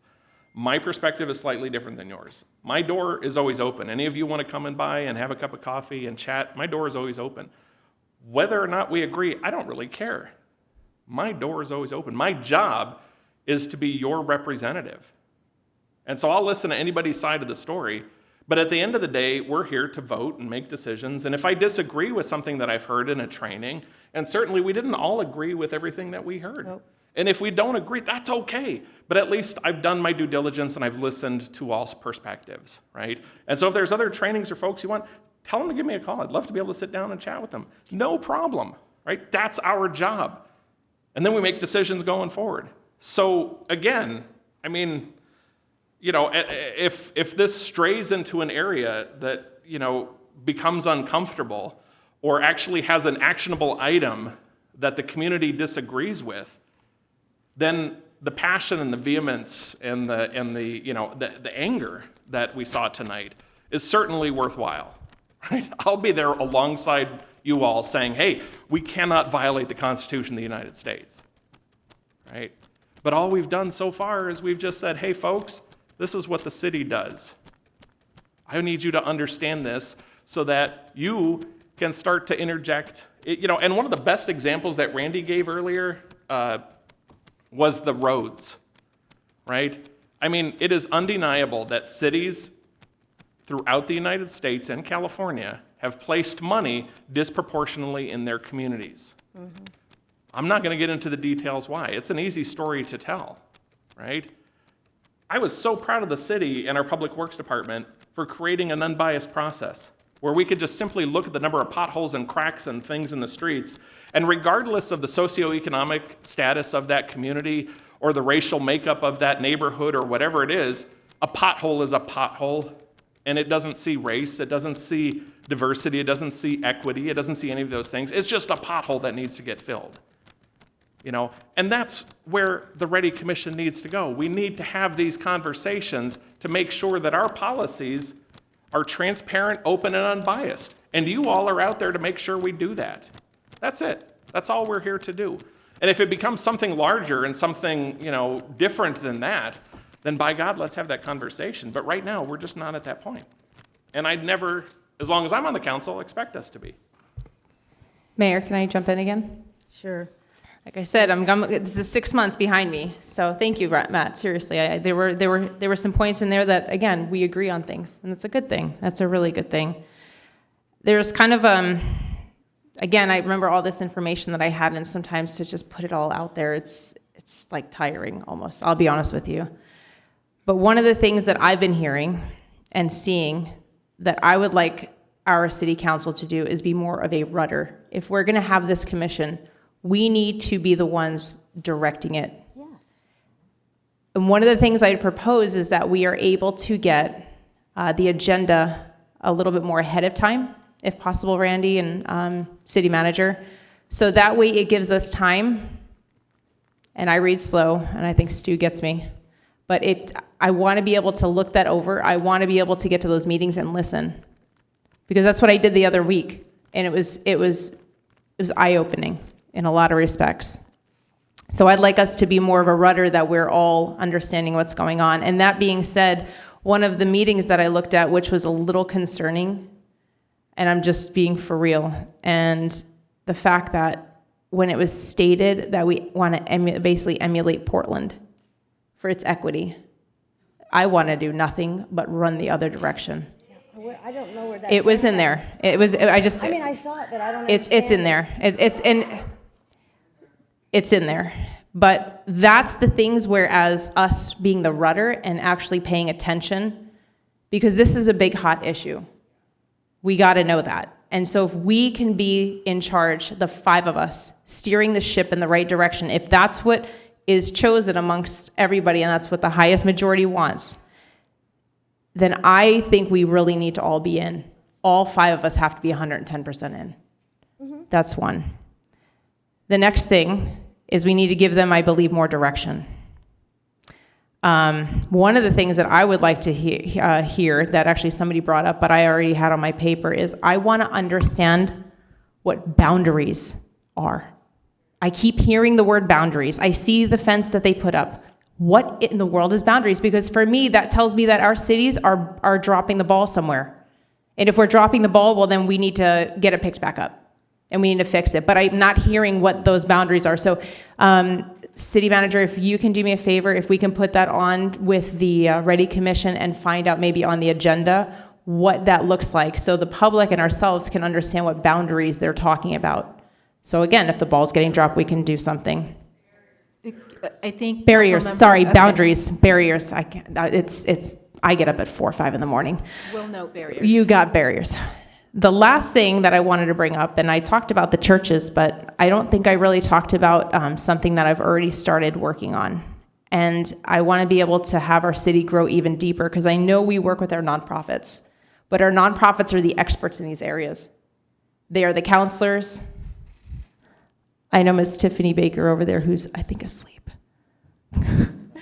She has a nonprofit here in the city. Nonprofits are my specialty. You know, and that's what I think we need to start dumping this stuff onto.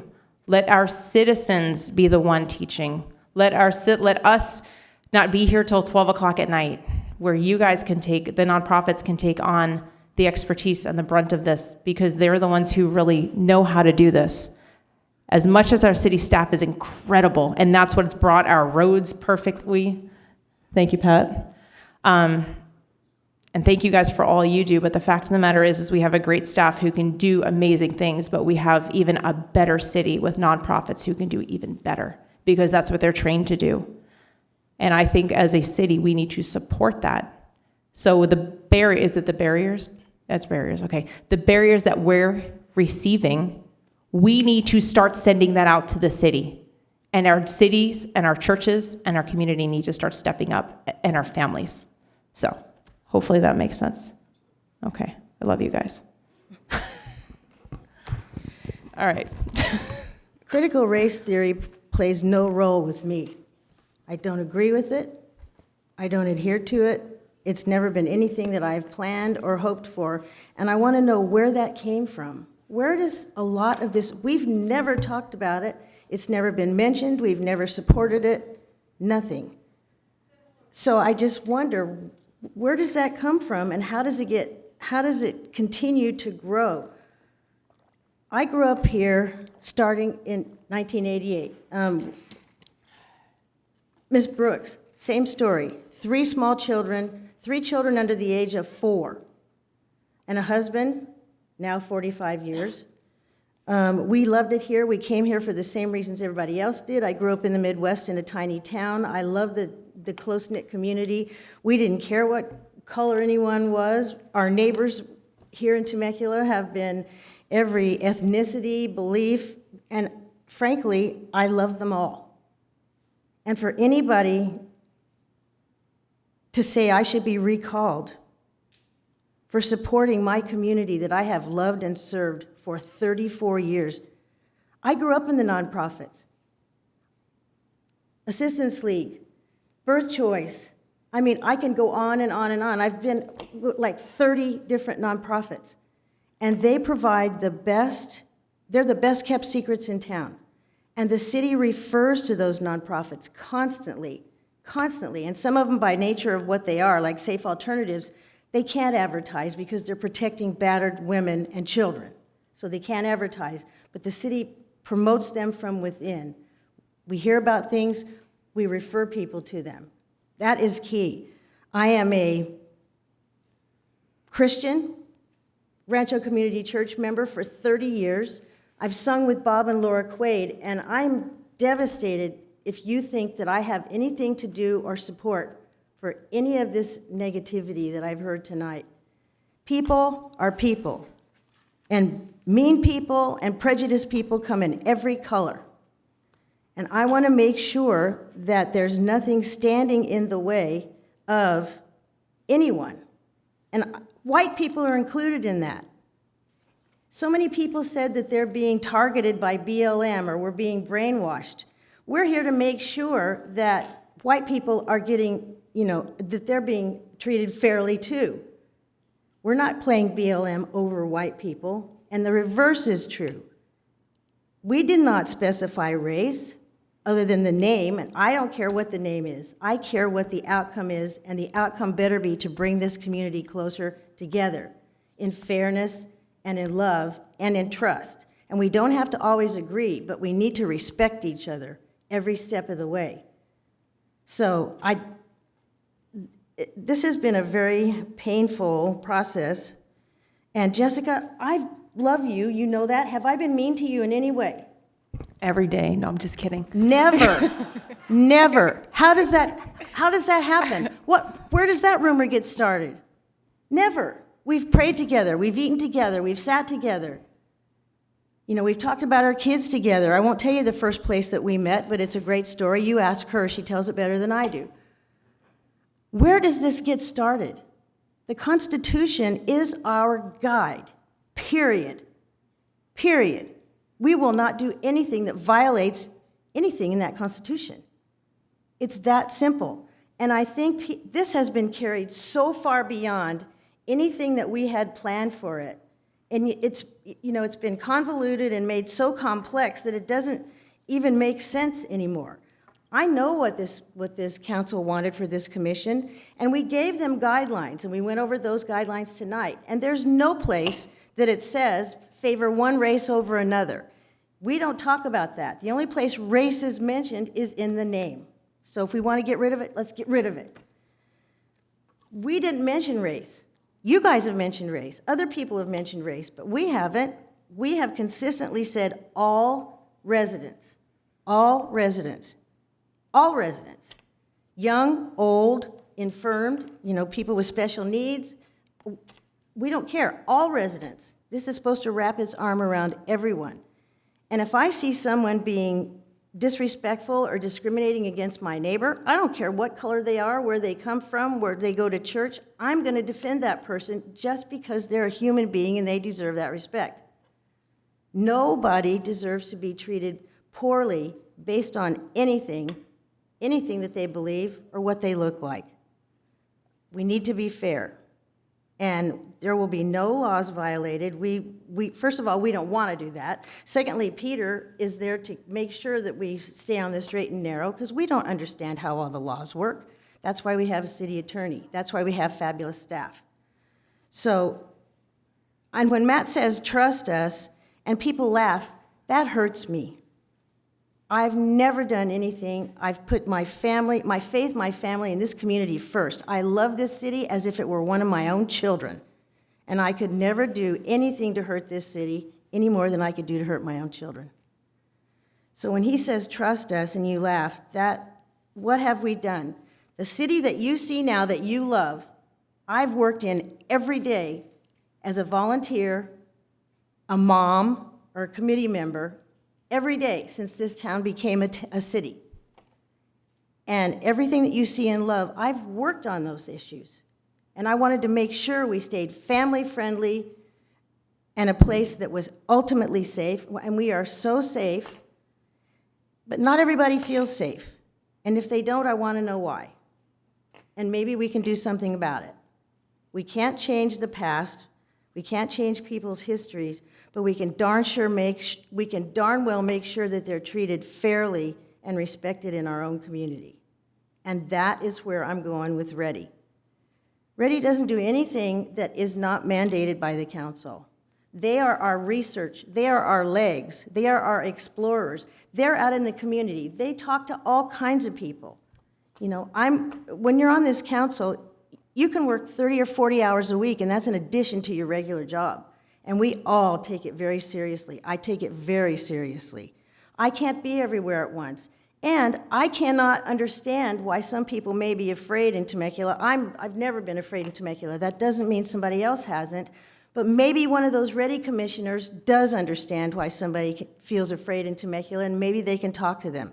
A lot of times it has to do with just having all the correct information. Maybe people don't know we're the 20th safest city in the country. Maybe people don't know that we have 120-some police officers. Maybe people don't know that we just assigned 9 of those officers to patrol Old Town and keep it safe because that was a trouble spot or was becoming a trouble spot. You know, maybe if they knew that, they would feel safe. If people know that we have their backs, that's the only reason we sit here and do this for $600 a month stipend. And $50 per meeting, and they meet twice a month. And for somebody to stand up here and say that these commissioners are filled with hate, that makes me want to cry. These people are doing this out of love for their fellow man and love for their city. There's no plot here. There's no backstory. There's no scheming. You can come to every single meeting. You can call any one of us or text any one of us, and we'll sit down with you anytime. I have an open door policy, and I'm not a very deep person. What you see is pretty much what you get. And so, I don't lie well. I can't. It's just wrong, and it makes me totally uncomfortable, and there's no reason to lie. The only reason you want to lie is if you're doing something wrong. And I don't believe that any person up here and the staff that supports us unbelievably well, and it's this combination that makes Temecula one of the best places in this country. Nobody has ill feelings or, ulterior motives for any reason. We love Temecula the way it is. We help to make it the way it is because you helped us by telling us what you want and what you like, just like was done in that survey that we reviewed tonight. And we're going to go look at some of the things that you said you didn't like. And if we can change them, we will. And that's the way it works. But that's why we have one of the best, most family-friendly, most beautiful, safest cities in this country. And you think we're going to drop that ball now to go down some side road? We are not. We just want to make sure that every resident in this city feels comfortable moving forward with us. And I don't know about barriers, and I'm not sure that there are actually barriers. I think some people are just more comfortable than others. I started volunteering the first day we lived here. I'm outspoken, I speak in public, I perform in public, and I'm not worried. Not everybody can do that. Some people don't have an easy time finding their place. Well, maybe we need to help them find a place where they can contribute and be valuable. And I can tell you of one person on that commission who is very open, and I love this person dearly, and as soon as they started learning about Temecula, they felt so much better. And now they are gung-ho, they realize what's going on, they love this city, they love the staff, they know where we're going, and they love the people. We have the best residents there are. Please do not assume that we are evil people. I have not an evil bone in my body. So don't assume that. Before you assume or before you believe something that you read on social media, which is just crazy, call me. Call any one of us. I'll sit down with you. I'll sit down with you as long as it takes. So please, don't assume, don't jump to conclusions. This is going nowhere other than to make sure that everybody is included and everybody, that we're not doing anything to leave people out. You know what I see as equity? Equity is this chamber is open to the public, and you're here participating. What if a person who can't hear, who's hard of hearing, who is deaf, comes into this meeting? They can't participate. Equity is when we give that person the headphones so they can hear what's going on in this meeting. That's equity. And that it will allow them to participate. And I just don't see it going anywhere near the extremes that I've heard from people. And I understand if you believe that, I'd be scared too. I'd be angry too. And I have been. Anytime anybody's tried to do anything in this city or on this council, I've been the first one to go to them and argue my point. And that's what we need to do. That's why you're here. But it doesn't work if you assume things that are not correct.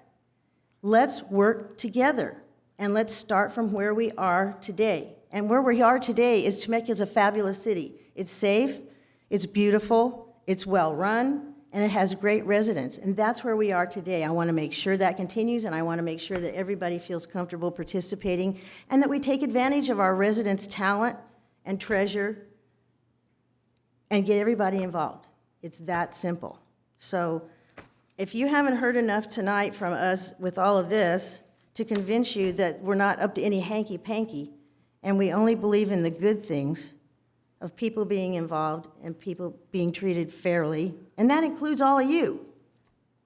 So, I can't help you. But when you hear misinformation, you've heard a lot tonight, when you hear somebody repeating misinformation that has to do with critical race theory, please correct them. We aren't talking about it. I don't support it. I think every person here has talked on their own behalf. So please, spread the good news. And we're going to explore some of the places that we need to talk about. We're certainly going to look at communication. We talked about that already. So what we did here tonight, this was a status update. And I think, yeah, and staff has been provided direction. And yeah, we need to extend also. Can I have a motion and a second to extend, please, till, let's say 12:30, and we'll be out of here by then. Motion to extend. Okay. Second. Motion second, all in favor? Aye. Aye. Thank you. So this is receive status update on the Race Equity Diversity Inclusion Initiative, approved proposal with NV5 for media relations training, and provide general direction regarding the creation of a city council protocol manual and or other initiative items at the request of Mayor Edwards and Mayor Pro Tem Ron. Okay, first of all, media relations training is not equity training, it's not critical race theory training, right? We want general direction and we want to provide the manual, so we'll have a roadmap to follow. That's how we work. We provide master plans for everything, and we get public input in doing that.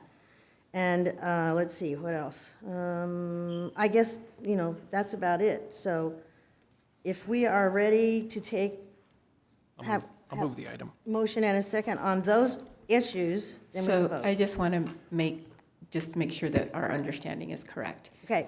The city council is giving general direction to go ahead and proceed with NB5 for media training, and the city council is giving us direction to go ahead and proceed with the city council protocol manual with the various topics that were listed. That particular item will take a long time. It will. And we'll be coming back to you probably in a couple of months at the earliest. That's fine. So that's where we're at. Okay. And then, Mr. City Manager, do you have anything else? Yeah, as far as actionable items, other than the two Randy mentioned, Councilmember Alexander, you mentioned several things. I just want to make sure I've captured it for the motion too. So getting agendas as early as possible. Yep. So noted. In addition to that, we will also continue our practice of updating the city council after action reports that you guys get via email from those commissions, every commission, but certainly ready. So the next day or that night, you will have an after action report from Randy on what exactly occurred. So you don't have to go back and find the film and watch it. If you don't want to, you can read the minutes and stuff. So that will continue. We hear you. I think, council member, you mentioned a desire to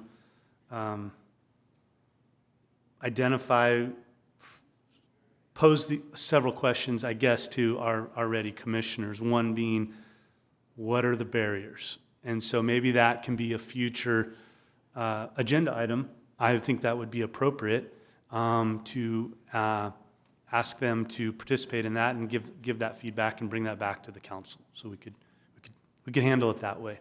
Yeah. It just, and on that issue, it's, like when I equated going back to like the senior master plan or veteran, planning for the city.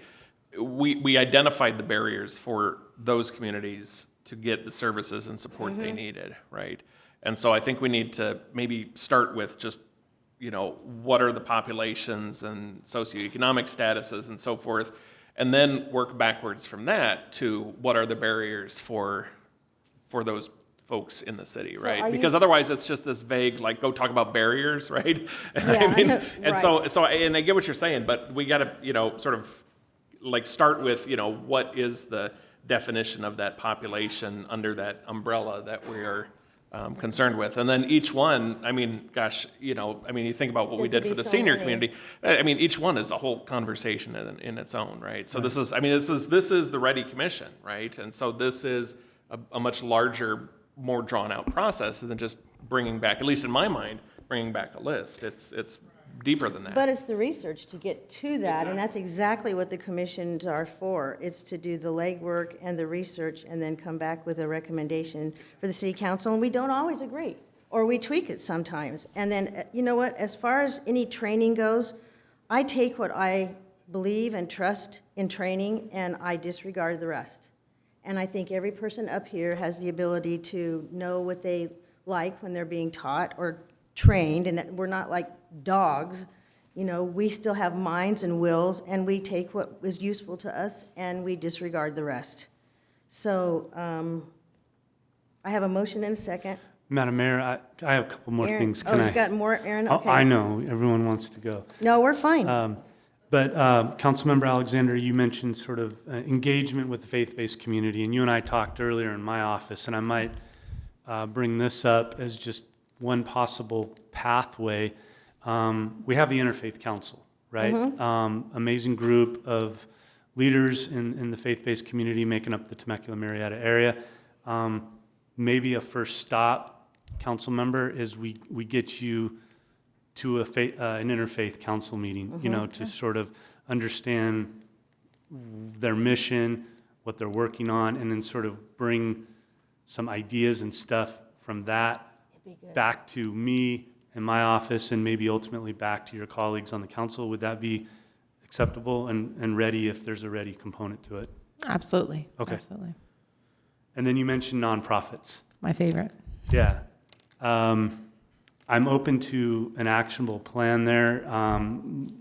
With your direction, I think we made some strides with sort of the marketing side of identifying all the nonprofits in our community, or at least developing an inventory, a registry on the city's Yes. website, right? Yes. And so if you want to get plugged in to a nonprofit and you want to read about their scope of work, find something you're passionate about, we've hopefully made it a little bit easier for our community to engage the hands and feet. And you can contact them directly if you want to volunteer with any number of these volunteers. Beyond that, what would you like to see going forward? Just the engagement of our city council to make sure that certain things, if there were, every word has a meaning. And so to really that each one of us are really paying attention, because obviously to our citizens and for ourselves, you know, our residents, this is an important topic, and we want to make sure that we safeguard it, we're the umbrella, but most of all, we're the rudder. We have to direct this. Our people have chose us and elected us to represent them. And so all of us coming together and making sure we're the rudder. Can I ask you one last question? I heard something today. Why aren't they allowed to pray? Can anybody answer me that? Because I think Tiffany Baker, somebody had said that she had asked for it, and I don't understand. I don't know if maybe somebody can explain that real We quick. prayed before our meeting. But the commission can't. Why? I don't know. So it's not that they're not allowed to pray, and Mr. City I can Attorney answer that. Yes, sir. That issue has been litigated over the last 50 years in California, and finally, the Ninth Circuit Court of Appeals, which is usually quite a liberal court, to put it mildly, Yes, sir. has said that public entities can't have a prayer so long as it's opened up to all of the faith-based communities in the community. So when you limit it to the members of the commission, you're not doing that. But as long as it's opened up to all of the faith-based communities and you don't dictate how they pray or what they say, then it's okay. That's why we under have a the First different Amendment. person come for every, and pray Right. before every meeting. So what if they had that? And that's also a process. So in January of every year, we actually send out hundreds of letters. We do a full search via social media and come up with a list of all faith-based and non-faith-based organizations in the city. We then have to mail out letters, And then if they are interested, they can go ahead and contact our office, and then we can go ahead and sign them up in the next ready council meeting, or in the next available city council meetings. So that process would have to equally be applied across all boards and commissions as well. Can I just ask Ms. Tiffany Baker, is that what you want and need for your commission? Because if I'm representing you guys, I need to know what you all need. But then you get into a conversation of equity versus equality. You sure you want to have that conversation at midnight? Because what you all are describing is equity versus equality. I ask for prayer because it's such a controversial topic. Emotions are high. People are stressed out. So the only thing that I can give you to help that, first and foremost, is prayer. So I just asked, can we pray? I wasn't asking, can we have an invocation? I'm a Christian, I can pray. I just wanted to have a moment of prayer. Lord, can we acknowledge you in what we're doing? Because this is a lot. Yes. So we talking about equity versus equality. Equality, everyone gets prayer.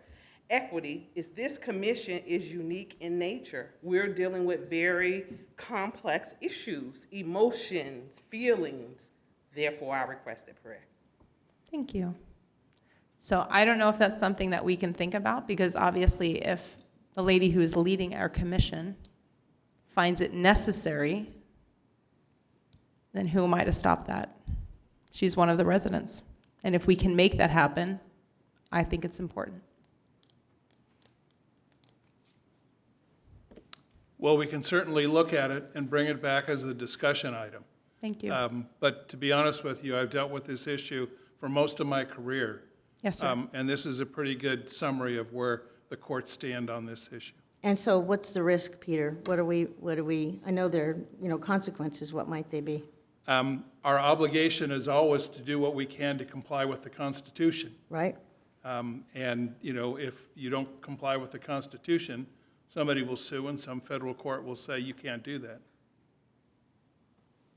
But did I hear you right in saying that if it's just of the 7 members, no, it has to be outside the, has to be included. Okay. Right. All right. So why not, I mean, maybe that's an easier answer. I know it doesn't help you today or tomorrow immediately, but. If you want to bring it back, we can. Yeah. I mean, you're getting into some issues that we haven't looked at. Yeah. But I would be happy to come back and explain the cases to you and what courts have done and what they haven't done. But for the most part, prayer in a government meeting has been at the beginning as an invocation where a variety of faith-based groups or other types of groups can provide an inspirational message or provide some solace to the entity before they begin their deliberations. So the policy we have for the city council, why can't we just apply that to the commission? You could. But it has to be all the commissions, though. I mean, done? Are we good? Can we just say I that? have another question. There's nothing that that's what prohibits you people from want, praying so with your that's commissioners. why I'm saying We got you 2 need- right now. There's nothing that stops her from praying with the commissioners before the meeting, before they go into the meeting. If you want to talk about this some more, I recommend that we bring it back as another agenda item. Can we bring that up on the Because agenda? you're getting way afield of what's on the agenda tonight, and it's also a very difficult area. Yes, sir. Erin, thank you. Because just, again, 6 months of me just finally spewing it all out. And I know it's late, but this is the time and the place. So I'm glad we're having this conversation. So I have a motion and a second. I got a question. Okay. Who is NV5? Is that just the name of the organization? The firm. Okay. Motion and a second? Second. I'm sorry, who is the okay. motion? Who moved? I did. Matt moved. Jess, Move second. second. And Councilmember Alexander? Aye. Looks like Councilmember Schwenk said aye. Councilmember Stewart? Councilmember Ron? Aye. And Mayor Edwards, looks like you're an aye. all right, so the motion passes. And guess what? We have one more item, but wait, there's more. Okay. Item 21, and we're still under the clock. Okay. Receive presentation on upcoming local redistricting efforts and provide general recommendations regarding public engagement. What's the matter? Oh, the desk ate his homework. Okay. Could we have a staff report, please? Yes, Madam Mayor, I will go through this quickly. It is high level, and there is no action that is needed. It's actually introductory. So we are going ahead and making this presentation to the City Council, and we're making similar presentations to the boards and commissions as well to bring awareness to our local redistricting efforts. Next slide, please. So as you are aware, and the community may be aware, office holder elections for the city are held in November even-numbered years. In 2017, the city transitioned to districts. In 2018, we held the first district elections for 1, 3, and 5. And in 2020, we held the first district elections for districts 2 and 4. We have no more at-large members left. All council members are transitioned into districts. Next slide, please. Redistricting is something that happens every 10 years after the new census data is provided, and we redistrict to reflect local populations, how local populations have changed. The districts are redrawn in a way that each of the districts has substantially equal population, ensuring that council members represent about the same number of people. Next slide, please. City council members are ultimately responsible for approving their local district boundaries. We do use the services of a consultant demographer, and census data is expected to be received by the state on or before September 30th. And then adjusted data, that census data, once it is received by the state, needs to be adjusted to allocate prison populations to the last known residential address. And then that adjusted data for Temecula is expected a few weeks after that September 30th date. For Temecula, if we're lucky, we'll have it by October 30th. So for Temecula, we need to be fully redistricted by April 17, 2022. Next slide, please. We have to redistrict based on Federal Voting Rights Act and California Voting Rights Act. Under the federal, we have to make sure that we have substantially, as I mentioned, equal population based on the total population of residents as determined by the census and adjusted by the state for prison populations to the last known place of residence. We have to follow all of the requirements set forth in the Federal Voting Rights Act, and we have to ensure that there is no racial gerrymandering. Next slide, please. Under state criteria, we have to actually make sure that the districts are geographically contiguous. That means they are not only meeting at points or isolated in water, not connected by a bridge or a tunnel. We have to make sure that the integrity of local neighborhoods or communities of interest are respected. A great example of this is we have one mobile home park in the city, so we want to make sure that community of interest stays in one district as opposed to divided into 2 districts. We need to make sure that the boundaries are easily identifiable. For example, we would want to make sure that districts fall along major arterials such as Margarita, Rancho California, as opposed to inland streets that are not well known. We want to make sure that the lines are drawn to encourage geographic compactness. So to the extent possible, the districts need to be held together tightly. And then, of course, we are nonpartisan. Boundaries have to be drawn in a way that they don't favor or discriminate against any political party. Next slide, please. Additionally, per the state and the new Assembly Bill 849 and 1276, which passed over the last 2 years, we have to have 4 public hearings at a minimum. We have to do workshops. We have to reach out to the community, including communities that do not speak English. We have to go ahead and create a website with all kinds of relevant information, including the process, specific timelines, the dates of the public hearings. Madam Mayor, heads up, those public hearings do have to start exactly at the time indicated. So on those council meeting dates, we will be asking you to move the public hearings up on the first thing on the agenda. And then notices, agendas, hearing recordings, draft maps, all of that has to be posted and published according to the requirements of the new law. We also have to be very clear on how the public can go ahead and participate in the entirety of the process. And all of this needs to be done in both English and in Spanish, which are our primary voting languages. Next slide, please. Additional languages are available upon request as well. With respect to final thoughts, this is just, again, staff is kicking off our initial public engagement efforts by making these presentations, and we are soliciting feedback of any local organizations or groups to engage in the process.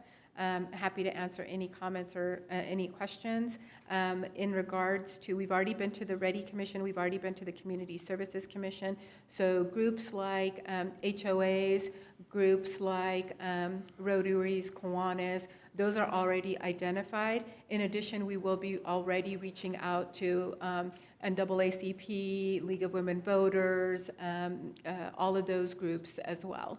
Okay. So if you have any suggestions on specific groups or individuals that we should be reaching out to, you're welcome to share them now, or you're welcome to go ahead and let me know at a later date as well. Okay. And that's the end of the presentation. Any questions? No?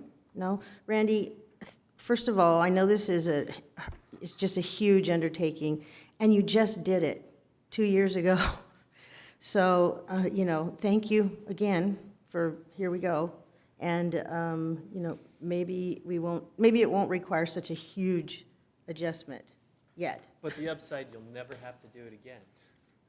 You are We have to correct. do- I will be retired Yeah. by the time the next one comes around. Yeah, and you know, any departmental reports, any city manager report, city attorney report? I do have a city manager report. Go ahead.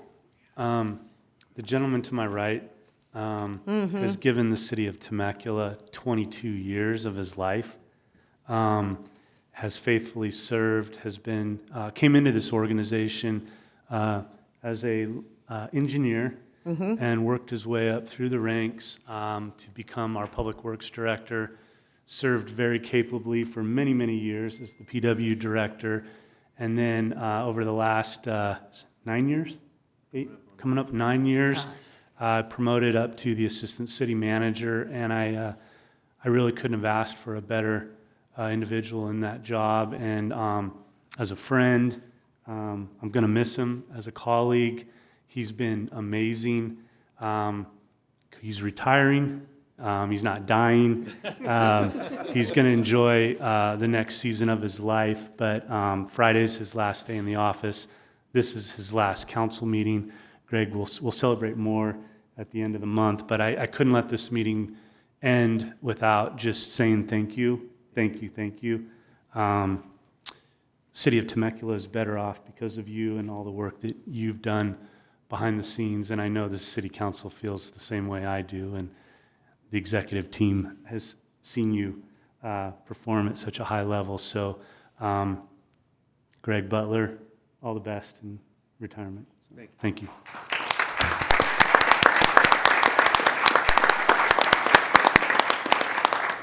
Well, Greg, you know, I can't believe it's been 9 years for assistant city manager. It's gone so quickly, and I am going to miss you terribly. You have been through us through the thick and thick. There's so much, you know, so much has happened. We've grown so much, and there's so many more great things to think about than any of the difficult things. And I know you will have a great retirement because you probably have it planned down to the minute. One of the most organized people I've ever seen. And do come back and see us. You know, I have to live vicariously through other person's retirement and vacation, so that's the only respite I get. So just know that we love you, and you have made so much of this, you know, incredible team, and your leadership's been appreciated. And you answered my texts, I don't care, 3:30 in the morning, 8 o'clock, it didn't matter. So if Kevin were here, I'd tell him, you know, saddle up for those texts to come in. So thank you for everything you've done. And you know what?